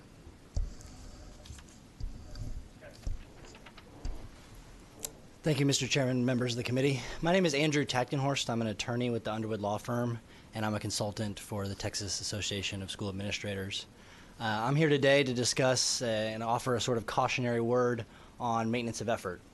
My practice is primarily centered on students with disabilities, and so that's primarily focusing on two laws. That's the Individuals with Disabilities Education Act and Section 504 of the Rehabilitation Act of 1973. And those two laws cover students with disabilities and offer numerous protections and also offer some funding in the case of IDEA. The IDEA, as you all are, I'm sure, aware, provides a significant amount of federal funding to schools across the country. And as part of that, it's meant to sort of compensate for the increased cost of educating students with disabilities. Now, just like with any other federal dollar, with more federal money comes more federal restrictions. And one of those restrictions is maintenance of effort. Put simply, maintenance of effort, or MOE, is the requirement that both the state and the school districts spend the same amount of money as they did previously on educating special ed students. It's a little bit more complicated when we talk about how to report that, but that's the basic requirement. They have to spend the same amount of money that they previously spent on educating special ed students. Built into that law is the recognition that, of course, there's going to be more special ed students brought underneath the umbrella of the IDEA year after year. And I think you're seeing that in Texas as well, that more and more students year after year are being brought under that umbrella and qualify for IDEA services. And so this recognizes that cost, and that costs are going to go up. And so each year you're going to require to spend probably more on educating students with disabilities. At the state level, the requirement's pretty simple. All you have to do is spend the exact dollar amount that you did the year before or more. And last year, Texas lost a challenge to that requirement. Texas argued that the state MOE requirement was actually to meet the needs of students with disabilities. They lost that legal battle, and the court said, no, MOE is what it is. It is you need to spend the same dollar amount year after year. It does not matter whether the needs of children in your state drop or not. And so as a result of that decision, Texas lost $33 million in funding. And so it's a pretty harsh penalty, right? And the reason for that number is it's the number that was deficient in funding for that year. And so we're talking about a pretty big dollar amount if we don't meet that requirement. When we talk about the MOE for local school districts, it's a little bit different with regards to reporting. There's 4 ways districts can meet that requirement. They can either spend the same amount of local funds, they can spend the same amount in a combination of state and local funds, they can spend the same amount of local funds per student, or a combination of state and local funds per student. And so each school district is tasked with making sure that they meet the requirement in one of those ways. And year after year, they need to make sure that they meet that requirement again. So let's say last year you relied on local funds to meet your MOE requirement. The next year you need to rely on local funds to meet your MOE requirement again. And so it really puts sort of handcuffs on districts on meeting that requirement if they can't year after year rely on the same reporting requirement. And it's important to note that this MOE requirement remains in place regardless of changes. Now, there's some exceptions. A district can apply for an exception if you're a small school district and a high-cost student leaves, for example. There's an exception that can be applied for, but generally, this is in place regardless of the needs of the students in your district. The reason I offer this cautionary tale now is as you all are sort of considering some changes to the state funding formula, I just want you all to be mindful of the potential impact to MOE, not just at the state level, where the state can shift funds from one program to another, but at the local level, where the school districts might have trouble either meeting that requirement or they might be hamstrung with state funds. So, for example, if you've got a local school district struggling to meet MOE, they need to use local funds in order to sort of recoup what they didn't get provided by the state. By doing so, they have to use those local funds on special ed. So it's not just that they're using local funds like they would on any other program. They have to use those local funds on special ed. And so they're hamstrung on how they can use those. So I would like everyone to be mindful of that requirement. I passed out a handout that has sort of an example of what happens when you remove the small and mid-size adjustment. You'll notice that the state funding goes down for that particular student in that funding formula, and that example has a pretty significant decline, right? So you're talking a couple $1,000s per student, and so when you're talking about a special ed student, obviously a couple $1,000s in MOE is going to be a big issue because you need to compensate that in local funds. If you were to shift that to another allocation or allotment, you may be able to make up for it, but it'd be difficult to do so unless you built it in the same formula. So again, just remain mindful that districts need to comply with that in order to stay good with the feds. The other thing that sort of is well recognized by other speakers today is that, you know, in some of the more rural school districts, it is more difficult to recruit and hire teachers, and I certainly see that when I'm in ARD meetings in more rural areas of the state, they're having a difficulty trying to find and fill positions of need. LSSPs are a great example, and they're really struggling with that. And so part of that mid-size adjustment, I imagine, was intended to help make up for that difference. And so I think that's another thing to be mindful of as you consider this change. I think that's really all I had, and I appreciate the time to be here today, and I appreciate your diligence on this matter. No, thank you. Members, any questions? All right, my only comment is folks from T-Case and Disability Rights yesterday floated an idea of sort of correcting and streamlining and cleaning up some of the formula funding for SPED that they thought would help in the larger conversation we have. And I'd encourage you to get together with them because we're interested in it, but the time is short. So the sooner we act on that, the better. If there's really something better that we can do, we should do it. Sure. But we need the recommendation quickly so we can start our own process. Sure. All right. You're up.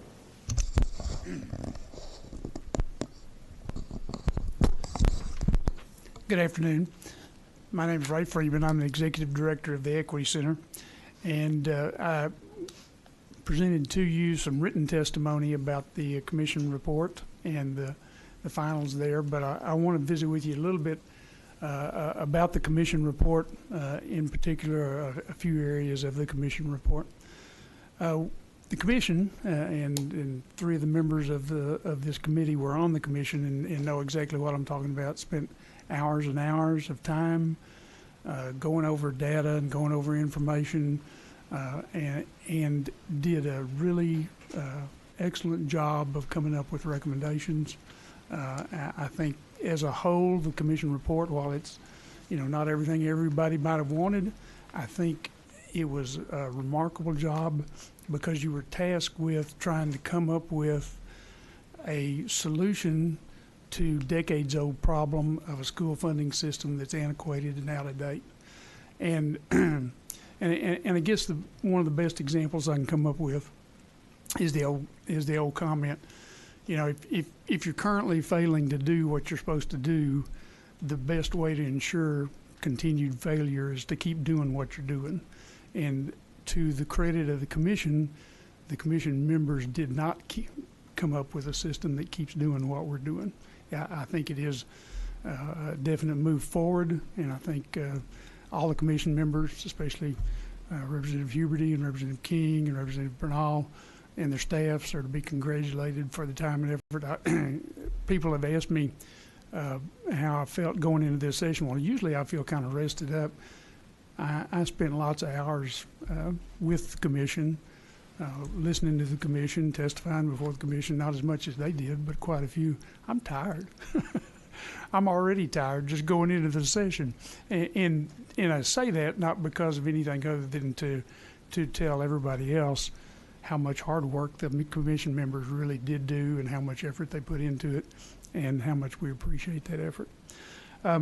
That said, part of what the commission was tasked with was coming up with a new system to solve the things that we were failing at, that we weren't doing. And when you do that, you're looking at new policy, you're looking at systemic change.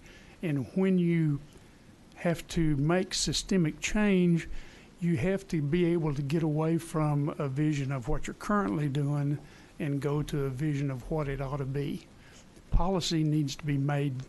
Policy decisions need to be made upon what we need to be and where we need to be. And the basis of that, in my opinion, is that we need to move to a system of financing schools based on cost.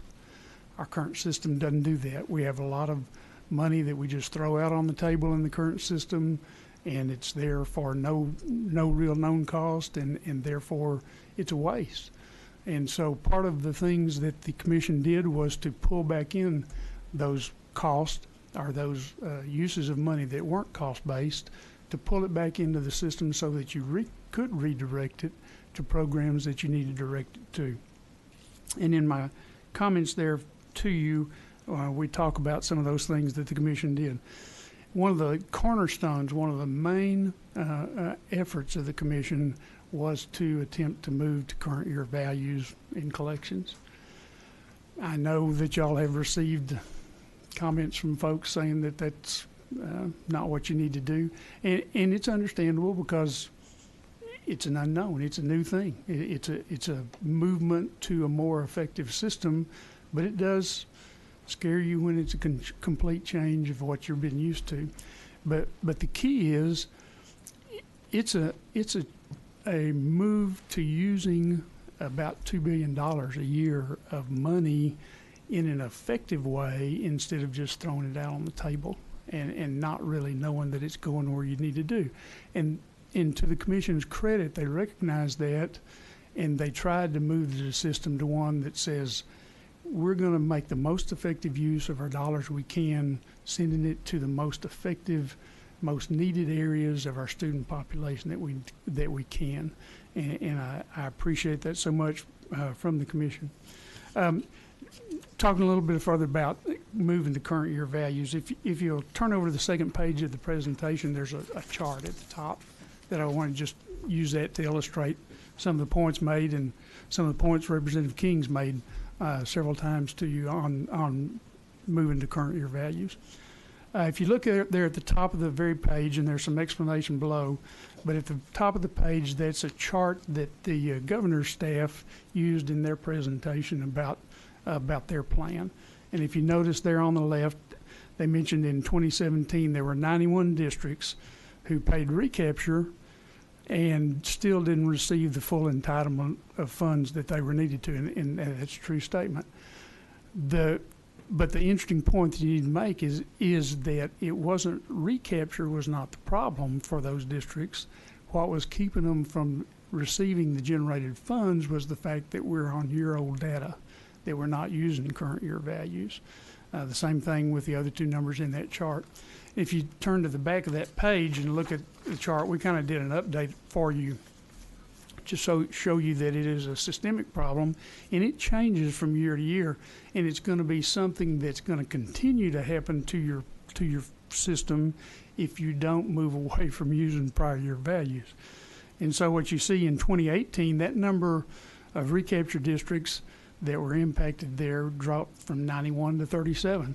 But at the same point in time, there were also 275 Chapter 42 districts, formula districts, that didn't get their full funding formula either because of the changes that resulted from the fact that we used prior year values in the funding formula, not because of recapture.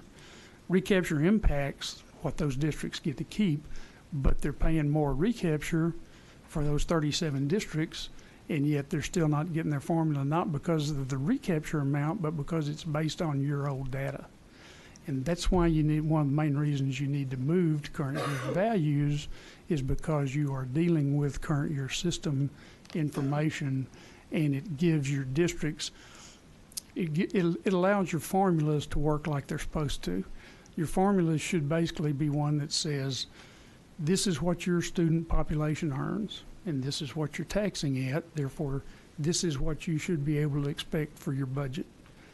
As long as you're using data that's not up to date, your budget is going to fluctuate. Your districts aren't going to know what they've got coming in and out. And so it's very important that you move to that process, and that's an important recommendation that the Commission made and came up with. Some of the other important Commission recommendations were eliminating other non-cost based things in the current system, such as the wealth hold harmless, the high school allotment, the per capita arrangement with changing per capita payments to where they impact all districts the same way, which they don't in the current one. And then the move to increase the comp ed weights, the move to K through 3 bilingual dual language credit courses to increase funding for those things, movement to move to recognize dyslexia as a funding need. All those things were excellent portions of the Commission report and should be commended. We'd like to also like to make a couple of comments just in terms of other things that could be mentioned and could be looked at. One of the things that at some point in time we feel like the system needs to move to is a single tier system where all schools are funded through the same chapter, basically not chapter 41 or 42 anymore, but a single chapter that deals with funding in a similar way for all school districts. We think that's an important thing to do. We think there's probably still some efficiency left by eliminating the staff allotment about 140 million a year, but we think that you could look at something like that. And then the local option homestead exemption, due to policy that's current in effect, the local option homestead exemption is the state grants 50% of the funding for Chapter 41 districts that have a local option homestead exemption, but Chapter 42 districts don't get any. That needs to be the same. It ought to be everybody qualifies for it or nobody qualifies for it. And that's when you move to a funding system that's funding everybody the same way in a single chapter, that's the types of things, efficiencies that you can reach on that. Wait, hold on a second. So, Sure. So make sure everybody understands that. So you live in a recapture school district, Highland Park, some other place, right? You get an additional benefit by living there with your homestead exemption than you would in a Chapter 42 that would be right across the street, correct? Correct. Okay. In other words, like say Cy-Fair. Cy-Fair has a 20% homestead exemption, but they're Chapter 42 formula district. They don't get any credit under the current policy. Right. If they were Chapter 41, they would get a 50% credit on it. Right. Okay. Do you know what that costs if you did that across the board? Right now, this last year is pretty close to 100 million. I may be a little bit high on that, but the last couple of years it's been 90. So if the 42's got that as well, if the 42's got that as well, it would be substantially more expensive just because there's so many more of them. But in terms of, well, it might not be. I'm thinking in terms of total 42s, but in terms of total number of districts with a low HE exemption, and Leo probably can correct me on this, but I think there's around 300-ish, and probably about a third of them are 41s and about two-thirds 42s. So. okay.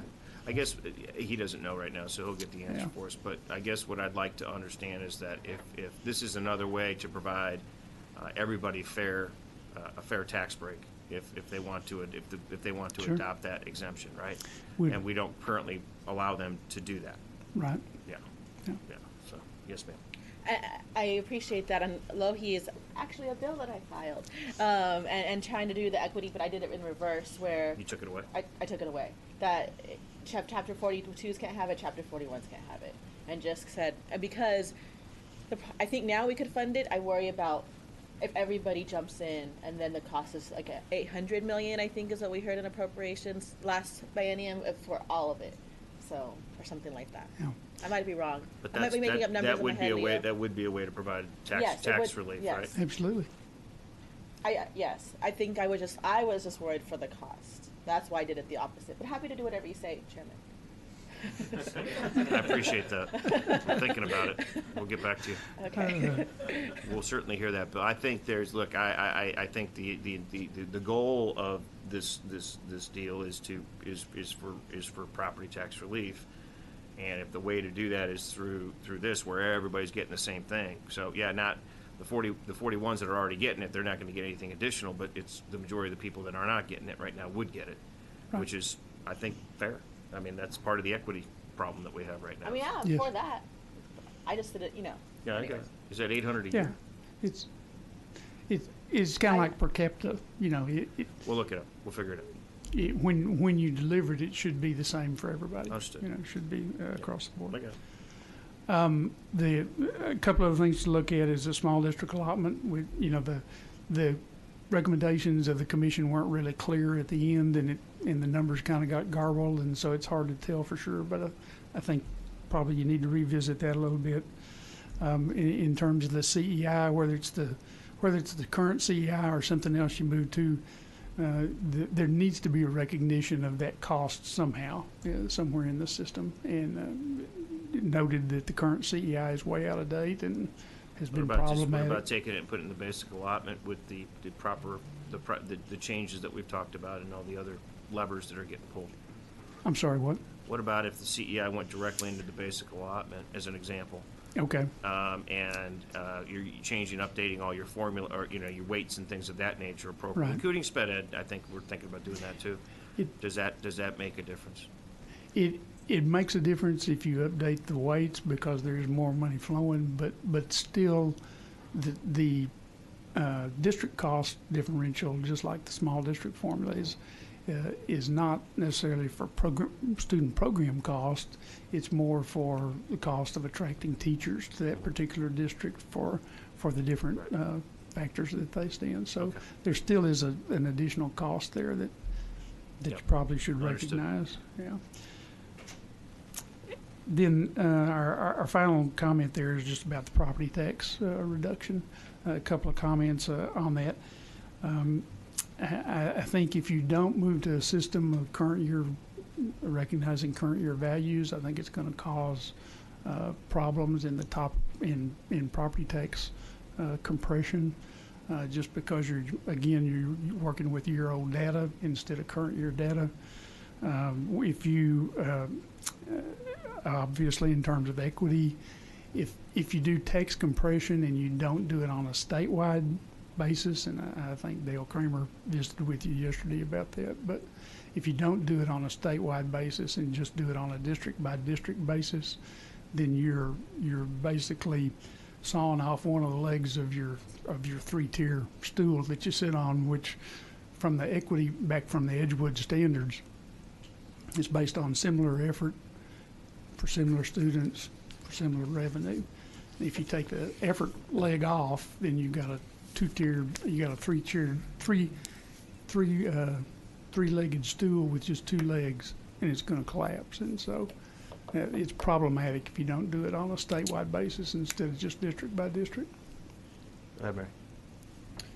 Oh, thank you, Chairman. I think what I really want you to highlight is, I know the chairman and the committee cares about making sure that we have an equitable system, right? As Sure. you do massive transformation, what you don't want to do is, one of the big things I say is I want to put more money in the system, fair, but unless we start closing some of these gaps, that's to me a bigger priority. What are 3 things you would warn the committee against that would create inequity or expand the inequity as we look at transforming the equation?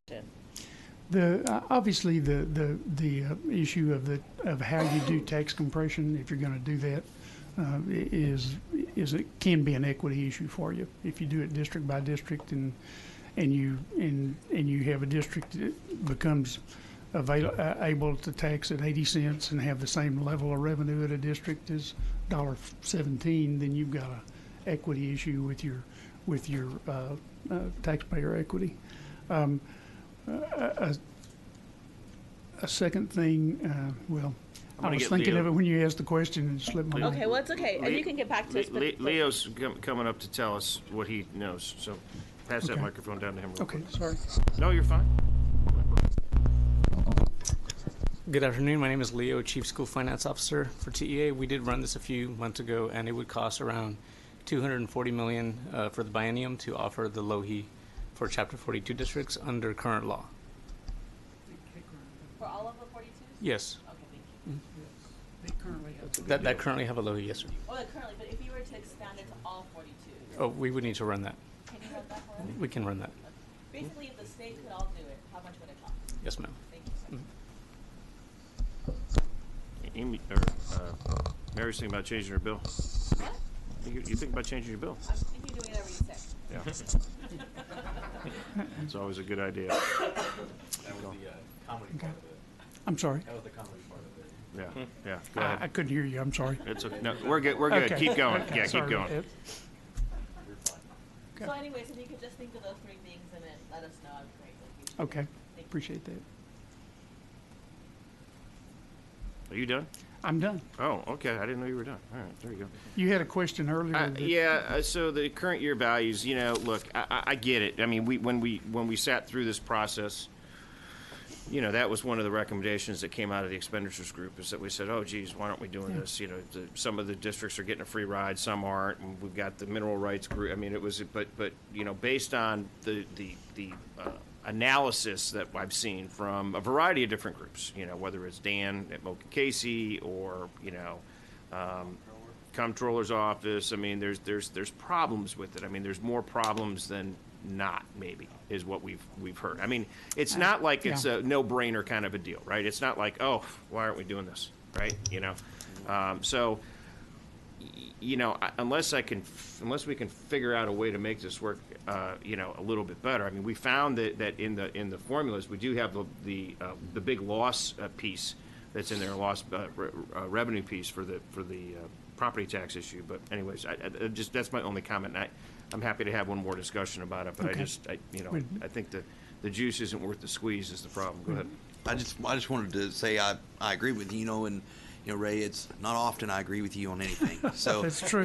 I was hoping we could agree on that. So, and I see the benefit as well. But to Chairman Huberty's point, I mean, this is a bigger problem than just getting more dollars for one district versus another. I mean, there's a lot of logistical challenges that I just don't think we can tackle it at this moment. That's more the case. And I guess I would like to visit with you further about that as we have opportunity. Yeah, be happy to. I think anybody that wants to jump on that. I mean, we're getting close, Okay. but we did pull it out, I believe.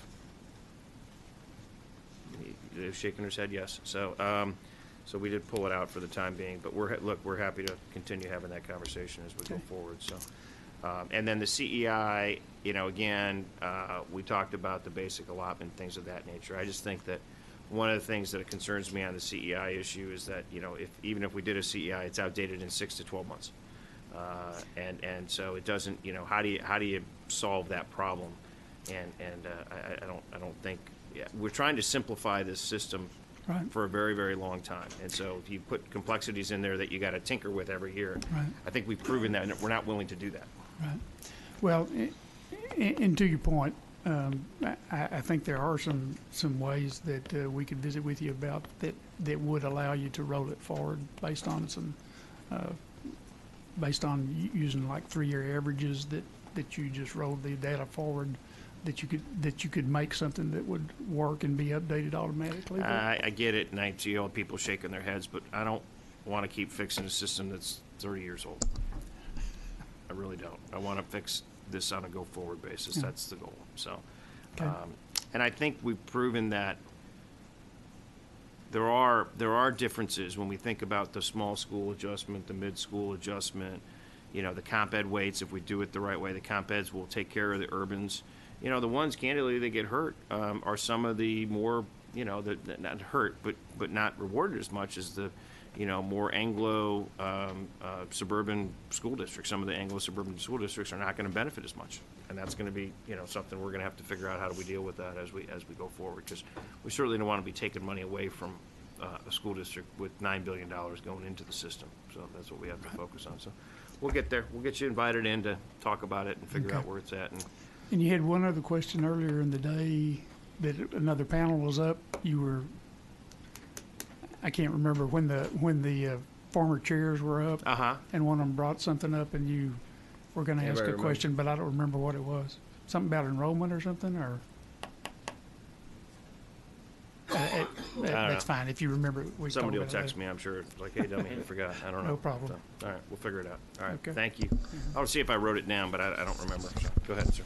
All right. Good afternoon, Chair Huberty and members of the committee. My name is Kyle Picola. I am with the ARC of Texas. We promote, protect, and advocate for the human rights and self-determination of Texans with intellectual and developmental disabilities. There are 31 chapters across the state, of which represent all of your districts, and we have 15,000 members. I will be another, hopefully, loud voice for special education in this conversation. But first, I'd like to thank the committee for hearing 2 long days of testimony regarding school finance reform. I would like to thank the commission members for all the work that y'all put in to the report. Chair Huberty, I know that you in particular with your subcommittee spent time talking about special education, and we very much appreciated that. If you flip to the 4th page in my presentation, the recommendations that we are going to be talking about and support are recommendation 1, goal by 60 by 2030, recommendation 4, which you heard about just previously, funding improvements should target the populations with the most need, recommendation 7, which is compensating effective teachers, and then one that we'll talk about at the end is recommendation 13, and hopefully we can change your mind on that one. So just jumping into recommendations 1 and 4. Again, recommendations 1 and 4 we both support, but I would like to talk about outcomes of students with disabilities here briefly. I know that there was some conversation around what the grades are for students with disabilities, for students in special education, and if you take the just general population, those rates for students with disabilities get much worse, unfortunately. Individuals with intellectual and developmental disabilities, while they make up 2 to 3% of the population, they're up to 4% of the jail and prison population. And then if you look at the juvenile justice population, it's 1 in 4 individuals have a cognitive disability. If you look at employment rates, so adults with IDD, 85% of adults with IDD are not employed. So they're leaving the school system without meaningful work, without the skills that they need to be successful after they leave. And then oftentimes this population, unfortunately, lives in poverty, living off of minimal $771 a month. So if you want to look at the first recommendation after hearing these outcomes, where does the students with disabilities fall into that? With the way that things are going, we're never going to accomplish that for students with IDD in particular. Then recommendation 4, I would certainly offer that with those outcomes, this population in particular is definitely one that has the greatest need. So let's focus on them too. Flipping the page on recommendation number 7, effective teachers. We were very happy to see this in the commission recommendations. We also feel strongly that effective teachers should be paid well, and we need to keep them in Texas. More than anybody, probably, teachers deserve to make a 6-figure salary. One thing we would like to offer, if we're going to be creating some sort of career ladder for teachers, that we begin to set a new standard in Texas of teachers being able to teach all students, and that if we're going to be creating that career ladder, that one of those measures be their effectiveness at teaching students with disabilities and students who use special education through their educational career. Again, I just think this is one opportunity we have to start raising the standard on teacher quality here in Texas. And then moving to recommendation number 13, there were a lot of things put into this recommendations on why the commission felt that perhaps we shouldn't tackle special education this go around. I would say and offer that a lot of those same reasons are the reasons why we should tackle it go around. You heard yesterday a little bit about y'all know very well about the U.S. Department of Education findings, really an unprecedented investigation that found Texas was in violation of IDEA. The Fifth Circuit decision, which you just heard from in this panel, our corrective action plan, our special education strategic plan, I would say that that's about $200 million plus that could be spent in vain. What that does is it's being used to for compliance for the special education corrective action plan, as also provide some training and some other outreach materials. But if we're identifying more students, which is a very positive outcome of the corrective action plan as well as the strategic plan, and then putting them into a broken system, what was that $200 million spent for if we're not able to then get results? So we would like special education to be a part of the school finance reform movement that y'all are undertaking. The ARC of Texas fully supports the plan that TCASE and DRTX brought forward. Representative Meyer, it's the same plan that we talked about with Julie a few weeks ago. It's the same one, and we really hope that this population is not left out of this conversation, and that now is the time to do this in conjunction with everything else. Thank you. Thank you. Appreciate it. Comments or questions? Ray, I think I did have a follow-up. I think we were talking about, one of the things that we asked was about the Robin Hood and going into a county-by-county basis, whether that is an equitable way to deal with that problem, if I recall correctly. It is an improvement equity-wise. If you move to a system that has 254 districts instead of 1,017, obviously you've got to move to a system that's going to have a smaller disparity in wealth basis. You do have some counties around the state that are just so wealthy that they'll still be outside the curve if you just do it at a county basis, which you might want to look at a regional type. You're thinking more Permian Basin kind of stuff, though, right? Yeah, Permian Basin, or even like, Glen Rose. I've forgotten the name of the county now, but anyway, they're a single district county. It's a very small county, but they have the power plant there, and so that wealth in that one county, just going to a countywide district or countywide basis for them wouldn't allow the other districts around to share that wealth. But you might look at a 2 or 3 county arrangement that might help disperse some of that. But yes, for the overall picture, it would create a less of a dispersion of values and wealth. All right, well, it's something, I know we talked about that a little bit. We'll have to look at that and see how that works. Yes.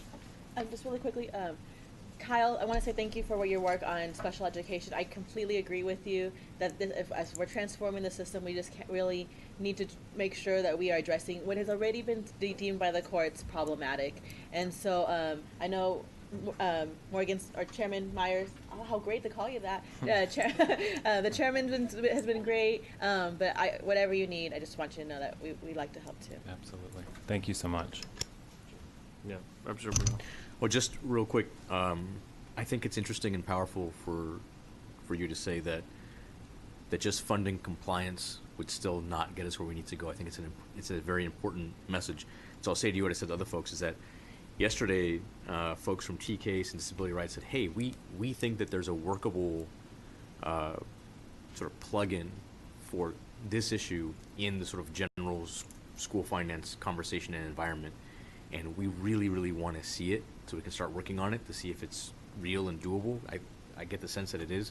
So I'd ask you to get with them and then get it to us right away so we can start having a real conversation about it. Absolutely, and we hear you. Okay. Yes, sir. Mr. Bell, go ahead.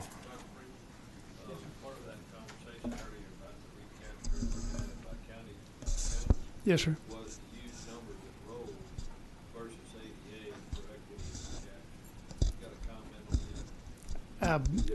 I couldn't quite hear your question. I'm sorry. Questions on the recapture, talking about the county by county.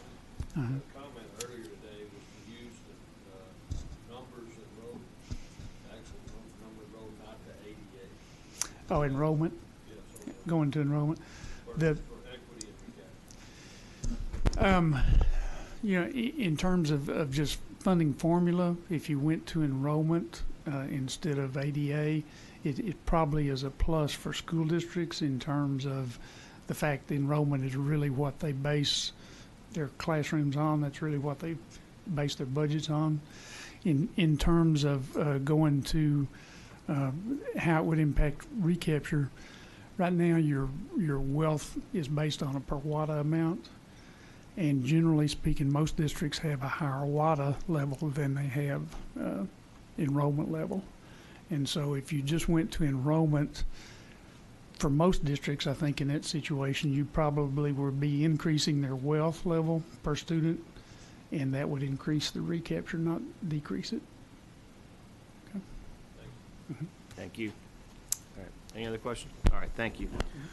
Next up, Morgan Craven, National Director of Policy, IDRA. David Fine, Early Childhood Policy, Associate Texans Care for Children, and Cara Blue, Senior Education Policy Advisor, TPPF. 3 more panels. We've got 10 more people, including this panel.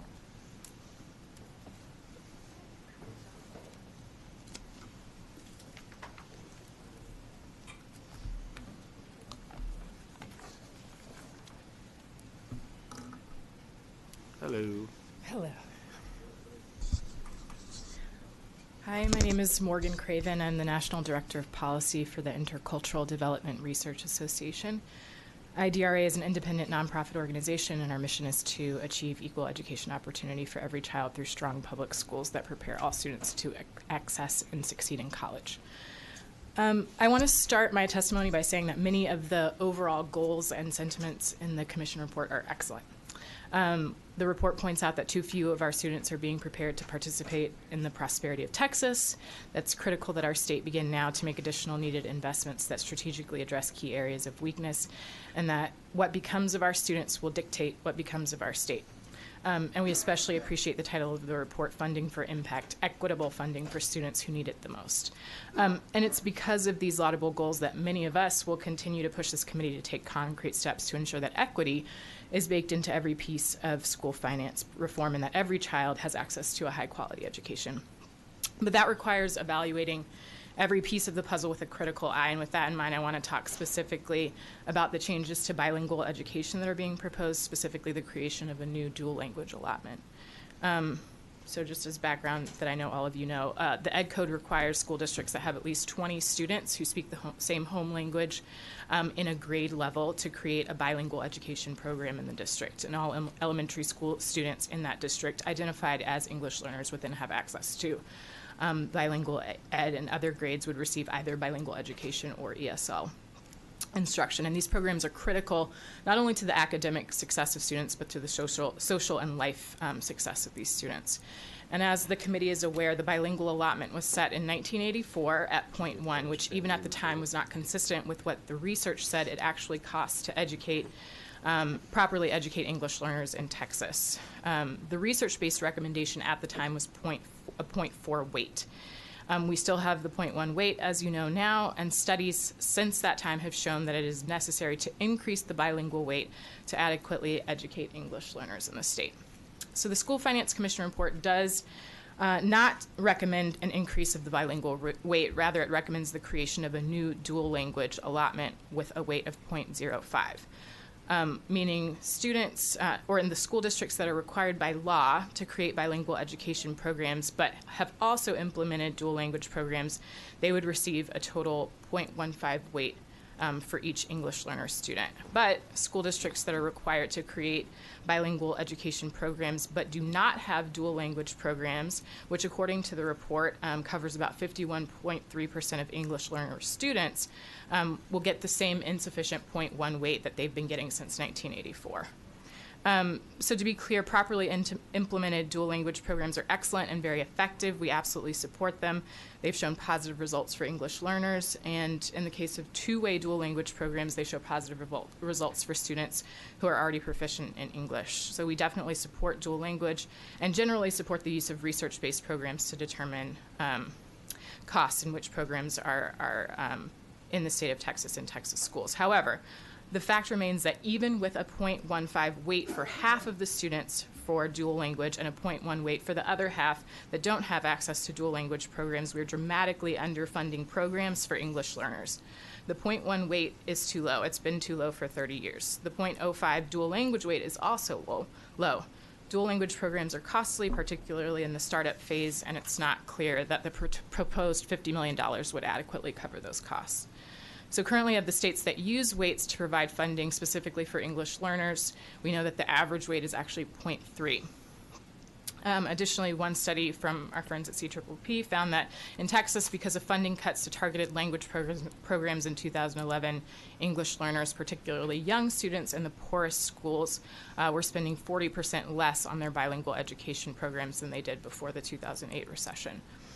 So if we don't increase resources for English learners, we're compromising the academic success and life opportunities for 1/5 of the entire population of Texas public school children, just like we did in the 1980s.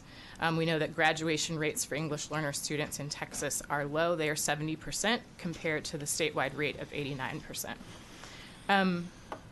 We also know that research shows that raising the bilingual education allotment to at least 0.25 weight, as others in this body have proposed this session and in past sessions, would actually help schools to provide important services and supports to English learners, including stipends to recruit and retain teachers, which we know is a problem, particularly in rural districts, materials and technology, and professional development. So I'll wrap up by posing a few questions for the committee to consider about how we're funding bilingual education programs. One, will the new dual language allotment be specifically targeted to increase success for English language learners, as is the intent of the current bilingual education allotment? Two-way dual language programs, as I mentioned, educate both English learners and students who are already proficient in English, which is wonderful for all students. But if the allotment funds are used for dual language programs that are two-way, can we ensure that the funds are focused on the English learners whose English language acquisition is a critical civil right, and are not essentially diluted by the students who already speak English and are in the program for an important enrichment experience? Second, in an attempt to push a statewide shift toward dual language programs, as is proposed in the report, as opposed to transitional bilingual programs, are we leaving behind the many districts that have not yet implemented dual language programs by continuing to underfund the English learner students? And is this underfunding the most effective way to give students what they need to be most successful? And I don't think that the answer is yes. The new dual language allotment is an example of how even really objectively positive pieces of the school finance puzzle can still result in us failing to meet the needs of large groups of children, again, 1/5 of Texas students, if we don't carefully consider what an equitable system looks like for every single child. So IDRA's recommendations to the committee are to continue to encourage the use of research-based programs that ensure academic and life success of English learners like dual language, but to be realistic about what that cost is. We failed to do that since we set the bilingual weight in 1984, and we're paying for it now, and students since that time have been paying for it. We have to have a cost study and increase the bilingual weight to cover the true cost of programs that schools are using now to educate English learners. I also think we need to limit the amount of funds that can be spent on indirect costs to 25% of all funds in the allotment, and generally increase the basic allotment, which is good for all students. We should commission a true cost study for all programs and require an equity analysis for any changes to the system. And finally, our recommendation is to continue to listen to the many different voices, particularly those of the people who are living the experiences that you're legislating. And as you consider equity and the impact of every single policy and funding decision, think about what that means for poor children, for children of color, for children in rural districts, for English learners, for children with disabilities, and for every other child in the state. Thank you. Okay, questions? You go ahead. Thank you, Chairman. What I think I wanted the committee to think about is, even though we have these weights, whether it's special ed or bilingual, the bilingual weight, if we are not truly meeting the cost, it's not like, here's what we're giving you, you're only spending this. What's happening is, here's what we're giving you, and schools are also spending extra. And that really just impacts everybody. So we can view it in a lens like it's for these kids, but the actual domino effect is it's impacting all the kids, correct? I think that's absolutely true. And the other thing about viewing it as these kids versus everybody is that what happens to these kids should matter to all of us because it impacts all of us, not everyone else in the district in terms of funding, but us as citizens, us as people in Texas who tax-based workforce. Yes, who need these 1/5 of the student population to be successful and to graduate and contribute to life in the state. And for decades, so even though we set the weight, there's research that talks about that weight is being underfunded. Right. Okay, thank you so much. Thank you. Any other questions? The answer to your questions is yes, yes, and schools need to adopt a dual language program right now. Okay. Okay? I sat there for 12 minutes, listened to the ELL part and the dual language part and everything else, and I hear what you're saying. And I'm looking at research-based reports, and when we come and start talking about weights and things of that nature, there cannot, and this is from a migrationpolicy.org, don't know who they are, but this is the first one that I found, and it seems like it says, there cannot be a national standards adequacy because each state sets its own outcomes. So when you come and bring research and say this weight's 0.3 or this one's this whatever, I don't ever like, when the thing that frustrates, and don't take this like I'm getting upset with you, we're just getting tired. Okay. I understand. But when somebody comes, and usually it's like Marath comes and compares how we're doing to Finland, I'm like, well, damn it, Harris County's bigger than Finland. You know what I mean? So just I want you to be thoughtful about that as we go forward, because I don't. And oh, by the way, the majority of the ELL population resides, whether it's in California, Texas, and places like that. I mean, we have a huge amount of that population that we're dealing with. And you got to, let me finish. And then you got to give us credit for the comp ed weights that we're increasing, and you got to take into consideration that you're also going to increase the basic allotment. You add all those things together, there's going to be a lot more money going into that system. So there's only so much that we got to break it out. So I thought we were pretty thoughtful about that. But I'm dead serious about the dual language. And the schools that they say, well, we just can't get it done or we don't know how to do it. Well, then they're not going to get the money. I actually really agree with you. Dual language is the most effective bilingual education program, and so I think it would be great if school districts would adopt that. But the reality is, as you mentioned, as you have in the report, that half of the school districts are not there right now. It's costly to implement the program, and while we do want them to do that, we have to remember that the other weight that they do have access to is low. It's been low, and we know within Texas that it's low. So I offered the 0.3 just as a comparison, as an example to other states that have done it differently. But if we just focus on Texas, which I appreciate your point, we know from Texas-based research from the 80s and since then that the bilingual education allotment itself is low. Good. All right, who's up? Good evening. My name is David Fagan with Texans Care for Children. I'm the Early Childhood Policy Associate, and I was just going to thank you for putting together this hearing, for listening to all of the testimony and all the critical pieces of your report. We wanted to focus for a moment on the early childhood section of the report and your recommendations on making a significant investment in pre-K going forward. And so we are looking forward to working with you on this. And, you know, especially after last session, which, as of course you all know, on the committee, the legislature eliminated the funding for the high-quality pre-K grant program, that we approved in the previous session, and we eliminated the supplemental pre-K funding, around $30 million that we had been allocating since 2013. And so in total, the legislature cut nearly $150 million in added funding for pre-K. And so I'd be happy to share with you some of our latest research that we did. We did a survey of school districts, around 100 school districts, talking about how those decisions impacted their ability to deliver quality pre-K programs. And they had a lot to say, of course, about losing those funding streams. And so I know we joined them in the excitement about the Commission's recommendations to reverse that trend going forward. One of the things I did want to highlight from the report that we did is that, nearly 70% of districts that we surveyed discussed how the funding decisions we've made on pre-K have impacted their other budgetary areas outside of pre-K, because they've had to fill the gaps from their K through 12 system and move it to pre-K.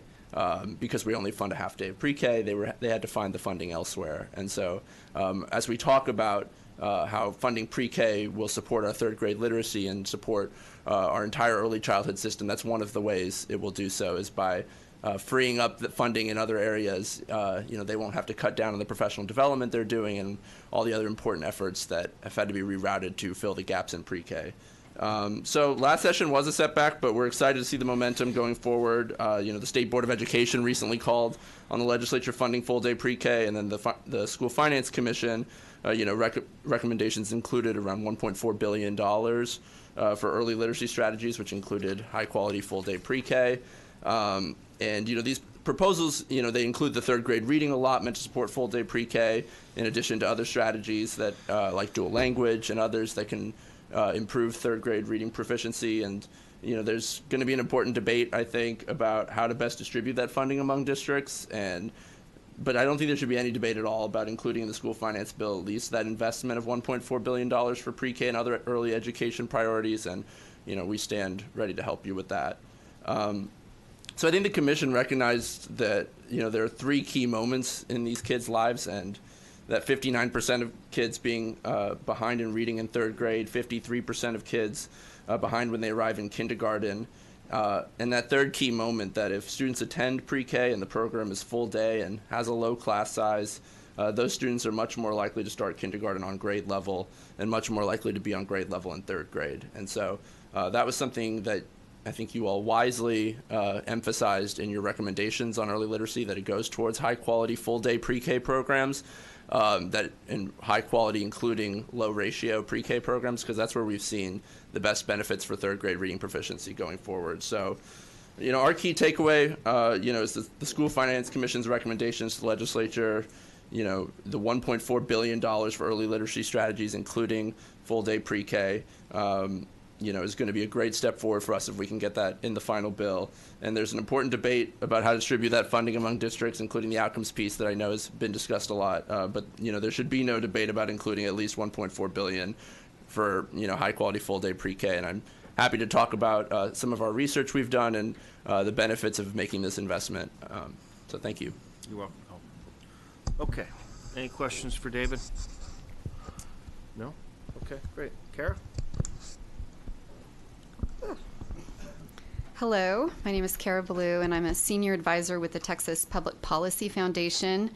And like many other people that you've been hearing from today, I really want to applaud the efforts of the Texas Commission on Public School Finance for the thoughtfulness and innovation in many of the recommendations in the report. We have been talking a lot today about the state's reading results, and as we know, we've given you this pamphlet, 54% of our children are reading below grade level. So it's really hundreds of thousands of students that we're talking about. And on page 2 of the pamphlet, I went ahead and broke out some of the districts, many of your districts you may be familiar with in the reading results. There's sort of a misunderstanding sometimes in Texas that a lot of our school districts where we have, poor urban populations have poor reading results, and some of our wealthier districts have better results. But when you actually look at the map of Texas, we see that a lot of districts of different sizes, different economic backgrounds of children are all struggling with reading.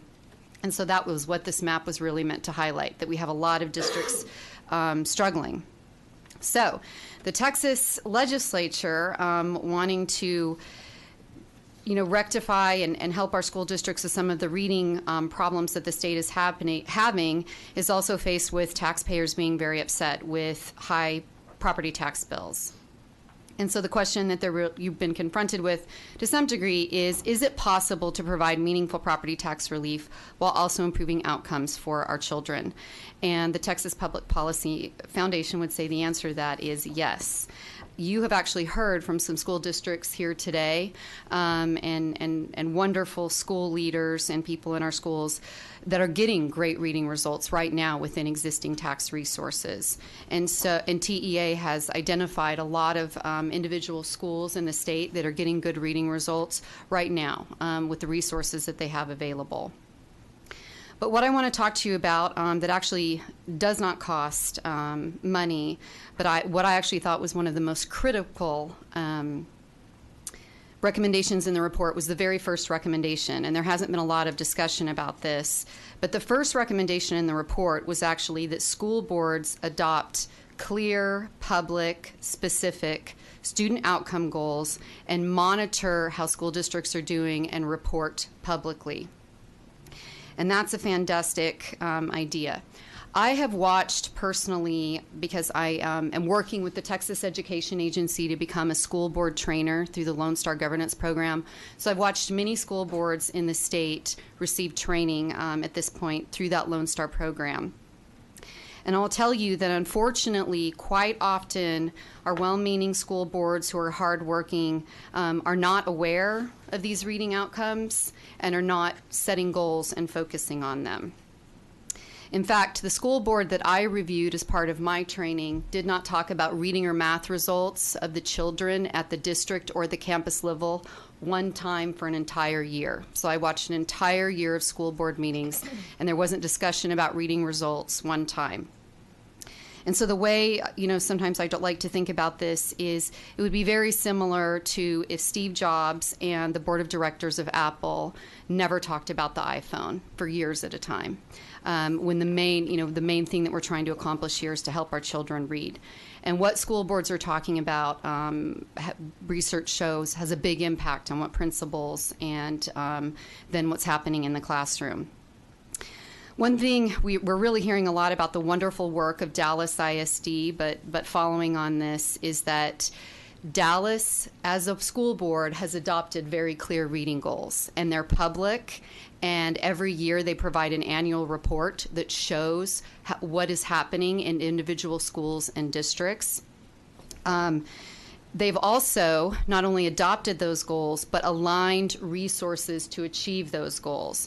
And so that's another thing that the foundation would suggest that the legislature consider, is not only encouraging school districts and school boards to adopt meaningful public goals and but also start aligning resources toward them. We heard today the importance of aligning those resources. You heard from some of the school districts, they were saying that their teachers need help with curriculum and with reviewing data and monitoring. And if we have all the way from the school board down to the teacher level, all focused on how we're going to align resources to do what we want for kids, a lot can be accomplished. Another wonderful thing that was in the report was obviously incenting school districts to adopt merit pay programs. And one of the things that we sometimes hear of as a drawback of merit pay is that it's not going to make existing teachers work any harder, or hardworking teachers work any harder. And a lot of our teachers are very hardworking. But what the research does say that it can accomplish is keeping those hardworking teachers in the classroom, because if they're not being effectively paid, it becomes more difficult to retain them. And one of the things that you're seeing in the Dallas ISD research is that their effective teachers are being retained in the classroom. And it's also helping a lot with recruitment. So wonderful, very supportive of merit pay programs. There's some other recommendations that we have in this document. Some of them don't have as much to do with the Commission on Public School Finance and its efforts, but I will draw you to one thing, because we're talking a lot about there was some tweeting today about how do we empower our voters and our taxpayers to have more control over spending. And one of the things that we are advocating for is that voters be able to have referendums to have their districts have efficiency audits. An efficiency audit is a very particular kind of audit where you look at how is money being spent and are we getting the student outcomes that we were anticipating. And one of the kind of egregious examples that people have been highlighting is the example that's on the back of the pamphlet, where you have a school district that spent about $20 million building a water park. Meanwhile, 64% of its students are reading below grade level. They're buying a golf course. They're buying a golf course. So how do we empower parents when they're saying, wait, you're buying golf courses and you're buying your water parks with general revenue funds that are supposed to be used in the classroom, yet your students are not reading at grade level? How do we make sure that those are efficient uses of funds? So that's another idea that we included in the package. And I'll just end with this. The Commission's report, I thought, was just so innovative in trying to incent school districts and all of our wonderful school leaders and teachers to do good things. And something that was very compelling to me yesterday in the testimony was the superintendent for Alief ISD said that when the legislature adopted HB4, and it said, in return for additional pre-K money, we need you to adopt high-quality programs. He said many districts turned around and adopted high-quality pre-K programs. And so I would just urge that, given these examples of where incenting districts to do the right things with the money that they have, why the Texas legislature should incent schools to spend taxpayer money wisely and on programs that work, and not just spend more money for the sake of spending more money. So, thank you. Members' questions? Yeah, of course. Representative Meyer. I personally am very interested in what and how La Jolla ISD was able to do this. But I do want a little more background or framework for what an efficiency audit would look like. I mean, is that a term that I'm unaware of? Is there some sort of program I could also see where school districts could be concerned about, what efficiency audit looks like, how it interrupts? I mean, who gets to? So, could you give us a little more? Yeah, sure. So what it would do is go in and look really carefully at programs. You might see redundancies. Sometimes we see districts that have had programs in place that really have not been producing results. And so sometimes that audit can bring some of those things to light, and then you can repurpose funds to higher purpose type activities. So one thing, that an efficiency audit might even bring up is if we are giving, for instance, across the board pay raises based on seniority, but you're not retaining a lot of teachers, is it possible that a different way of programming or a different way of looking at your HR department would result in better retention efforts? So we're actually, the foundation's been in conversations with a couple of ISDs that might want to go ahead and voluntarily do it. But the idea is that you might be able to, and in many cases you are, able to find savings because you realize that certain programs aren't working and it would be better to reallocate that money to higher use programs. Right, but is this an audit that would be uniform throughout the state? Or, I mean, because you could see where an audit could take many different forms, and for different size school districts, it could be an issue. And I'm not saying one way or the other. I would have, I think making sure efficiency is key, but I also want to make sure that the audit is not causing a bigger problem than what it's trying to find. There are people that have a lot of expertise in conducting these kind of audits, and they are conducted quite a bit in government. It's not unusual, and in private industry. So we would, the main thing that we're recommending would be a third party, so it'd be somebody independent of the school district, and that voters could ask for the audit with a referendum if they felt like an audit needed to be conducted. They were just concerned that funds were not being used appropriately at the district. And would you make it a uniform process? Yes. Okay, very good. Thank you. Yes, yes. And we can provide you our legislative language if you would like to see it. Thank you. That'd be great. Thank you. Kara, as a former TEA person, you probably know the answer better than this. Doesn't the commissioner have some authority on matters like this relative to how do they, what they're doing? Like, what the hell are you doing? I mean, seriously, I think that, yes, TEA has some opportunities, obviously, to go in when there's fraud or malfeasance. And Vaughn and Leo, my old testifying buddies last year, I don't know if they're still around, but they can, there's certainly a list of when TEA can intervene in a school district.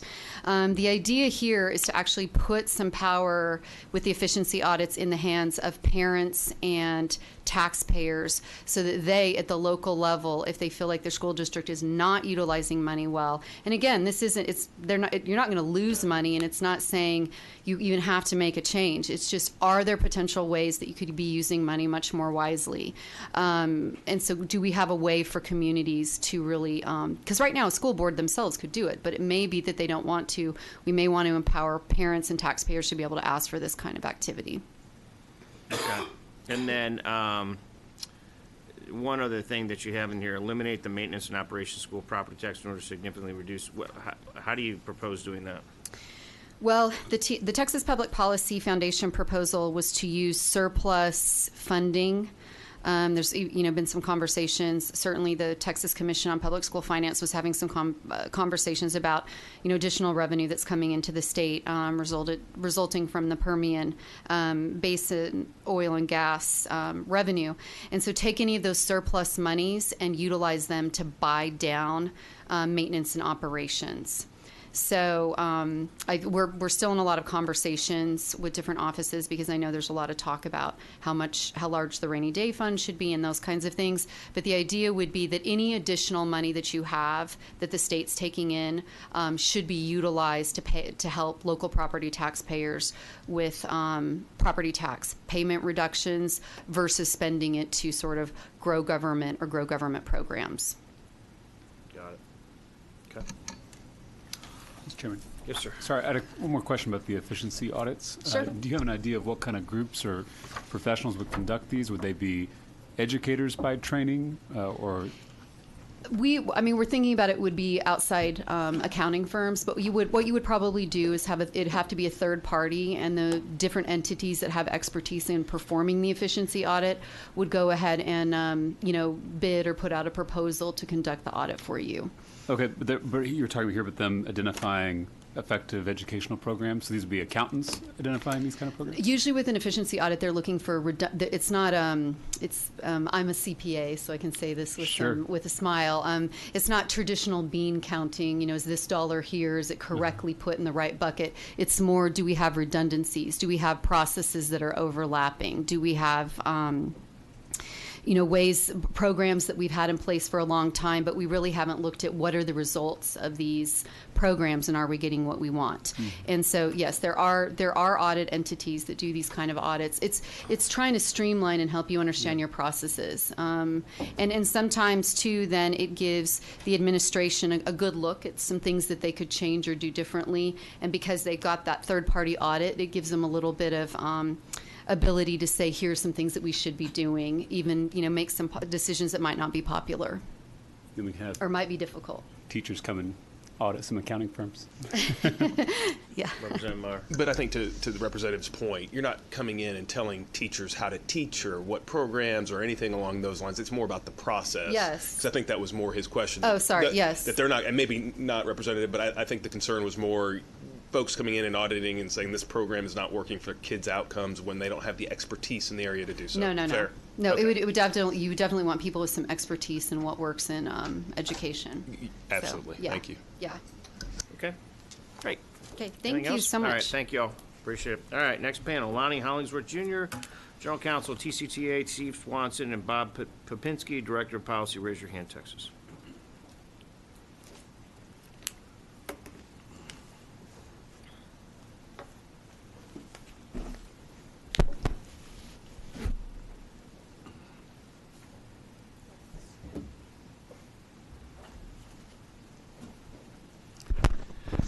Thank you, Mr. Chairman, members of the committee. My name is Lonnie Hollingsworth Jr. I am General Counsel for the Texas Classroom Teachers Association.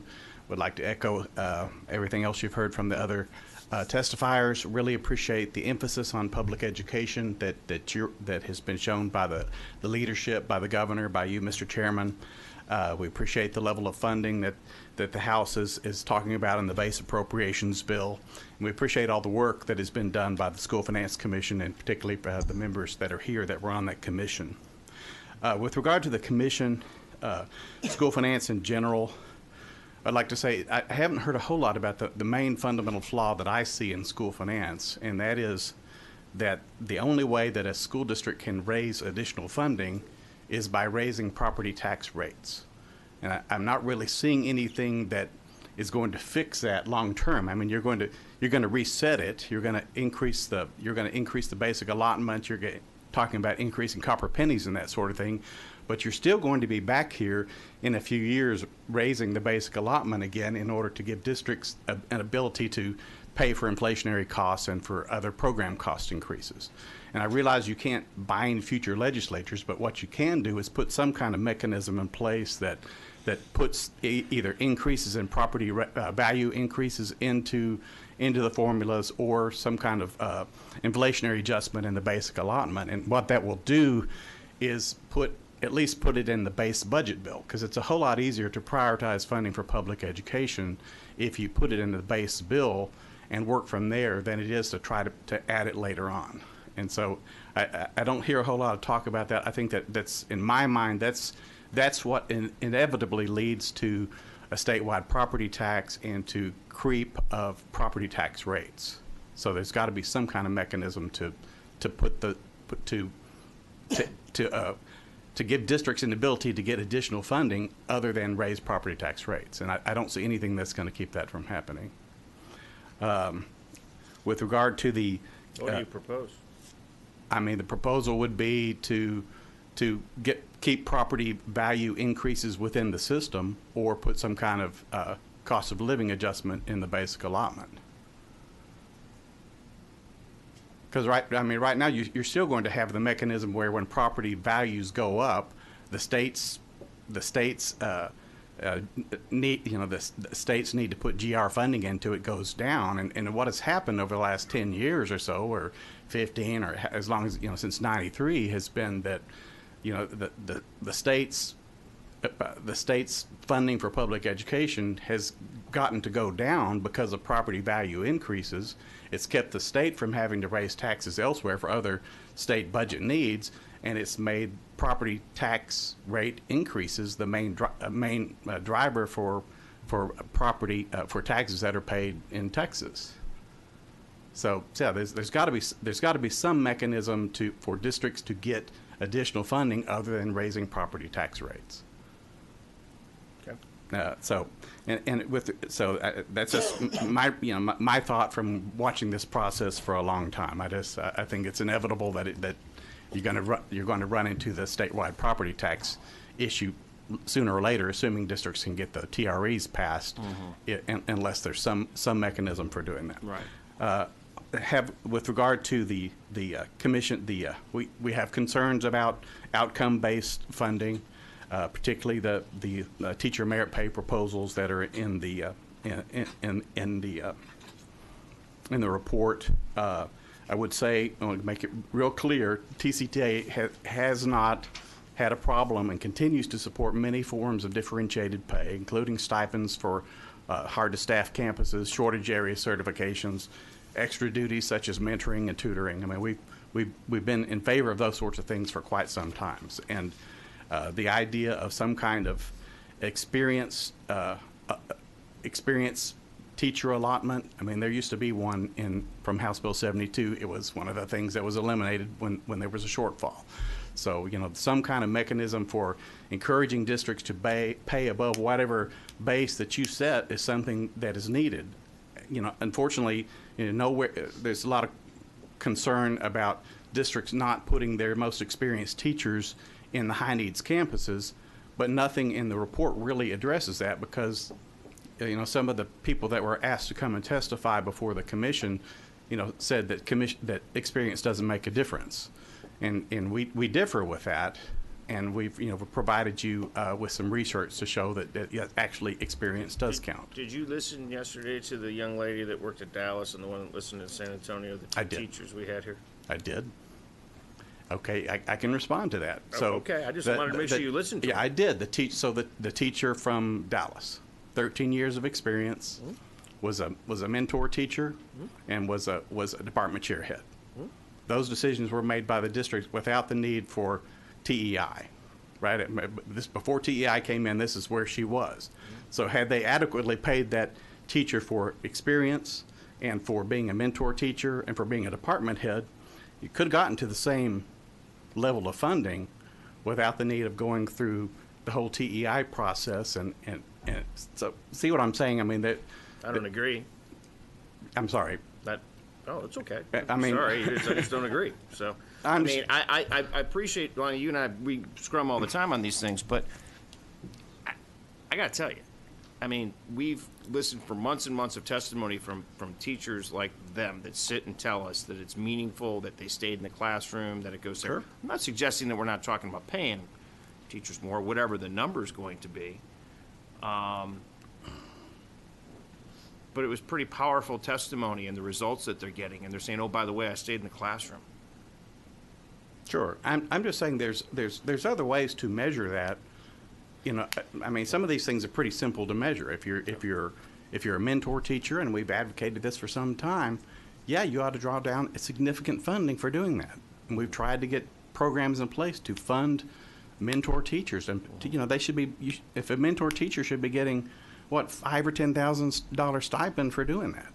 I mean, I don't know how anyone could disagree with that. I mean, the issue becomes, and yes, if teachers agree to work at hard to staff campuses, pay them more. I mean, the only issue we've ever had with that is there's always been this push to only choose the teachers that are going to go there and get that additional funding based upon how well their students do on standardized tests. That's where we have. That's not how they judge them all. That is portion. It's a portion of it. Right. It's a Okay. portion of it.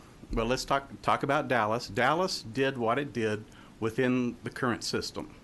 It didn't require anything from the state for them to do what they did. And they came to you and said, just give us additional funding. Well, you're talking about giving them additional funding by raising the basic allotment and doing that sort of thing. So you don't really need something from the state level in order to allow the districts to go into those kind of systems.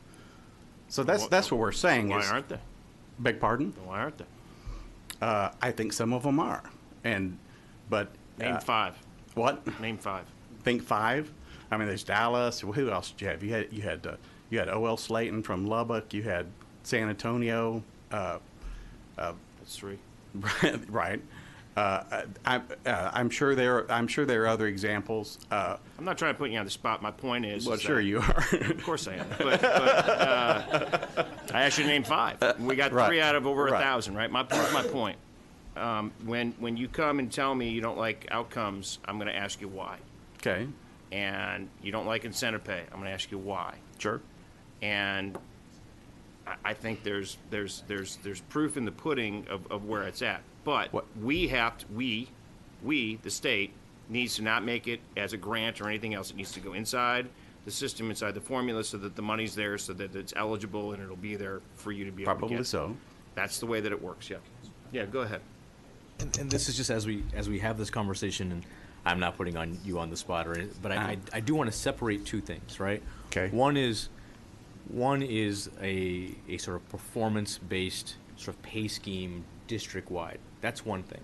Okay. But for the most part across the state, no one, teachers, nobody, has come up with a real answer of what to do when you can't keep your best talent or even your sort of reasonable regular talent at the schools that are having the hardest time, whether that's an urban setting or a rural setting. And at a minimum, I think I mean, would you agree that you at least have to provide a framework or an opportunity to try to fix that? Because that, as we heard someone say yesterday, that's older than Tellerico, it's older than me. Right. Probably older than everyone sitting here, right? Like, we can't keep good people at the schools when we know who goes to these schools, right? Right. Like, we have not figured that out. And so do you not think it's part of the state's job to try at least to attempt to crack that code?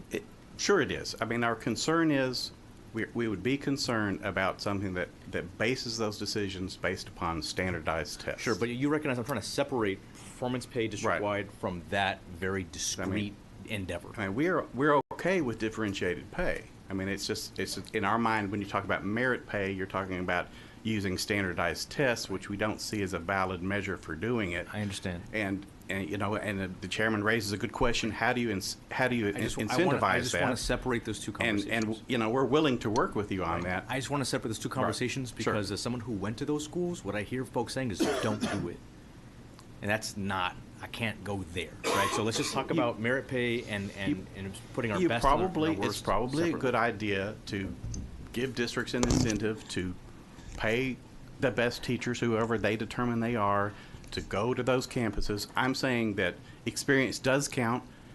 Let them factor in experience. Sure. Give them an incentive to bring their experienced teachers there. That's not part of the recommendations. You have student growth, you have student surveys, whether or not that stays in there, but it doesn't say anything about experience. So I mean, just separate. Okay, so we can work with you there. Our only concern is the standardized test piece, and probably some of these decisions have to be made at the local level, the way they do it in Dallas and the way they do it in San Antonio, and how they choose those teachers and the way they did in O.L. Slayton and Lubbock, all different ways. They were developed locally. Our concern would be anything that comes from the state that says that you have to use standardized tests in order to do it. That's the only thing I'm saying. Mr. Chairman. Go ahead. Sorry, just had a quick clarification. It sounds like from what I heard yesterday, the San Antonio program is when you apply into, it's only a master teacher program, doesn't apply to all educators. Is that right, Representative Bernal? I think that's what I heard yesterday, the teacher's telling us. Yeah, and I also want to point out, as much as I love Pedro, the superintendent, this is not a pitch for standardized tests, but I am saying that the master teacher program is not bearing the same results. Well, it's more limited than Dallas. Sure. Is, okay. Right. Like they're saying, let's add a few teachers to a campus and hope they have a radiating effect on the campus. Right. Whereas Dallas is much more aggressive. Right. And so my question, because I'm trying to pin down where everybody's at on these issues. So if we're talking about some kind of merit pay program that didn't involve standardized testing, it was only principal observations, student surveys, parent feedback, which we just saw IDEA uses. Would your organization be in favor of something like that? I mean, it is something we can look at. I mean, our concern would be, is it going to be a requirement at the state level in order and how it's done? I mean, well, that's not. That's not the current. Right. I mean, I've been there when I first became a lawyer. Got this job, 32 years ago. First thing I did was litigate career ladder cases.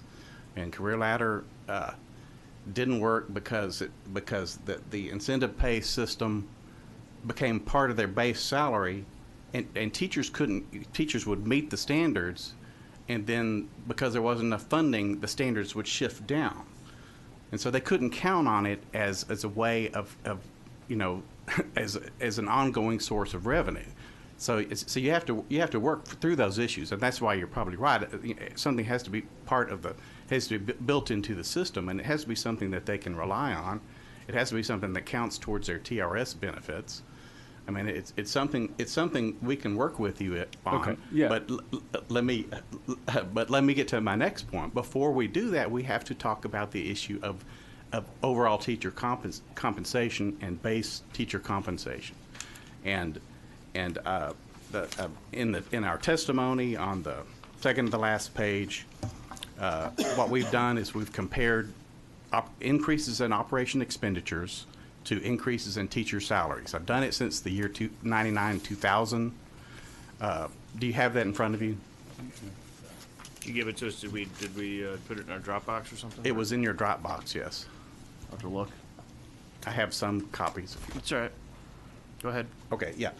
So anyway, operating expenditures per pupil since from 99-2000 to 2016-17 have risen by 60.7%. Average teacher salary has risen by 39%. If you adjust that for teacher salary per pupil, it's risen by 37.2%.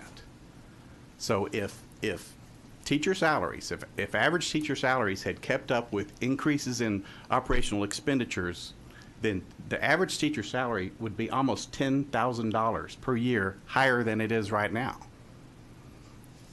I mean, so the point is, unless you tell school districts to spend some of their money on teacher salary increases, it simply does not happen.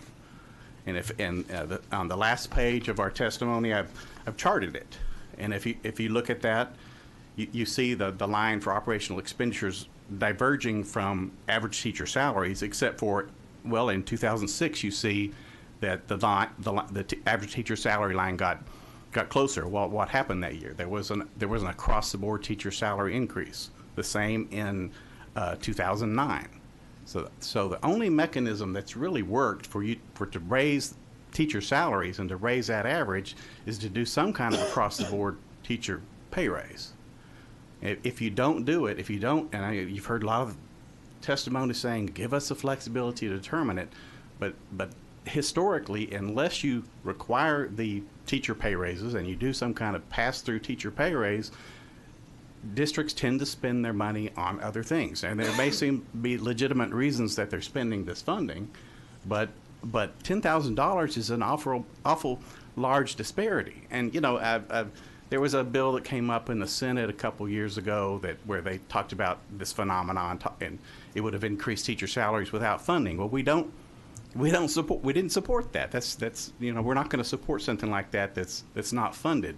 But when you are talking about injecting significant funds into the system, as thankfully you are, unless you do something to push that salary to teachers at the time you're doing it, you miss your chance to do it later on. And that's why we see it as an opportunity that we feel you should pursue, and something that we are supporting at this time.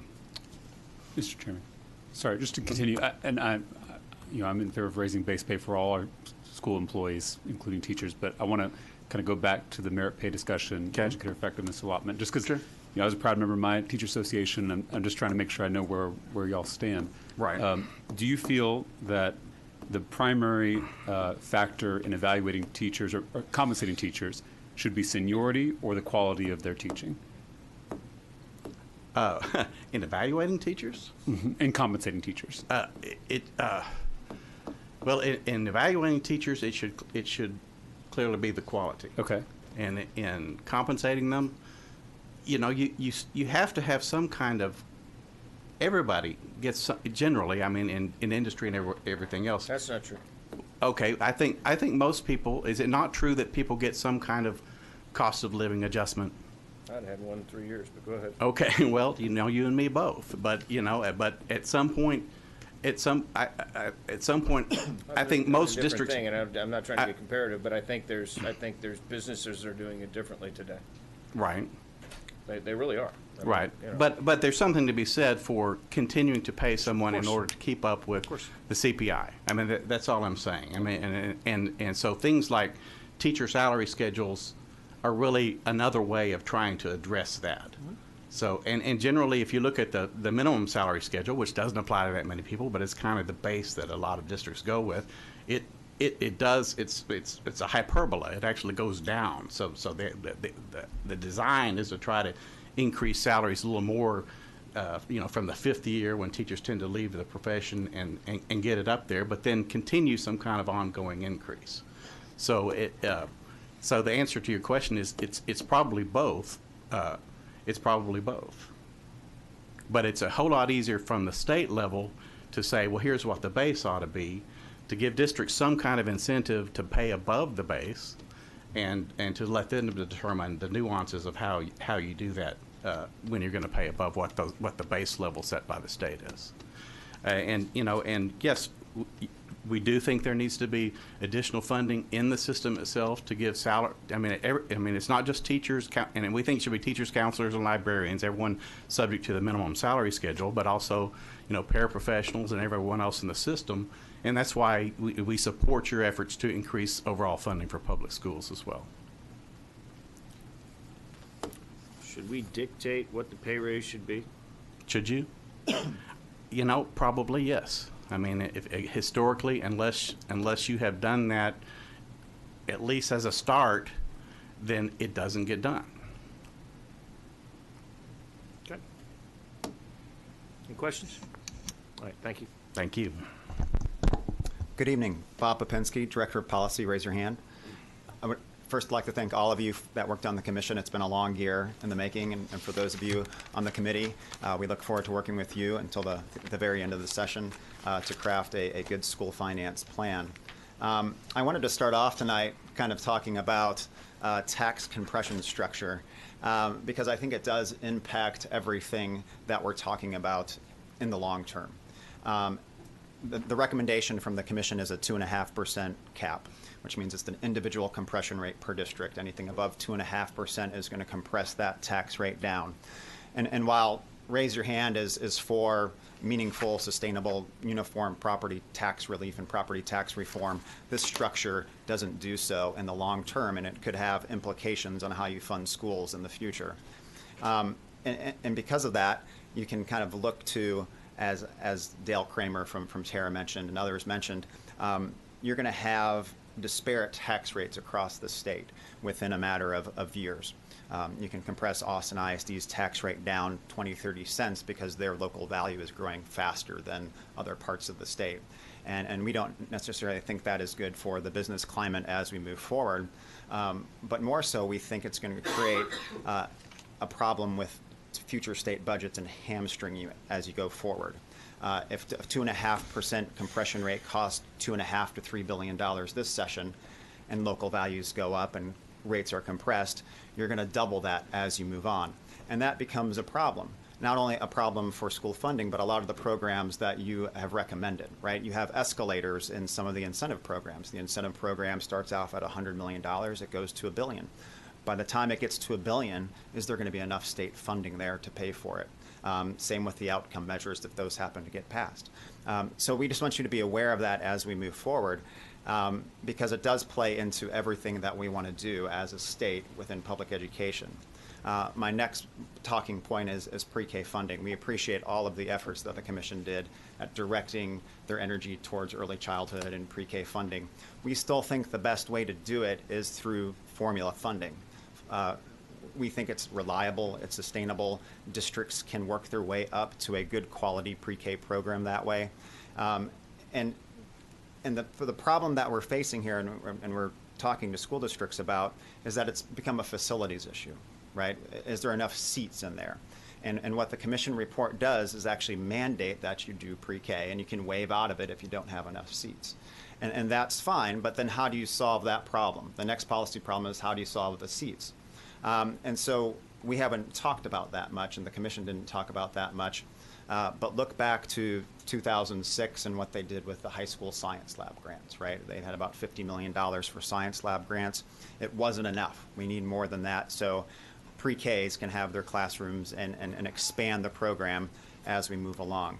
And the next point I want to talk about, because I'm going to be very brief, I know you guys are tired, is the outcomes-based funding. We've been working with members to kind of talk about how to do this a little bit better. We oppose basing funding on one given day, one given test for a third grader. We have some problems and issues to work out with that, whether we use multiple measures, whether we do a different way altogether. This is the 20th anniversary coming up of the Student Success Initiative. This past 20 years ago, they had great reading academies that they ramped up to. Technology has improved quite a bit since then. There's alternative assessments out there like MAP that you can do, assess students along the way, and actually drive instruction a little better. So we would like to tie things more to that approach than to just one day in May for a third grader. My son Jonah is in the third grade, and he was born on second base, right? He knows how to read. And do you think it's fair that Jonah, right off the bat, earns Austin ISD $1,400, and his friends don't earn that because they don't have the same background as he does? And so we need to work on issues like that as we move forward. So back up for a second. Yeah. Tell me what you're saying. It's not fair. If he's hitting his targets, it's not fair that. Well, absolutely. If my son goes to Metz Elementary on the east side. It's 97% economically disadvantaged. My wife's a teacher. He followed my wife to his school. You know, I was a former teacher. My wife's a teacher. He had all of the things he needed at home in order to read on third grade on time. In fact, he's reading at the fifth grade level, right? If you want to focus attention on those who need it the most, it's not my son. My son's doing great. You know, but why not provide the additional resources and continue to push them forward? Absolutely, and that's something that we need to work on with you on we haven't figured out how to get those that are reading on grade level. What's the standard for them? He already earned the $1,400 because he's reading on third grade level. Do we need to push them farther? And what metrics do you do to do that? And that's why outcomes-based funding is problematic to us because there are a lot of issues with it. Okay. All right. Is that it? That's it. Thank you very much. Questions? I see you pushing your button. Go ahead. Yes, sir. I was just curious if it was a problem with outcome-based funding or if it was kind of STAR-based funding, because I know I see kind of the criticism of the STAR test itself. No, it's test-based funding altogether. It's STAR-based. Okay. Yeah, and we can work towards something with potential multiple measures that don't include tests. That ramp up. We have a great program at Raise Your Hand called Blended Learning that uses MAP and uses alternative assessments along the way. You know, we could use programs like that to beef it up. We could go back to reading academies and really strengthen our reading academies where kindergarten through third grade teachers get instruction on how to use data-driven capabilities more in their classroom. There's other ways of doing this. But MAP is an assessment, though, right? MAP is an alternative assessment, absolutely. Right. Okay. So yeah, but it drives instruction, right? You know, you can drill down to the TEKS level, to the sub-TEKS level, and it's on time, ready to go. What did you think about, Chair? I don't know if you were here at the very beginning. Chairman Aycock was talking about kind of test sampling rather than individual student testing in terms of driving policy. Of driving, as far as an alternative to STAR. Mm-hmm. No, we believe in alternatives to STAR because we want to see improvement along the way, absolutely, in third grade reading and everywhere. Mm-hmm. Okay, thank you. So let me get this right. You're okay with the assessment that you guys have that you use within your program? No, you're not? We're okay with that as one option. We're not trying to drive anyone towards one specific alternative. But don't you have to have a standardized test so that all the kids, so you can measure your kids in one area, or pick one? I mean, no, absolutely, and we're not opposed to accountability. We're not opposed to the STAR exam, but we think along the way that you need alternative assessments to drive instruction. I don't necessarily think STAR does that because you do get the results in summer, and the teachers get together and they try to do it, but you have a new group of kids coming in, and so you need kind of real time alternative assessments as you go along the way. And I know school districts do that, and there's different approaches to it for sure. My head hurts. Okay. I'm not sure I'm not really actually sure I get 100% of what you're saying. And, you know, we've met, we've talked about this. I asked you guys, give me some alternatives as we go forward. Happy to continue listening as we go forward. But I just scratch my head when people are just saying they're not willing to accept outcomes. They're not willing to accept, you know, I just view that from an accountability perspective.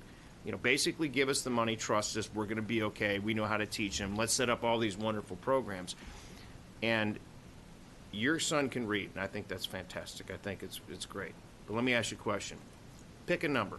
What do you say the percentage of students that are third grade in the state of Texas, forget what the STAR test says, what would you guess as a former teacher, you worked at, you know, TEA, you worked all over, right? What would you say on average over the last 5 years the percentage of third graders that can read in the state of Texas has been? 57% can't. 57% can't. And what we're saying is, you're saying, give us the money, we'll teach them to read. Perhaps, maybe not. But you're saying, give us the money, we'll teach them to read. What we're saying is, we want you to be able to read, and we're going to give you a runway to get there, right? We're going to give you the additional resources to get there, but we expect results. We expect results. And to go to your teacher point, hey, just give us the money, the teachers are going to be better, they're going to do a much better job. It's 57% of the third graders can't read. That's failing. We spent 12 months on this, and it's just, I'm getting tired, and it's been a long day, and it's been a long year and a half in dealing with this, but I'm getting frustrated when I hear this kind of things, and so we need results. Go ahead, Diego. Let me try to find the sweet spot here. Chairman, you know how I feel about this. I'm sorry to make your head hurt. But we haven't answered the question, which I think is a fair question, which is, you got a poor school, right? 57% of the kids can't read. We give them money. We give them 2 years to ramp up, where the pre-K kids won't even be in third grade. So the third grade kids who haven't received any of that early childhood education take the exam. And if they don't meet the metrics, we take the money away. I don't think that's No, been, but how does that solve anything? I don't think it's been determined, but I also Well, think, that's- I think we, well, hold on. I think Well, we had, hold on, we had a principal from Brownsville this morning, or this afternoon, that sat here, and she's doing the best in the state, and she's got a 97 ELL population of people that's done fantastic. Yeah, So I get it. I'm not sure. We I'm keep saying- going down this road of saying, I understand what you're saying. We keep going this round and saying, well, they're poor, and they have this and that and the other. We have multiple examples of poor schools, poor districts, multiple generational problems with this, and those school districts are doing phenomenal. It's about the teachers, and it's about the principals that are in those schools. Okay, thanks for that. But my point, and I would disagree with that. I would say multiple is like 6 out of a couple thousand isn't representative that we selected. My point being, though, maybe if we fleshed out what happens when things don't go the way we want them to after they've gotten the money, it'll be easier for us to have this conversation, because that's the part that's missing, right? You know, we're saying we should do. I get it.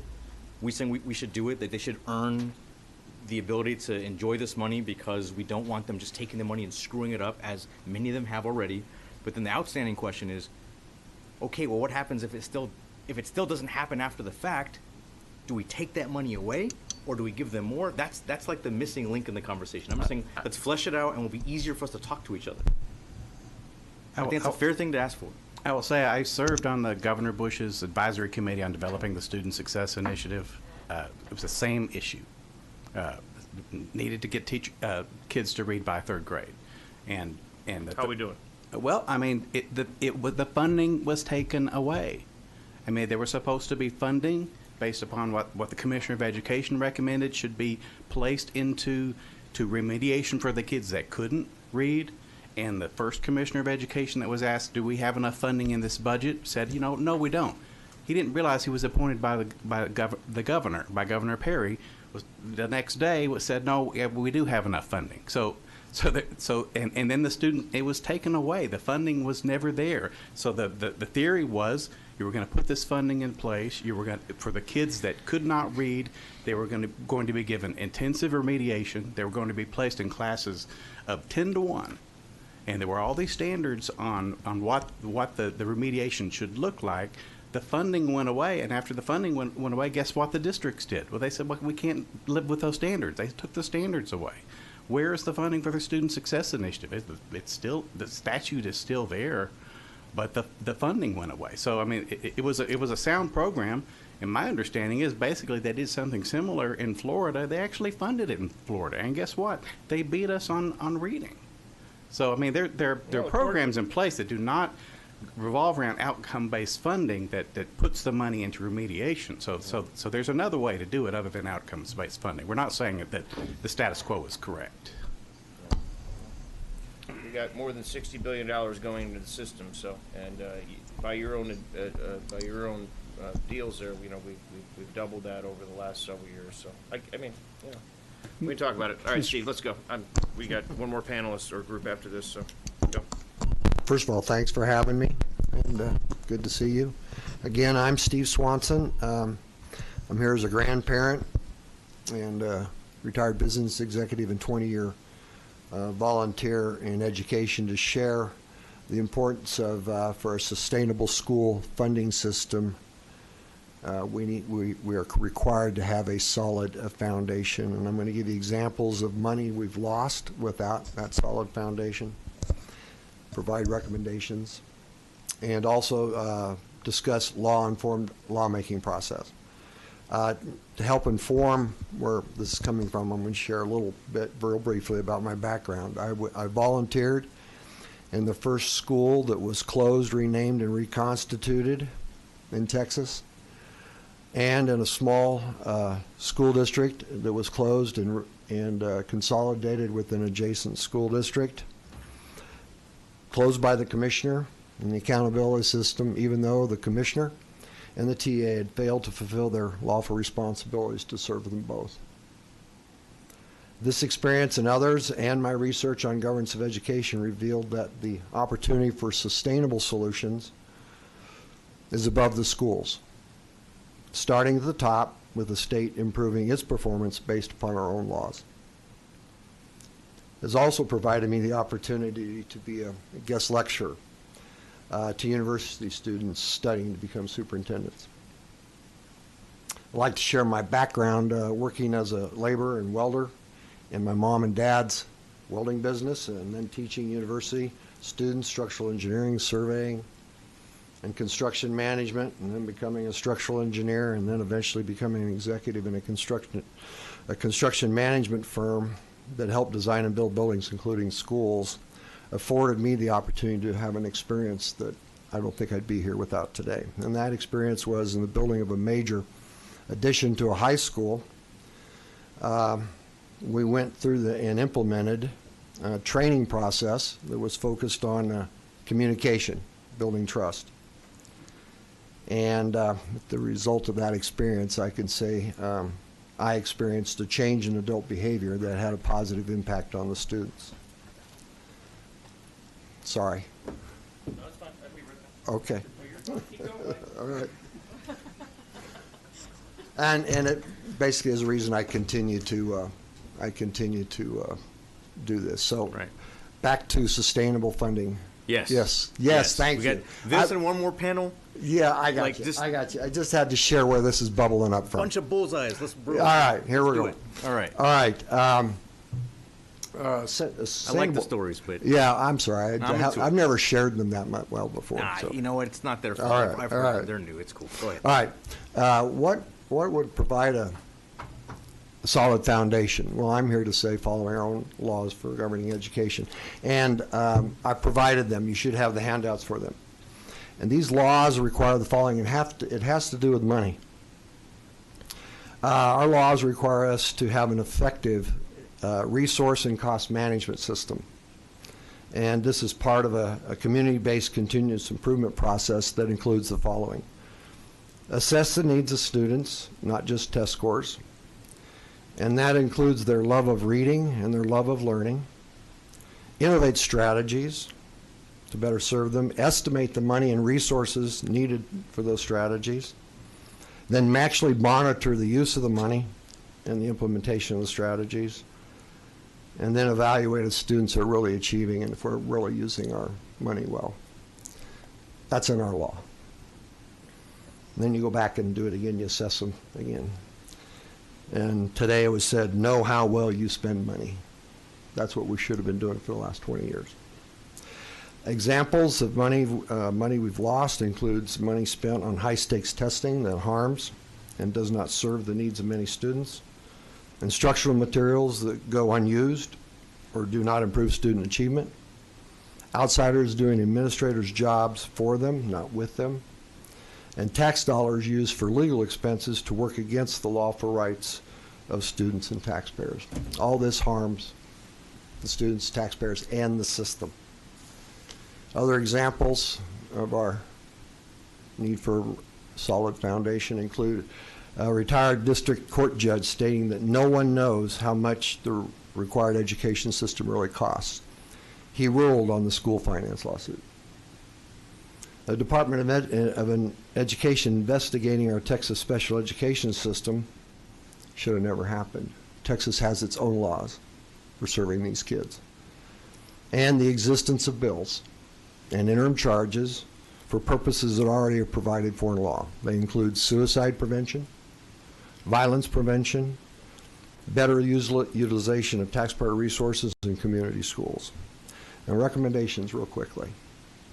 First, I'm an advocate for the TEA new Lone Star training, Lone Star governance training. It focuses on helping people experience integrity and responsibility, and that in order for our kids to change, we have to change our adult behaviors.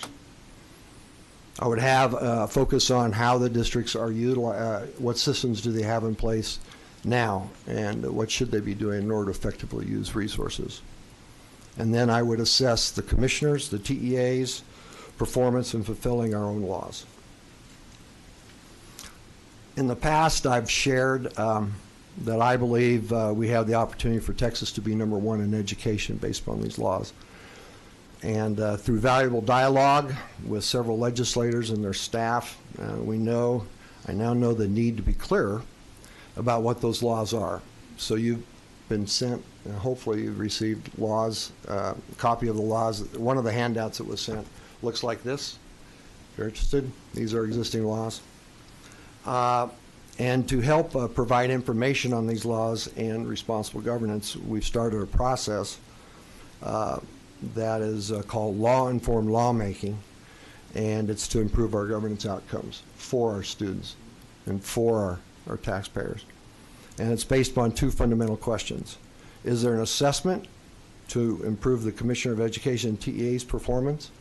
And has the legislature seen it? And have we reviewed existing laws to know whether the laws we're proposing are redundant or not?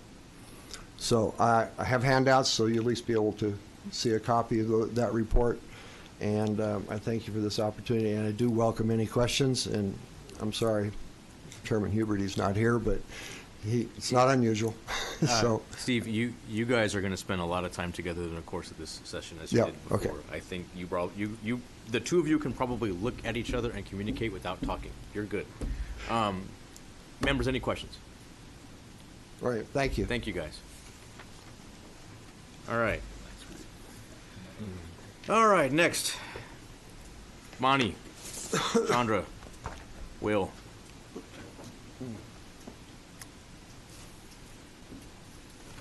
Everybody knows the drill.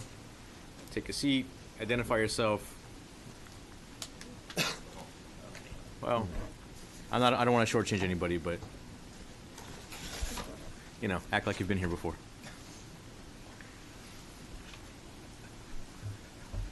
Alrighty then, good, I guess, evening at this point. My name's Will Fullerton. I'm the Executive Director of Texas Aspires. We are an organization comprised of business, community, and education leaders. We're a nonpartisan nonprofit, who believes in student-first education policy. We come from a point that we believe that every student deserves every opportunity to reach every piece of potential they have. And with that, thank you all for all the work you're obviously already committed to doing. It's early for double days and late nights, but I think it shows a true commitment to the problems at hand. If we are going to reach our 60 by 30 goals, a lot of the Commission's recommendations are great. We have to keep in mind that today's first grader will be graduating from high school in 2030. And today's 8th grader will be part of that 25 to 34-year-old cohort. But to achieve those goals, we need immediate funding, focus on multiple parts of our education pipeline. As such, we support the Commission's recommendations to align P12 goals with our state's higher education goals and hope to have meaningful conversations about how that translates in policy with you all and your staffs throughout session. Texas Aspires believes 4 recommendations from the Commission will drastically, immediately improve student outcomes. Targeted increases in state public education funding focused on equity, state-funded full-day pre-K for all eligible 4-year-olds, state funding for effective educator for the effective educator allotment, and additional state investments that incentivize critical outcomes in 3rd grade literacy and college career and military readiness.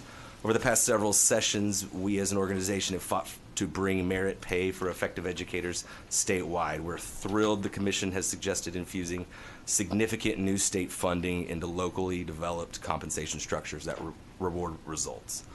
We believe these programs that identify our most effective teachers should have multiple measures, should target high priority areas, including hard to staff subject areas and schools, encourage strategic staffing, reward teacher leadership and mentorship roles, and also provide significant and sustainable pay increases to effective educators. Cool.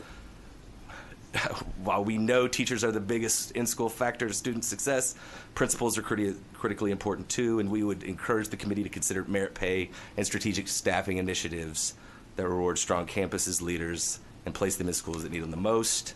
A few more recommendations we might have real quickly: funding for districts to offer an extended school year to prevent summer slide, universal administration of the SAT, ACT, or TSI to juniors, and extending CTE funding to middle schools as the legislature considers much needed school finance reforms. Our boards, our educators who are a member of our first cohort are here to available as a resource, and we want to ensure that new state dollars make a measurable impact. We look forward to working with all of you and the rest of the House, and thank you. Great. Any questions? All right.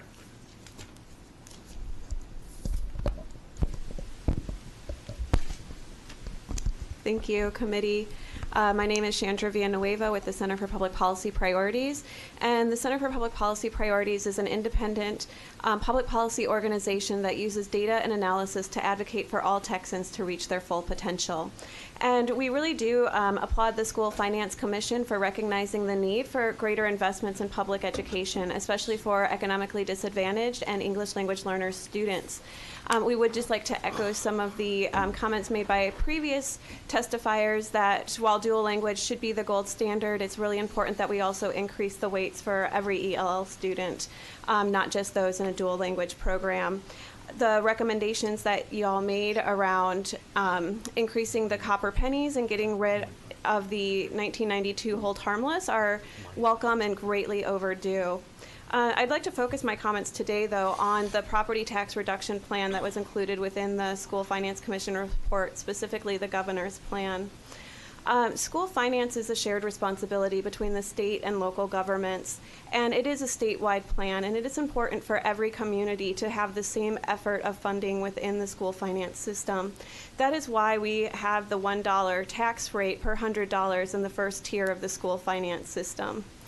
And that is why the courts have established over 30 years of litigation a standard that you should have similarly equal revenue for similarly equal tax effort. We achieve that with the $1 tax rate, and we bring the bottom up and we bring the top down. Unfortunately, the state prefers to bring the top down instead of the bottom up, and that's why recapture has gotten out of hand for so many of our districts. The governor's plan would allow individualized compression, which is completely inequitable, and it moves us away from the standard of similar revenue for similar tax effort. It would create economic winners and losers where businesses could locate into certain communities and actually buy down their own tax rates, leaving other communities behind. We find these recommendations to be a real threat to equity and everything that's been built up through our long history of litigation. So I greatly encourage the committee to not include that tax reduction plan within a school finance reform bill and deal with it separately, if at all. With that, I'm happy to answer any questions, but thank you. Thank you. Mary? Thank you, Chairman. The equity component is like key for me, and so can you just help me understand a little bit of why, when you say what you said about how it would increase inequity, can you just unpack that for me? Right. I mean, when it comes to funding our schools, it's important for all communities to have the same level of effort into that support. And that's why we created an equalized funding system and ask everybody to tax at the same rate, but created an enrichment tier so that districts can go above and beyond the basic tier. But when you get away from that, then we'll see where some districts, like I think Austin has said in the past that our tax rate could be somewhere around 38 cents or 32 cents per $100. But we have neighboring districts in Travis County, such as Del Valley, that will never be able to drop their tax rate that low because they're not able to fill their entitlement bucket on their own right now.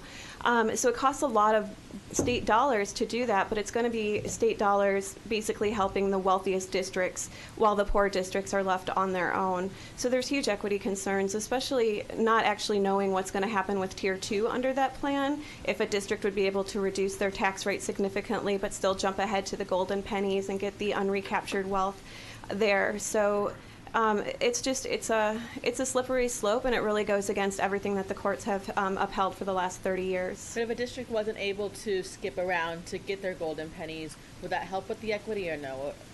It would definitely be better. I think that was one of the biggest flaws with the compression that happened in 2006. So I would like to add that the compression that happened in 2006 was equitable because it happened to all districts at the same rate. But in 2006, districts that were compressed below $1 had a prorated basic allotment, and they were able to jump ahead to those pennies, the golden pennies, instead of reaching up to $1 and earning their full Tier 1. And that was something that was slightly fixed a couple sessions ago, where they were able to swap out copper pennies for Tier 1 pennies. So that was definitely a good fix on that. But it would be really concerning if districts were able to have super low tax rates and then jump straight to the high value golden pennies without having to earn their full Tier 1 entitlement first. Thank you. I think you still got some school districts doing that. Anybody else? Mm-hmm. Okay. All right. Ronnie. Look at you. Save the best for last. Yeah, I was going to say. Sitting here all day. I was going to say save the best for last because Chandra was actually supposed to go after me, but she jumps ahead, so. Anywho, Monty Exeter with the Association of Texas Professional Educators. Want to start off by saying something that I said to Todd over Twitter not long ago, which was, I always appreciate that we are having a conversation about how to better fund schools as opposed to whether or not to better fund schools. So I think that's really important. That's not always been the case, and we are certainly thankful for that. Okay, so I definitely will get into the compensation piece, but I'm not starting there. So I want to talk a little bit about outcomes using an example. So let's pretend for a second that you've got 3 kids, and your job is to feed those kids one of the 3 meals that they're going to get throughout the day. They're going to get some of their food at home. You're going to feed them some of the time. So you've got one kid who you expect is going to be well fed based on their demographic background, and you've got 2 kids who you suspect may not be well fed. And you're going to be judged based on whether or not these kids are physically doing what they should be doing based on their nutrition. So you're going to set up a system where you're giving each of them food, and then you're going to start measuring them. And as you're measuring them, you're going to notice that the one kid who you expect to be well fed, in fact is, and is growing at a regular growth rate. And so under the system that you're developing, you're going to go ahead and give that kid a little bit more food because he's doing what he's supposed to be doing and growing at a growth rate that's what you've deemed to be adequate. Then you're going to look at your next kid who you expect not to be growing at a rate that is acceptable, but in fact it turns out that he is. He may not be growing at the same rate that that first kid was, but he's growing within what you've deemed to be an acceptable band. Because you expected that kid not to grow as much, you're going to give that kid a lot more food under the system that you've developed, even though he's already meeting your expectations of growth. Now you're going to look at that third kid who you also thought might not be getting fed well. And what you're going to find is, in fact, that kid is falling behind. He is failing to thrive under the medical sense and is not growing in the way that he should be. But because he's not meeting your expectations, you're not going to give that kid any more food. And in fact, because you only have a limited amount of food to start with, and you've given the second kid who is meeting your expectations a much larger helping, the reality is that that third kid is probably going to get, in fact, less food over time. So hopefully that is an explanation about why we see outcomes-based funding as problematic. Let me also say that there's a difference, right, between outcomes-based funding and putting incentives in place for people to do things. Totally agree with the very first testifier, Dr. Chambers, Superintendent Chambers. Exactly what you guys did in pre-K is incentive-based funding, is not outcomes-based funding.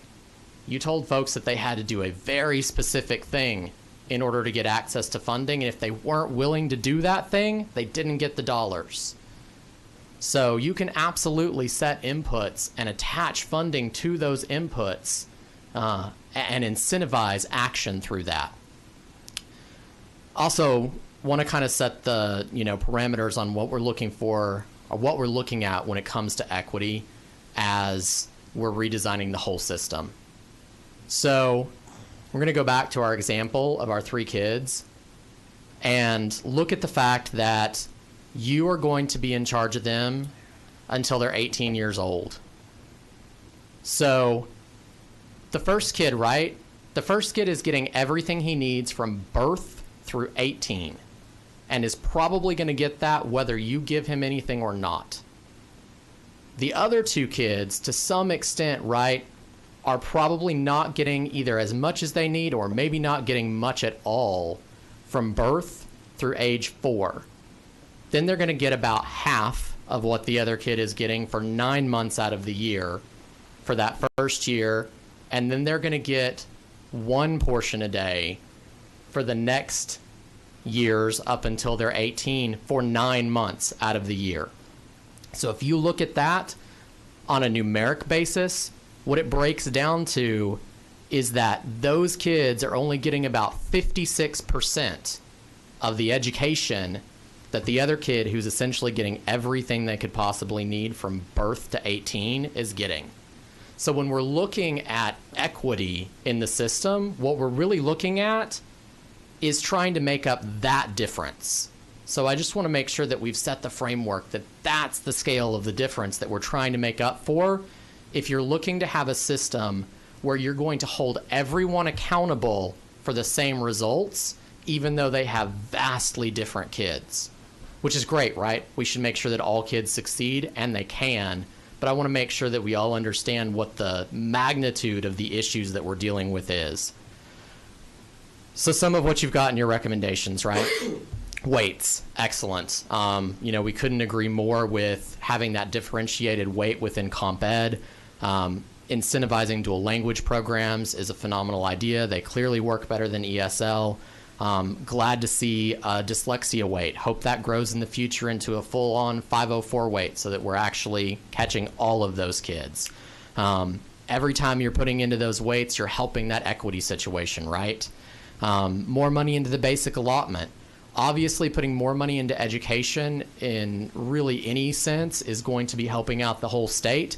We definitely want to see the basic allotment increase. I think that the idea of tying an inflationary factor to the basic allotment is a great idea. It certainly lengthens the viability of any school system. You've already got examples of how you can do that and keep the legislature involved.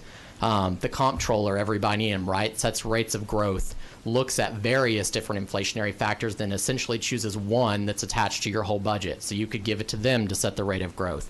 The LBB has some similar tasks that they do before sessions ever started so that they can attach that rate to the base bill that you guys can then ratify or not. There's also a committee of you guys that sets a similar style rate with regard to ESF funding.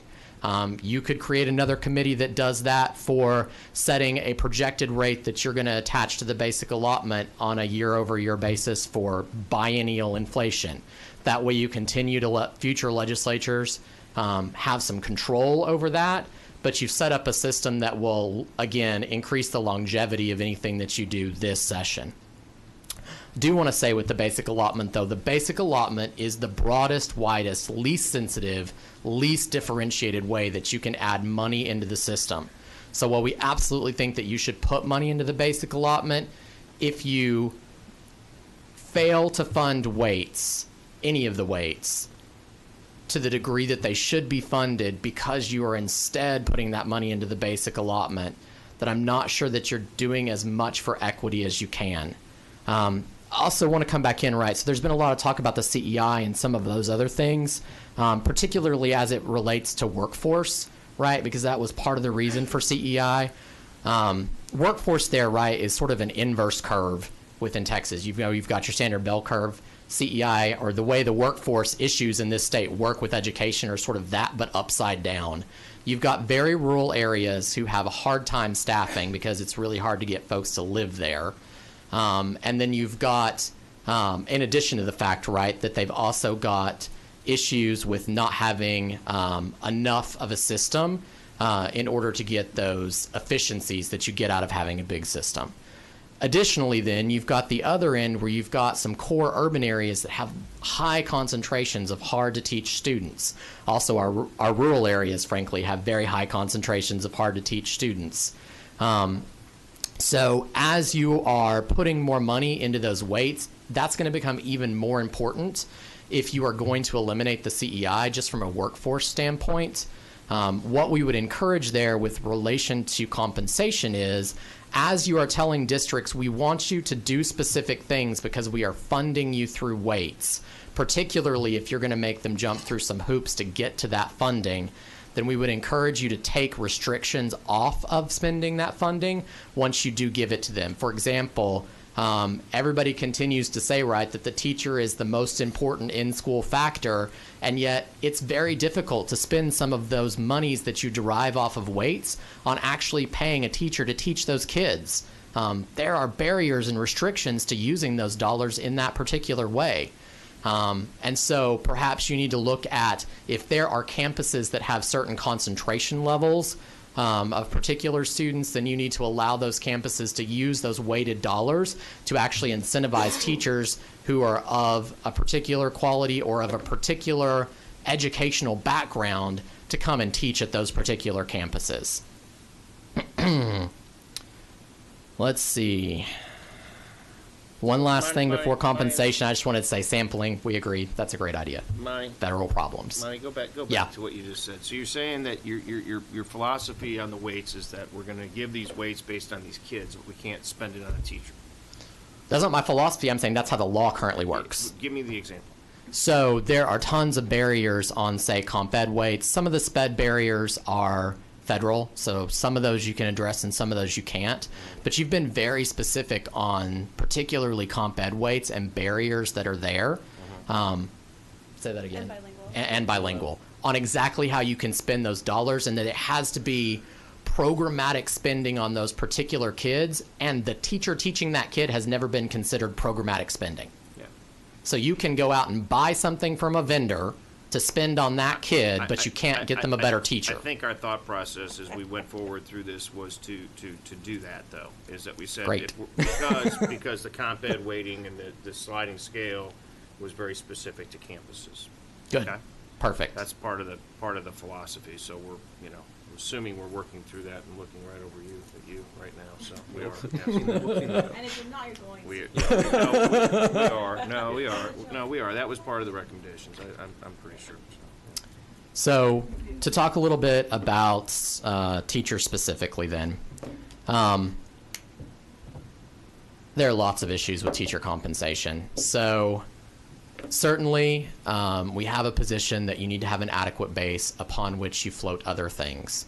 In one way, right, when you look at starting salaries for most of the state, the base is actually fairly adequate. It's not for all rural areas, but it is for large urban areas. Unfortunately, it becomes inadequate fairly soon in your career because it's almost totally flat. That's a problem, and one that needs to be probably addressed. In addition to addressing the base compensation right, one of the things that we keep hearing being discussed is improving teacher quality. So I would say, right, compensation and workforce conditions, which I will say the same thing that I said to Senate Finance to you guys. If any of y'all want to work on workforce condition issues, working condition issues within campuses, we are happy to help, draft bills on that to try to make that better, because that's as much, if not more, of a retention issue as compensation is. Those are good for recruitment and retention. But if you really want to look at teacher quality issues, then what you really have to address is teacher prep, induction, and professional development over time, which has less to do with compensation.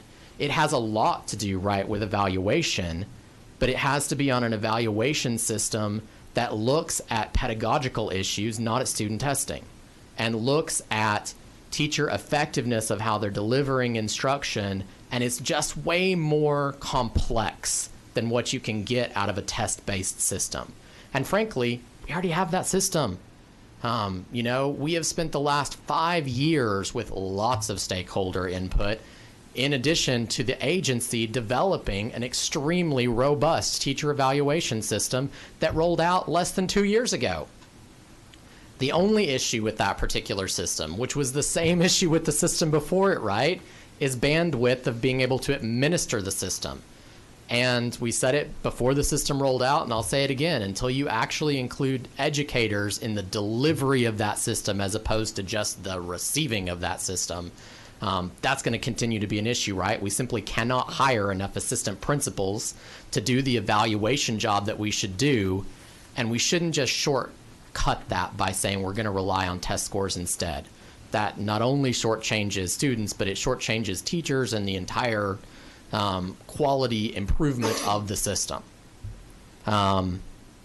We don't have, again, a problem with differentiation. In fact, I think that it would be a perfectly fine thing if what you guys did was simply to do something that you've done in other areas, say safety, bullying, other areas like this, where you've gone in and said, district, you need to develop a plan. Every district in the state of Texas, you need to develop a differentiated compensation plan locally. Let them develop it locally. Simply require that they do it. That gets over the issue that you were talking about earlier with Lonnie about districts not doing it. Let them do it however they want to. Just require them to do it. If you want to put in a few things like your plan needs to take account, how to retain teachers of high quality, or it needs to take into account of how to get educators staffing certain areas like high needs campuses, great. But again, let them locally determine how to do that, because they're going to be able to figure that out on a much more sensitive basis than you can at the state level.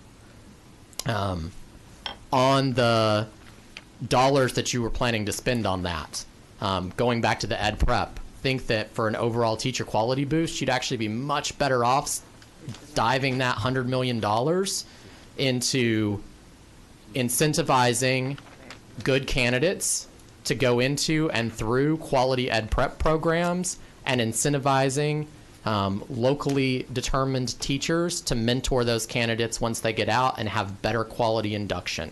You'd probably get a much higher boost in teacher quality spending the dollars that way than spending what is a very small amount of dollars giving raises to an extremely small number of teachers who can only teach so many kids, right? You can't have 5% of the state's teachers teach 60% of the state's kids. That just doesn't work out from a math standpoint.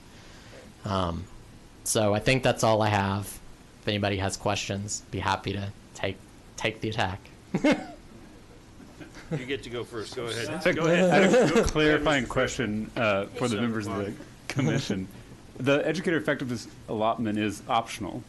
Is that right? For school districts? Don't know yet. What did you ask? I'm asking about the recommendations from the commission. This educator effectiveness allotment, for merit pay evaluation. Yeah, do it if you don't want to. Do districts have the ability to create their own evaluations? Okay. I mean, they're working on the bill. I mean, the bill's Right. being worked on. Sure. You I was just asking what the commission's that's- recommendation. I think that's supposed to be part of it, for sure. Okay. Yeah, I mean, my understanding is that the recommendation is not a mandate. It's let's make this available, and people who want to do it can. Monty, is that what you were talking about? I was just trying to. I was confused about. I think that. what Monty's saying is to make sure that your evaluation system to figuring out who gets paid what is done in a way that is thoughtful and probably doesn't use STAR. You know, and it's not even just about STAR, right? Well, okay, so for the evaluation system, that's not true, Monty. For the evaluation system, right? It's an issue of standardized testing, STAR or other standardized testing. For the outcomes-based portion of the conversation, though, that I want to be clear about. That has nothing to do with testing. That's just outcomes based on a student performance basis in general. Right. There is no system upon which you trying could to base answer the that it would representative's change that result. All right. Did you get an answer? Yeah, I think so.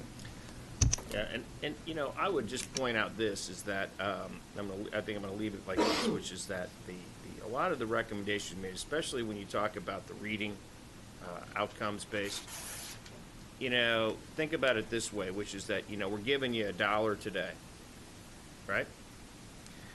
And if you do these wonderful things, I'm going to give you another penny to do them.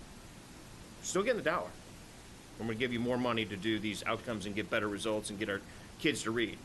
And what I'm hearing from people is, we don't want it. Fine. You don't have to go get it. You don't have to do it. But it's very similar to what we did when we talk about pre-K and other things. So I leave people with that thought process, is that many of the ideas and concepts that we talked about in the School Finance Commission were about the school districts that are out there. And there are going to be school districts that are going to be out there. They're going to love this stuff. And you got, really good superintendents and smart people that are out there trying to figure out, how do we make ourselves better? How do we incentivize our teachers? What do we do? Go out and get the best quality that you could possibly get. But if you don't want to, you don't have to. And it goes back to the conversation. There was a young lady that talked about EOL and all those other things earlier today. She's like, oh, it's so hard to do dual language. Okay, well then don't do it.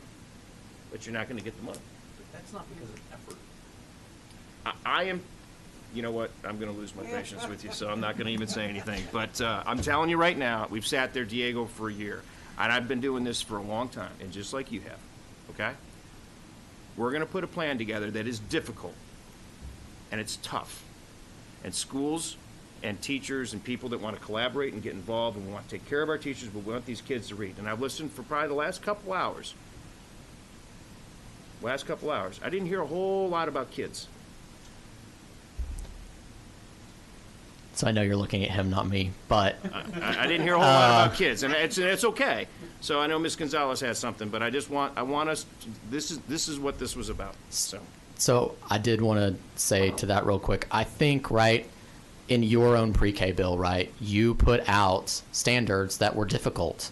We're not saying that you shouldn't put out standards that are difficult. We're saying put out a standard, and if people are willing to go for that standard, that's right, then they should get the funding. But that's a little bit different than the outcomes-based approach where you're saying, yes, I'm going to give the kid the extra penny, but I'm giving the kid the extra penny that's making it when it's the kid that hasn't made it yet that needs that penny. I don't think any of us have said that. I think we recognize we've got to give them a run. We got to give them the money up front to get there.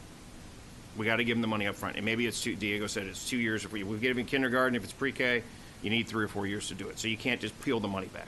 But you got to give it to them. You got to give them to in advance. But if you're unwilling to go and put the standards in to do a better job, just give us the money and we'll do it. To me, that doesn't make sense. That just doesn't make sense. So you don't have to get it if you want. Ms. Gonzalez? I agree with you. I want to talk about the kids, right? Like, I'm the oldest of 11 kids. I do think that what we have heard in the last couple of days is that there's a correlation between teachers and kids. And so when we help teachers, we help kids, and I think that's something to center. But B, I think what I'm worried about, and I don't know if you said this, or I don't know who's, I'm on my second Red Bull of the day. I'm worried about, here's what I'm scared. What we saw with high quality, what we saw with pre-K, is some school districts didn't do it, not because they didn't want to do it, but they felt they didn't have even the resources to really fulfill it, right? And so I know one of my school districts was really concerned, and I don't want there to be a gap, and then some school districts don't do what we want them to do. Does that make sense? I don't know if I'm making any sense, but I'm the only worry or concern. Well, I think, right. I mean, you always have to be mindful of the fact that you only have so much pie. And so if you're giving one person more pie, that means ultimately you've got to take it from somewhere else. Unless you, as a state, are willing to continue growing the pie, we see that the state only grows the pie in fits and starts. And assuming the property tax plan passes, you're going to have to spend a whole lot of money forever just trying to keep up with that. Right. I think that he said something that to me resembles a tremendous amount of progress. I think that we need to end there and call it done. All right. Yeah, if you keep talking, I'm going to get angry. So, no, I'm just kidding. I like Monty. So, all right. Thank you all for dealing with these